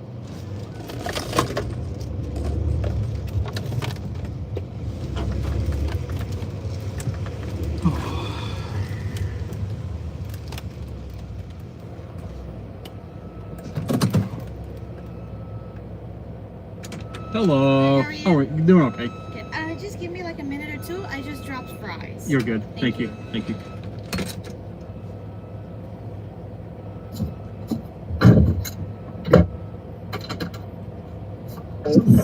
Phonics. Why does that sound familiar? Phonics.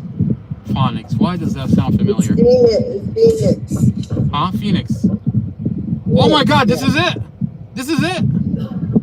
It is? I think so. I remember the Phoenix. I remember something about Phoenix. All right. I think this is it. Oh my God! I think this is it. You found it. It was on Amazon? I think it was on Amazon. This is what it says in the article. That's what it says in the article right there. Running from Hell with E.I. Her first two novels, Ripple, A Tale of Hope and Redemption, and I Run. Hope I'm going to order those when I get offline. Okay. All right. And I saw E.I. Phoenix, and I said, oh, then that's what it says right here. What is EI? Like AI? No, like Elaine. Oh. And then a different last name, maybe. Wow. E.I. Phoenix. Unless it's her middle name. Interesting. And Phoenix was her last name or something. I don't know. Hold on. Let me do some investigation. Okay. I swear to God, leave it to Casey to find out, get to the bottom of it. That's perfect. Okay, hold on. Let me do some investigation.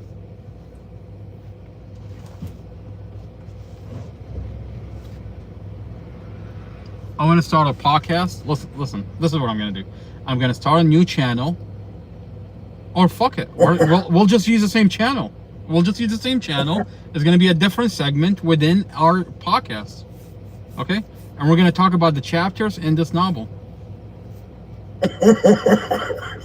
I mean, get to know Elaine. Why not? I mean, that's perfect. I want to time travel. Almost did. Yeah, right down to the basement. That is crazy. You're gonna travel right into the basement, buddy. Okay, listen to this. I have to go back and forth because I can't copy it. It says, there is an attorney, Arthur and Pilot. Oh, this is What? her. Oh my God, this is That's her. so her. That's her. Oh my God. That's in the novel? That uses the pen name E.I. Phoenix. Oh my God, this is. You know what? I think I heard her say something about that in one of those weird videos. Yes, I From remember. For her writing business. Have a good night. Yeah. I remember her saying that. I remember her saying that. It was on one of those weird podcasts. Yes, yes. Oh my God, you found the book. Okay. We need. Oh my God, I'm buying that book. And then it says, my name is Elaine Jarvis. Wait, hold on. It says, hi, I'm Elaine. Where does she say this? For E.I. Phoenix. It's on YouTube. That must be your time traveling name. Yeah. Most of you know me as Running from Hell. Is Hell Mustafa's brother? But anyway, that's on YouTube. Oh, that's funny. Welcome to Hell, Elaine. Well, where's Hell? We figured it out. See that? I told you I was going to investigate. That was good. Oh my Good job. gosh, that's so perfect. Good job. Good job, Stacey. Thanks. Let's see how much those books are new. Hold on, let me go back to it. Oh, $3.99 and hold on. What? That's it? $16.99 and $3.99 for the Kindle or whatever that is. That's it. The $16.99 for the novel. I need. Yeah, does it come in a hard copy? Okay. I need to dive into this project, but I need to do it with class. Okay. I need the hard. Exactly. There's no other way to do it. Okay. You have to have the hard copy. Okay. We have to get this in a hard copy. Okay. We're gonna do this the right. We're either gonna do it the right way or we're not gonna do it at all. We're gonna get the hard copy. Yeah. We're gonna have a segment just for this novel, and we're just gonna investigate. We want to get to know, where has Princess been? What dimension did she come from? How did you end up here? Welcome to hell. Oh my goodness. She's a time traveler. Well, hello there, Princess. Welcome to this dimension. Where are you? You are in hell. I saw those books too, and I didn't think it was her because it was whatever that EI thing is. I was like, oh, that's not her. That's crazy.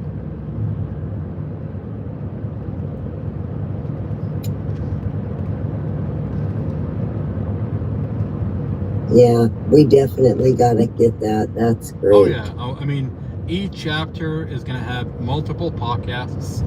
Okay, and I think we earned it. We have to investigate and get to the bottom. I mean, you can't really understand what is going on in the Mustafa Al-Jazari case and what happened. Okay, I mean, unless you get to know who Elaine is. Okay, right. Get to know your fellow time traveler. Paperback only.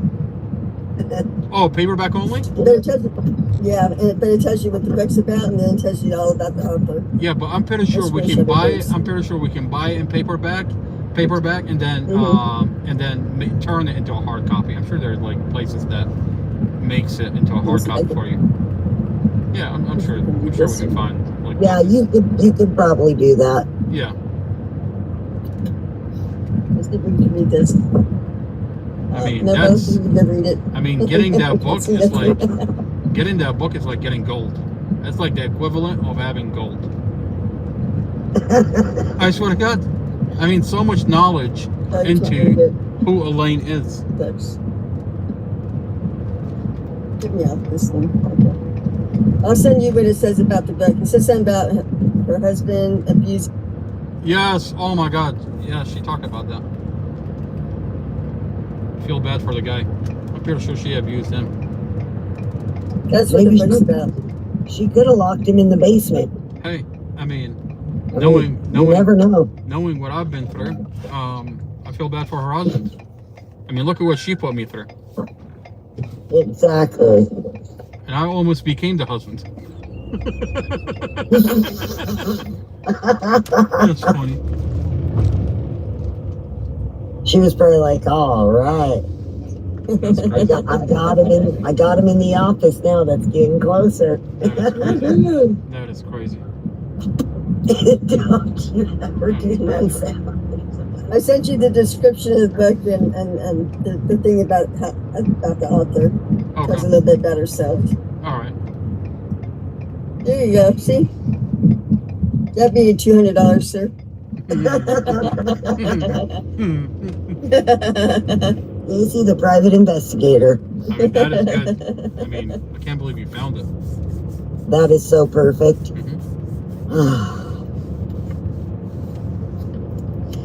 I wonder if they sell it at other places in hardback. Let me look.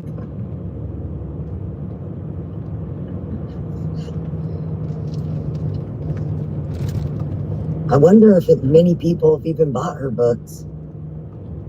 How do you? Oh my goodness! I bet when you buy a book, you can go on, and tell her, and she can see who bought the book.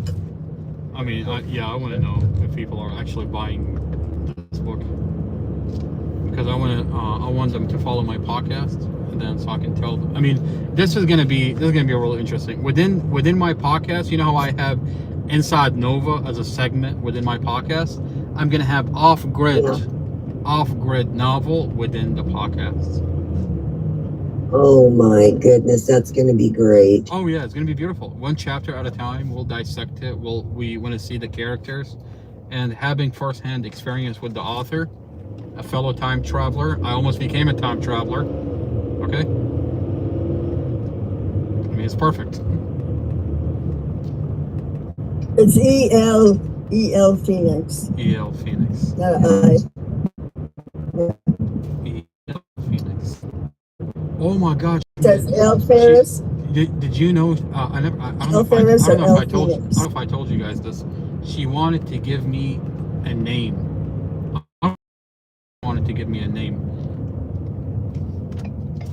I think it has something to do with being a time traveler. Like she has a name, like an alias. She wanted to give me another name as a time traveler, so like other traveler can identify me. I think what I was walking in was what is a cult. I mean, that's the definition of a cult.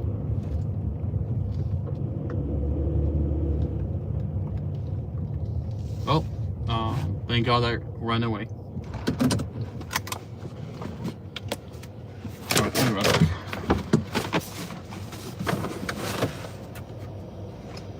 You can buy it at Walmart, Barnes and Nobles, paperback only.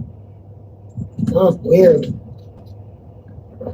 They're the same price, $16.99. Just no hardbacks, huh? Well, I guess it's paperback.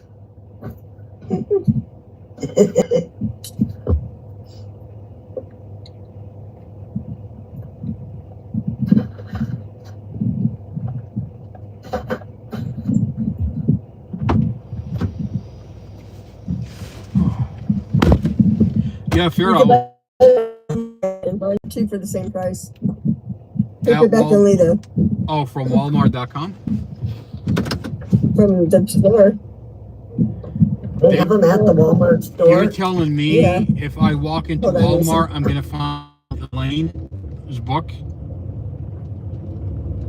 That's just weird. I'm definitely going there tomorrow. That's just weird. That is weird. Okay. That is weird. That's crazy. Offer accepted. We'll add it to your route.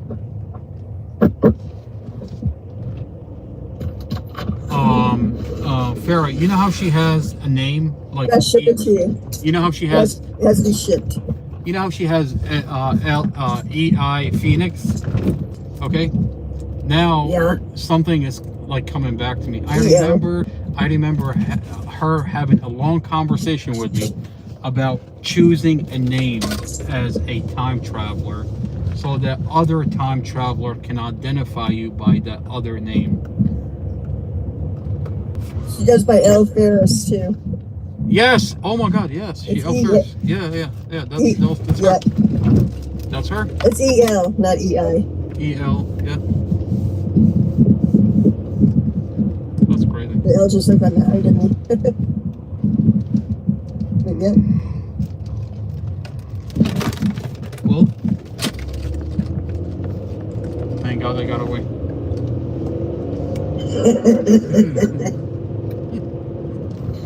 You're lucky. You're one of the lucky ones. You know those documentaries that when they interview cult members. Oh yeah. And they said when they're interviewing them and they're talking about their experience, I'm a survivor, a cult survivor. I am. I almost became a time traveler, except I was only going to travel into her basement and never come out.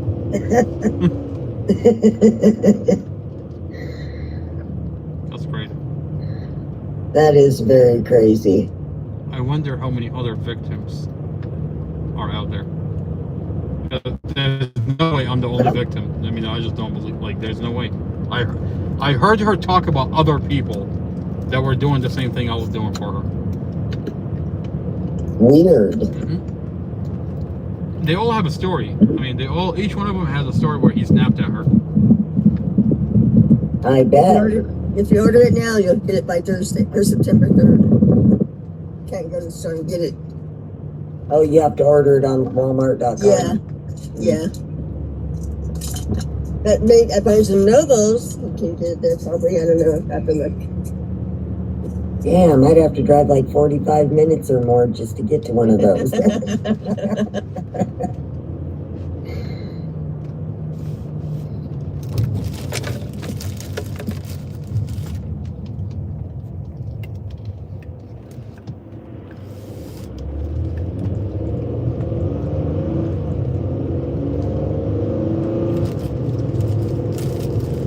Well, it's based on a true story, so if you really want to know what Elaine went through, there you go. Yeah, it says she got the back. She was protecting her family. As I said, or something like that.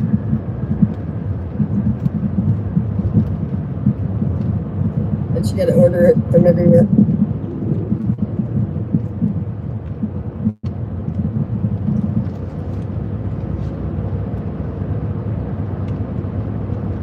That's crazy.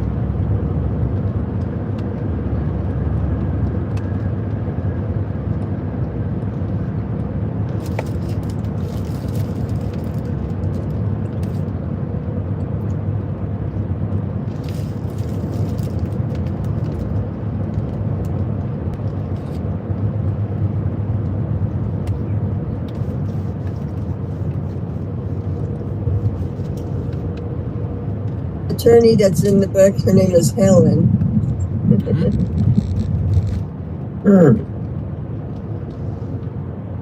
This is attorney Helen. Our 16-year-old daughter was being assaulted, sexually assaulted. What? Takes drastic measures. The story just took a turn. Yeah. Weird. She was healing and fighting against a sociopath. Well, yeah, when you're out, all those things happen. Oh, I sent a rose. Who did I send a rose to? I don't either.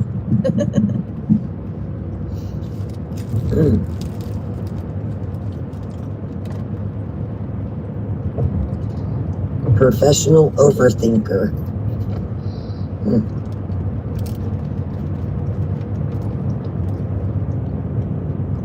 The 15-year-old daughter was wanting to be used as a sex swing. What? Have you It says that? Have you seen her daughter? Her daughter is like 300 pounds. What are we talking about? Exactly. That's weird. Wow.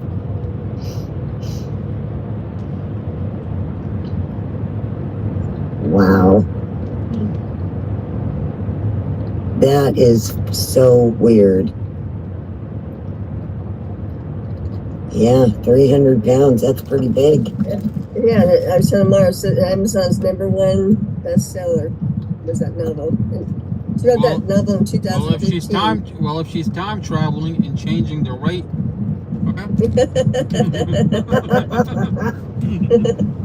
Now we're all gonna get that book, huh?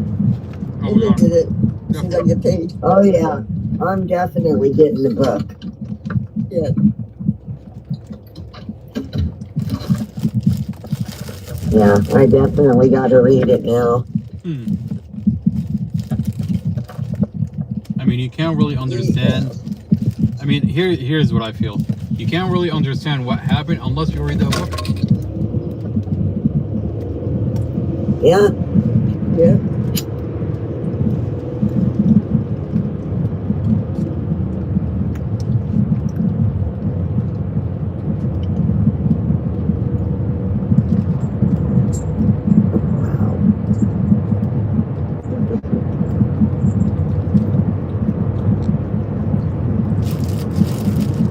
Oh, I'm so glad you found that. Oh my goodness.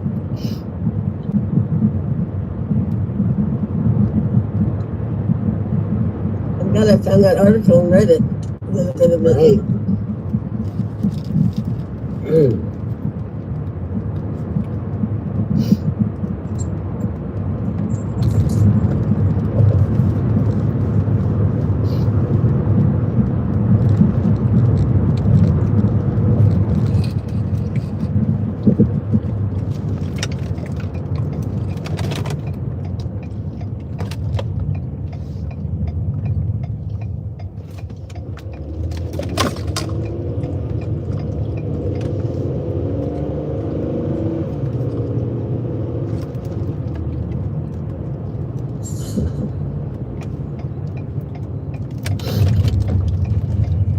I just don't understand how she has a pilot license. Isn't that a liability? I'd say so. I mean, every time I go live, I have to worry about like an airplane just landing into.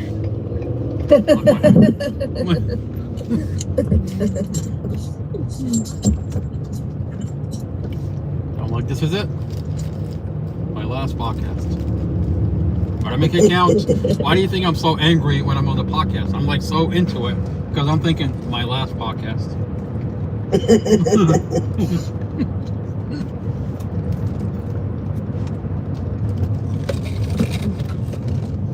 He's so passionate. No. I'm just expecting an airplane to just land like any second now.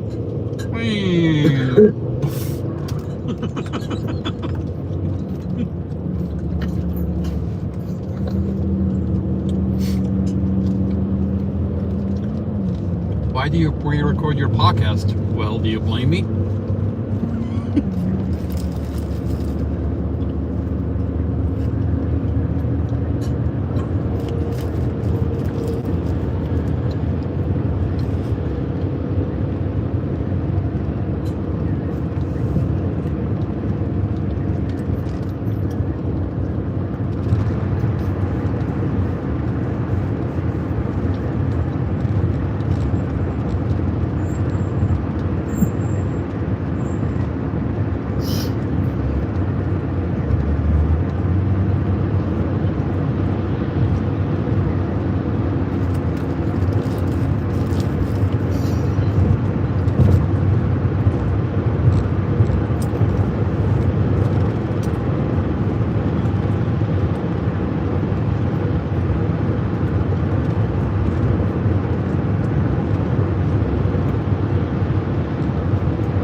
Oh, we got 4 people in here. Who's the other 2? Good morning. Afternoon. Angelo. There's one of my man. Another one's a ghosty.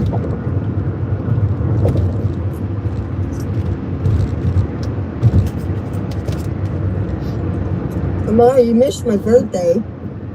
I didn't even know it was your birthday. Yep. It was. Oh, Tara. Yes, it was. I had a birthday battle and everything. Yeah, I didn't even know it was your birthday.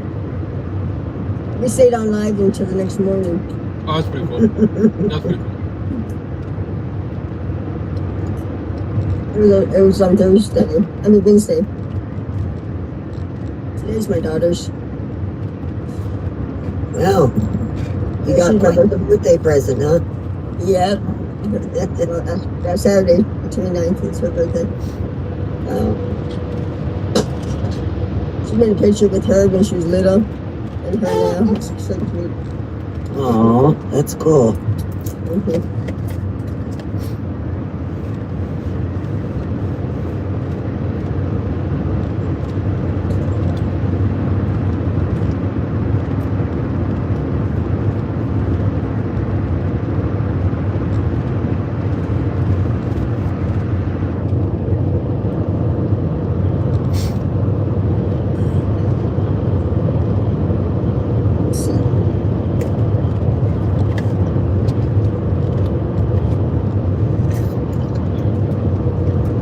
This is her when she was little, and her now.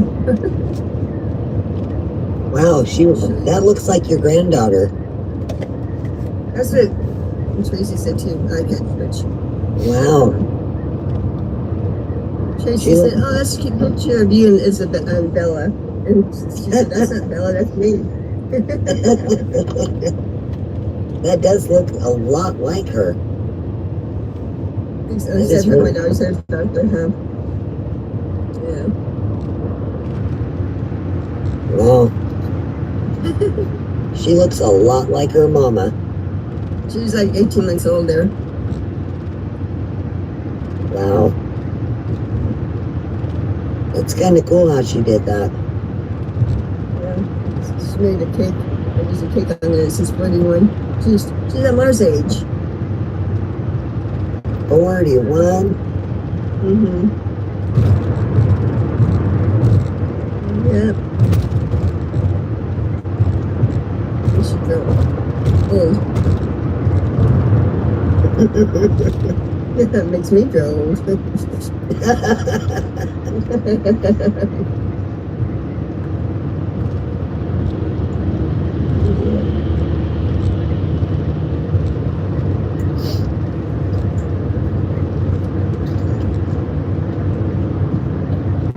Well, Marge's gonna be busy with the Lane's novel, with Chewbacca and Judge Weimer. That's funny. He is. You're gonna be a busy guy. That is funny. I mean, a lot of information.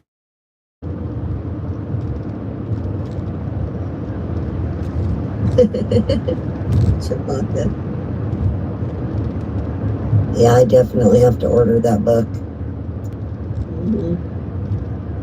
Just can't wait to do. I can't wait to do a podcast about that book.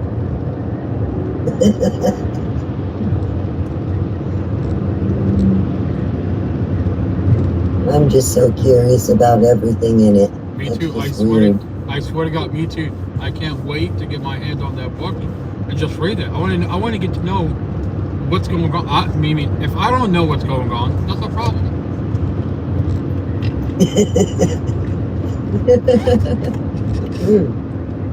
Yeah, when I typed it in, I just put Lane Jarvis novels. Mm-hmm. When I did the books, it didn't show that.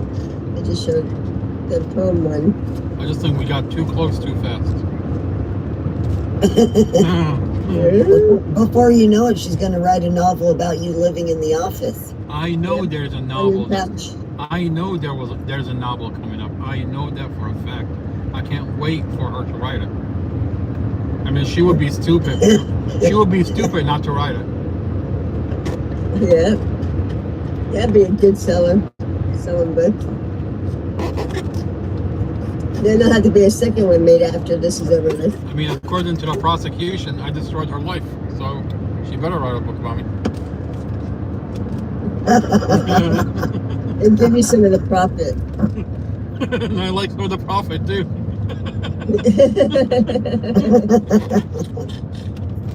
That's funny. That'd be a good book though. A book on the Suffers case. Yeah, heck yeah. Of course. Oh, yeah. Well, you'd have to make it like a bunch of different, like a whole series of them. Yeah. Because there's so many parts to it, like... Mm-hmm. You know what we have to like if you made it in, you make it into a Lifetime movie, you'd have to have like episodes. You know, yeah. You know what we have to listen to is Elaine trial when I had court with her twice. Oh yeah, I want to hear that. I mean, we have to listen to it. It's like the first court is 5 hours, and the second court is 3 hours. Wow, that's a lot. Mm-hmm. We have to listen to it. Yeah, I want to hear it.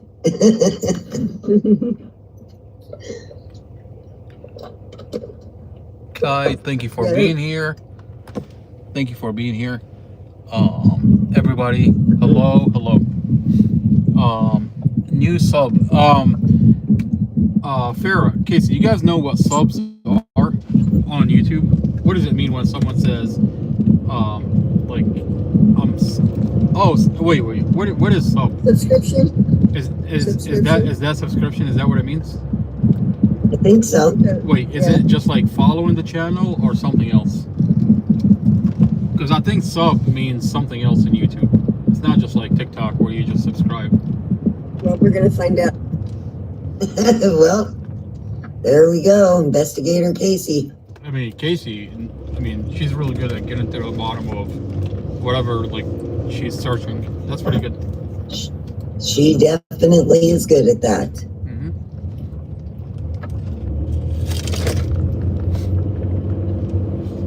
For subscribers. It just means you're following the channel? That's what it means? Yeah, apparently.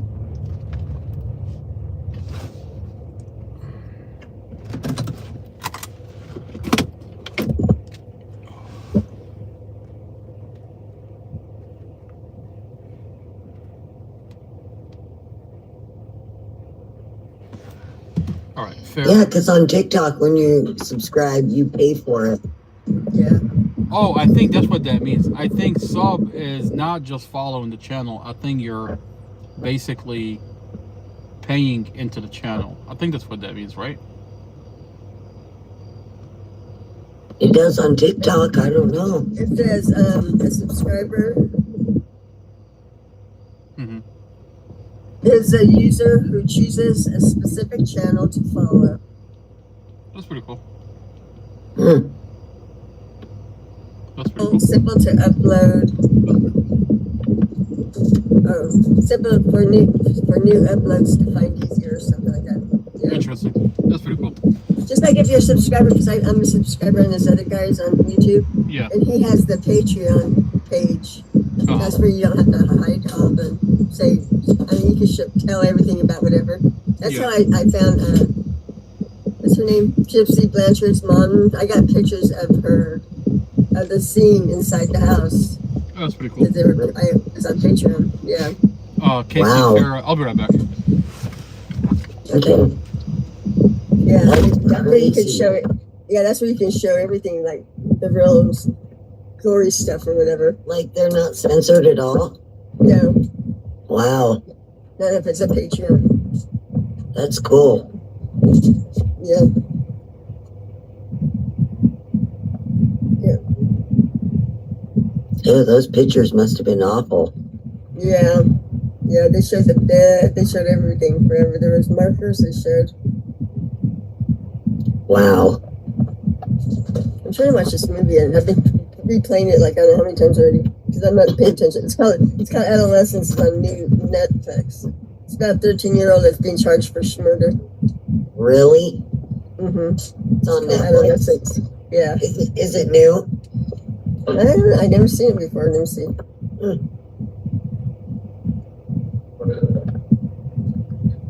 It says, go back to the beginning, like I have been for the last 2 hours now. It's called Adolescence. It's on Netflix. Yeah. It says, I'll tell you what it's about. Let me see if I should get this. Oh, let me go back. It says,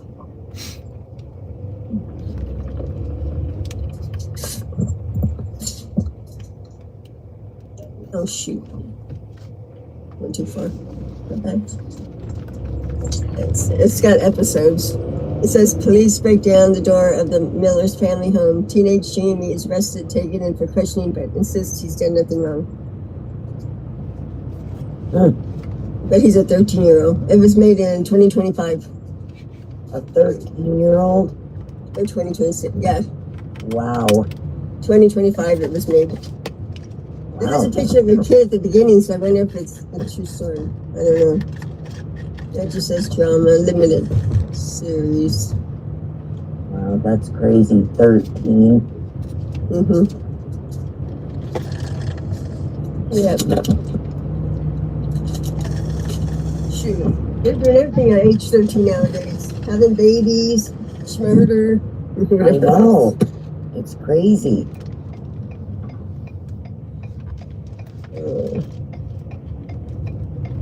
Oh yeah, they got him in there. Pushing him. He looks like a little baby. Yeah. At the beginning, they show a picture of a kid. It doesn't look like him, so maybe it is a true story. I don't know. I am so tired. Oh yeah. I'm so tired right now. I bet. It's almost 4 o'clock. Like, when all of a sudden it hits you. Like, that's how I feel right now. That's exactly how I feel right now.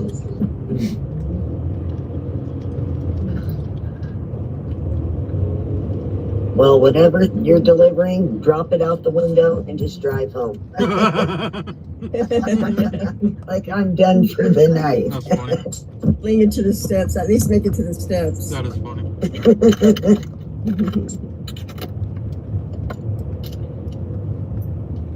Yeah, this is my last order. I can't.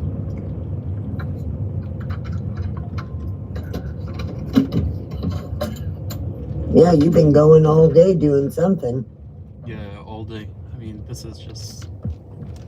That's crazy. Okay, just before we go in, Jamie, just come on, setting everything. So,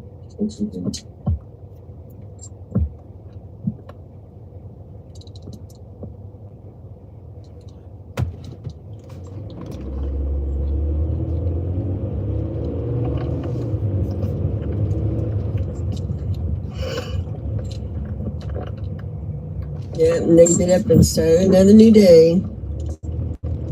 Yeah. I'm so glad I finally got my pool up, my water in there. Summer's already almost over. I'm gonna winterize it. I am not taking it down. I don't blame you. I wouldn't either. Because this pool is way huge, way bigger than my other one. Yeah, I had a giant pool too, and I never took it down. Yeah, it's a pain in the butt to put it back up. Yeah, I just put the cleaning stuff in it and had one of those vacuums and all that kind of stuff, and all the filters. I have a vacuum for it, but on my hose it doesn't have the thing to screw it in there. Oh no. I might have to get a new hose. Yeah, my kids used to jump on the giant trampoline right into the pool. I'm like, oh, they're gonna break their neck. Yeah. Yeah. We had to pull the fence out because when we first put it up, we were filling it up and it was pushing the fence backwards. Then my son had to take some of the fence down and put it out more. Wow. He hasn't finished, so. I mean, there's like 2 sections anybody can go in my backyard. Ooh, that's not good. Yeah. Side, I don't know how he even opened it. Maybe you should throw him over the fence. Like, I don't know. Like, you have to be an adult to grab the string from the very top of it and pull it down from the inside. Gee, when I was little, our next door neighbors had a doughboard pool too. And every time they go on vacation, all of us jump our wall. We had a brick wall dividing. We would all climb up on the wall and jump into the pool. You think so? All the time. Yeah. We sure would. All of us kids would just go swimming. We'd be like, the Masons are gone, let's go swimming. I'm surprised we never got caught though. Well, at least you got to use the pool. Yep. That's a plus. Yep. Because we'd always ask, can we go swimming? Sometimes the parents say, no. Or we'll tell the kids, go ahead, we can go swimming. Sometimes they let us, sometimes they didn't. So we took care of it ourselves. We went swimming by ourselves when they weren't home. You're like, we're going to crawl right over that wall, and thank you very much. Yeah, I tell the kids, the neighbors, the Masons are getting ready to go camping because they're doing the camper. Give me my keys. So I used to let everybody know they're going away. Like, it's time to go swimming. Yeah. There's a Taco Bell food right there. The Taco Bell food. Oh yeah, I know. Yeah, here it is. Yeah, make sure the cats don't get to it. Put it in the microwave or something.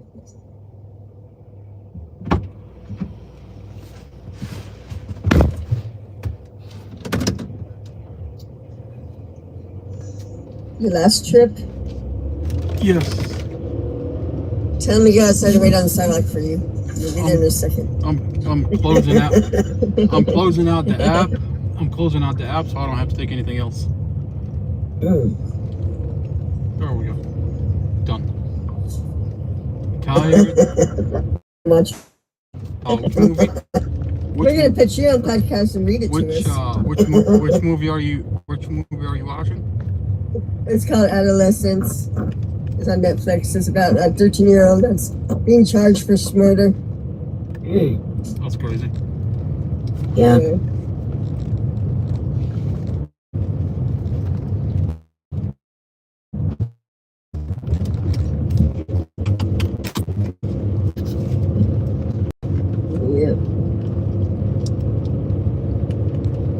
I reached another milestone. Good idea. Oh, that must be old. Today. I can't believe it's almost 4 o'clock.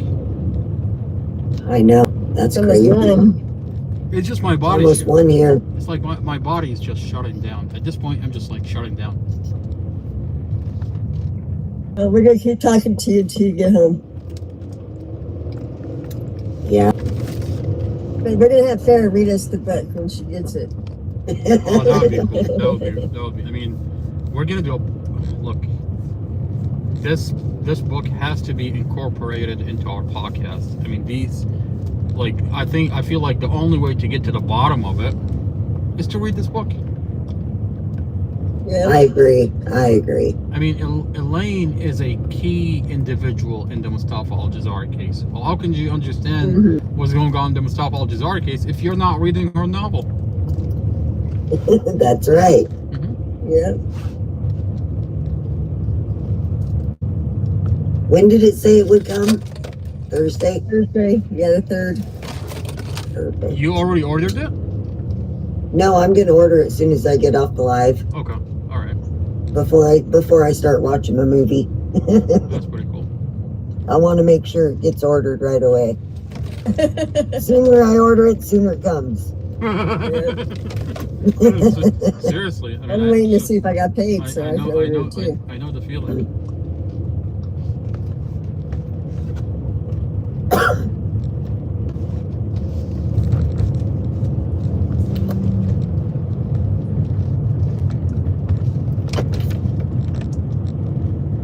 At least on Barnes & Noble, you can return the book if you don't like it. Oh, you're gonna gonna Just like read the book and then bring it back. Trust me. Yeah. Trust me, you're gonna like it.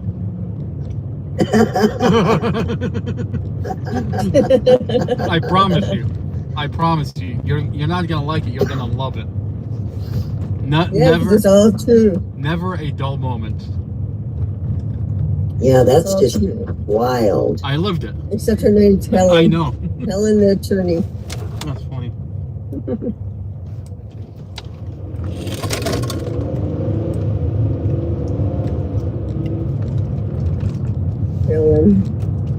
Helen, that's an old name.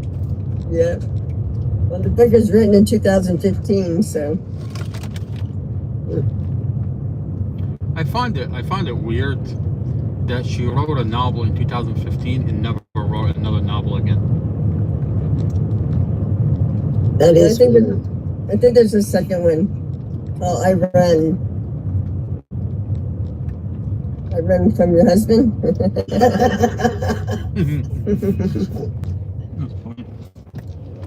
That's what it says. That first book I showed you guys, and it says "And I Run." That's the other name. Let me see if they have that one too. Hold on.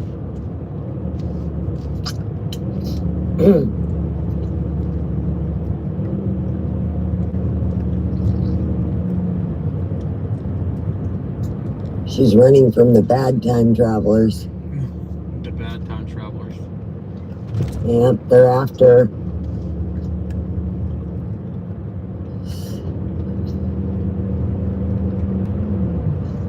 When she told me she's not supposed to be a lawyer in this time dimension. That's just weird. Weird. That is just crazy. What is she supposed to be then? She's supposed to stop the Antichrist from using the nanotechnology, because the nanotechnology is that's how they're unaliving God. They're gonna use the nanotechnology. The devil is yeah. Oh, and she said that she is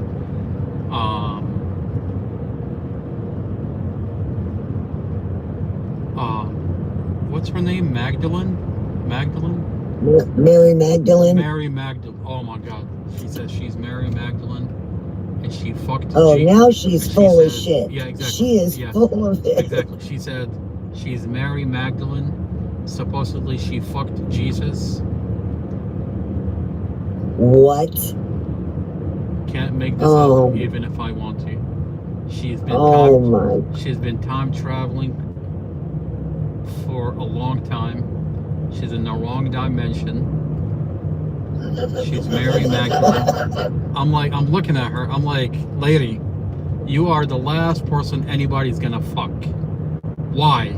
Like, why? Like, we believe that you've been to a different dimension more than we believe you got laid. If you're gonna tell me, like, at least don't insult my intelligence in the process. Run that by me one more time. Like, in the back of my head, I swear to God, I'm looking at her. I'm just like, what the fuck did you just say, lady? Okay, now I know you're fucking with me. Okay? Like, what delusion are you in? I mean, I think it's more believable that she's a time traveler. yeah. Without all the details. Don't give me all those details. Keep those details to yourself. Just tell me you're a time traveler. I'll chalk you up under a time traveler and we'll call it a day. I'll believe you, sure, why not? But once you start telling me that you've done this and this and that, I'm gonna be like, okay, all right. I think you're just crazy. That is just weird. I can't believe you had to endure all that. I mean, look. Okay, this is what hers. I heard other books about. I had to, okay? I mean, what would you do if you were in my shoes? I probably would have done it too. Yeah. Okay, I'm just glad I made it back. I wrote in the chat, I mean right here, in the comments with it, and I heard other books about. It says Sally's life shatters when she is hit by Metropass. The story details her battle against childhood demons and injured body, addiction, and I don't know what the rest is. The journey explores themes of hope, resilience, and personal redemption as she tries to reclaim. That book's called I Run. I Run? Yeah, I Run. And it's on Amazon by E.L. Phoenix. And how much is that one? I don't know, let me see. No, they're really cheap. Oh. They're cheap like she is. She's a cheap date. That's fucking funny. Mary Magdalene. We're like, yeah, okay, buddy. She's on a good one. Yeah.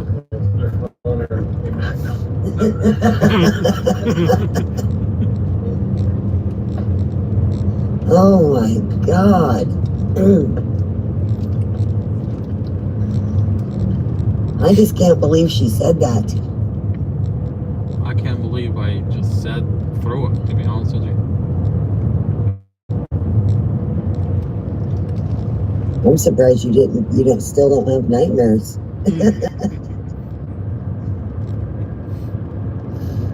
Look, at one point I was all in. I was like, lady, tell me whatever you are, I'm gonna believe you. Take me to your leader. I am part of whatever you got going. I'm on board. You want me to believe that you can levitate? Well, I'm a believer. I think she's too heavy to levitate.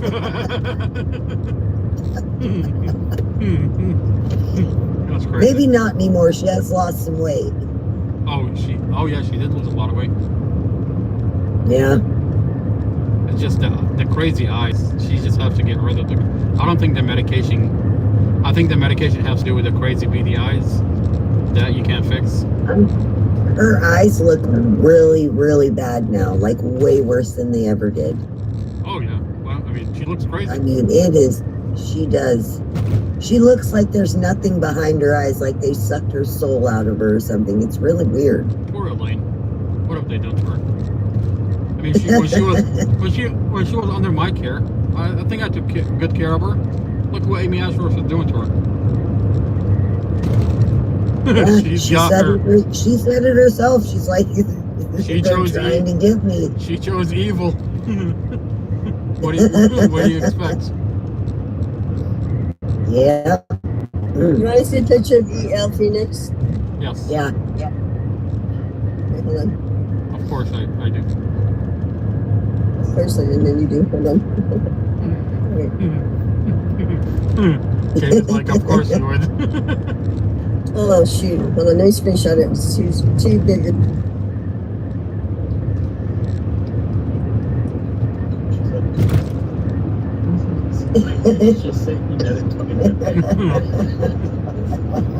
There's none, is there? Oh, wait, where's your picture? Hold on.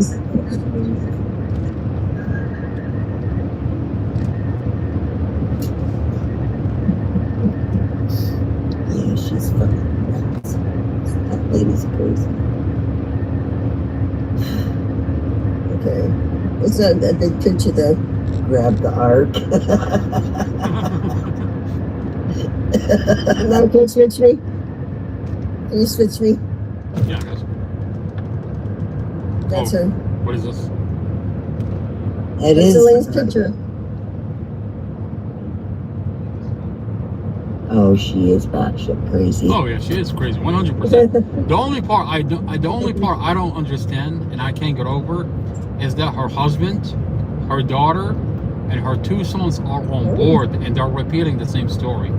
So you can't just chalk her off under, oh, she's crazy. No, they're part of a bigger thing.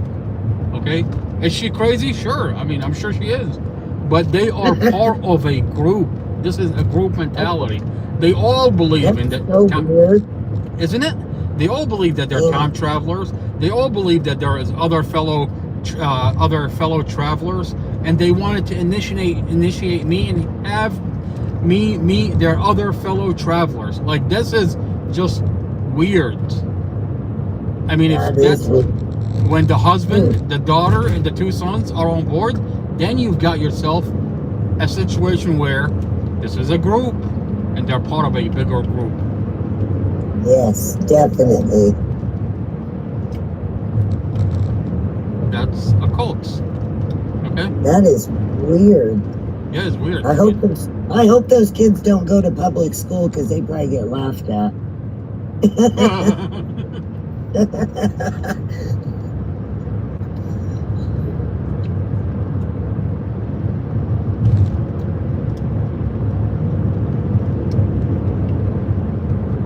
Yeah, that's definitely a cult. You know what they call those doomsday cults? Yes. That's what they are, because they talk about the end of times, the apocalypse. I mean, you're gonna find out. The end of time is just the end of this time. Well, not according to Elaine. And it's gonna. Oh my gosh. She's prepared. Oh my goodness. Okay. She's just in the wrong dimension and the wrong profession. She's supposed to be the president of the United States. That's what she says. Okay? Mary Maglin.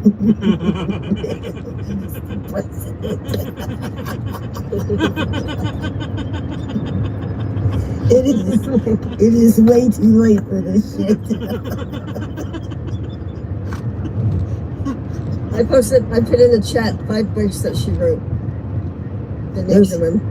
There's 5? Yeah. Oh my God, we're gonna have a heyday with this. Some of them are under E.L. Ferris. I think this might need its I put a own. picture. I think we have to open a new channel and just call it Off the Grid. Not off grid, off the grid, because our channel is off grid. So ours is going to be off the grid. I wonder if some of those books are from a different dimension since they have a different name on them. I would not be surprised. I mean, she says these novels are based on like her life, the true events. Oh my goodness. I'm gonna have a whole library full of her books. Hear what this says about her. This was in a bio in one of the books. She's hunting for proof of God. She splits her time between Wyoming and Virginia and lives with her. What's this one?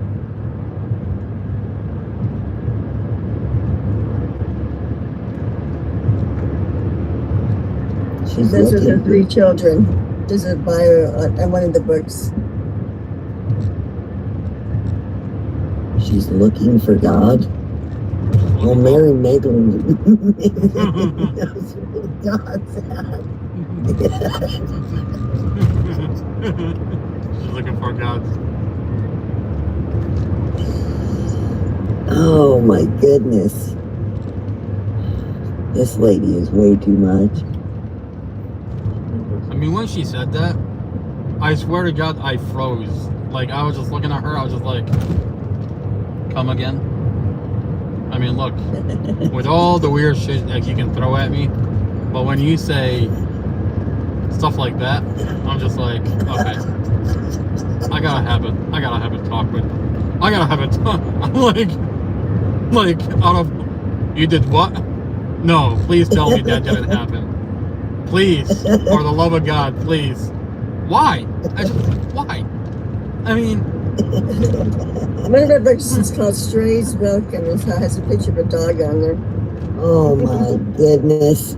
It's in a group chat there. I put the 5 books that took a screenshot. I just refuse for that to be a reality. I'm like, no. I just refuse to be that as a reality. This is not true. Okay? Now I know she's bullshitting me. Wait a minute, what's Sally's life shatters when she's hit by a metro bus? Yeah, that's the book that I run. That's what it's about. Oh, was she running for the bus? I don't know. Maybe.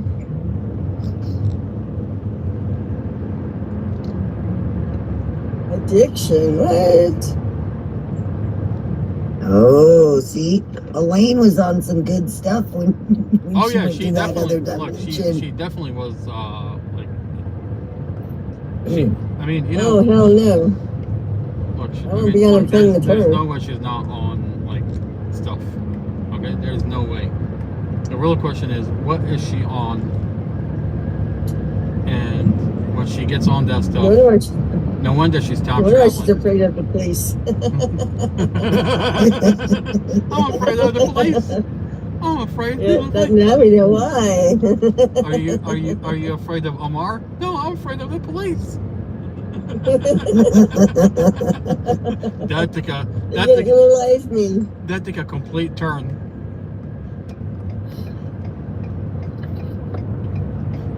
That's funny.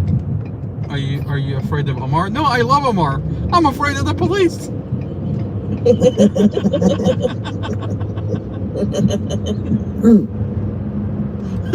See why. I mean, watching this video, I thought she was gonna talk shit about me, and then she just did a 360. I'm afraid of the police. That's funny. She's like, I think they're gonna unalive me. They love me. Yep.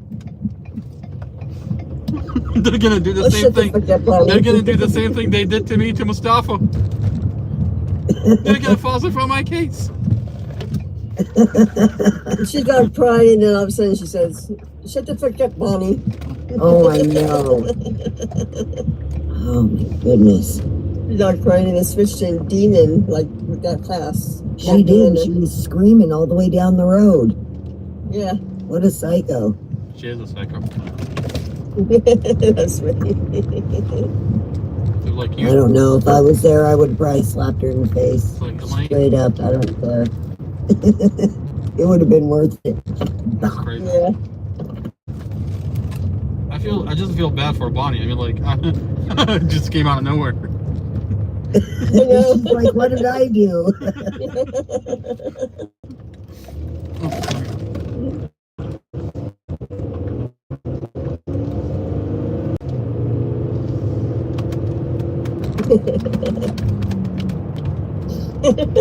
That was so weird. Yeah. Which part? She's like the whole thing. bipolar. She's bipolar. Which part? That's funny. Come on, man. Have you ever seen a lawyer? Have you ever seen a lawyer gets carried out in a stretcher out of courts? No. But we did. That was funny. And you know what's really funny? Is I'm the first one to share the video on my channel when it happened in 4 or 5 different angles. And I wasn't even there.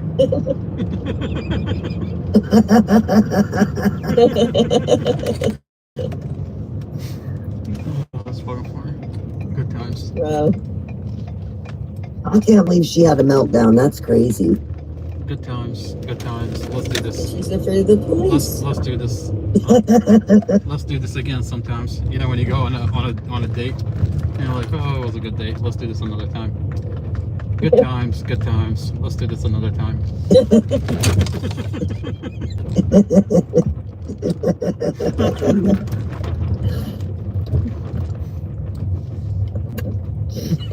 Definitely was an adventure.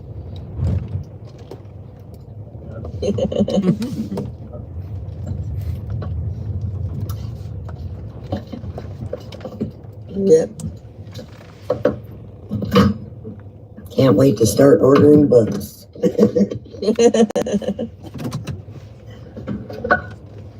Are you home now? I just got home, yeah. I could tell. I think someone's feeling is hurt in the chat on YouTube. Someone says hi. Oh. And then they're like, okay, never mind.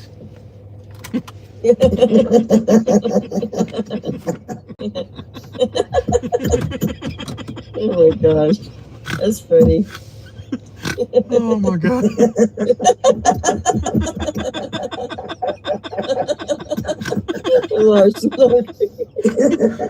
I mean, they sound invested.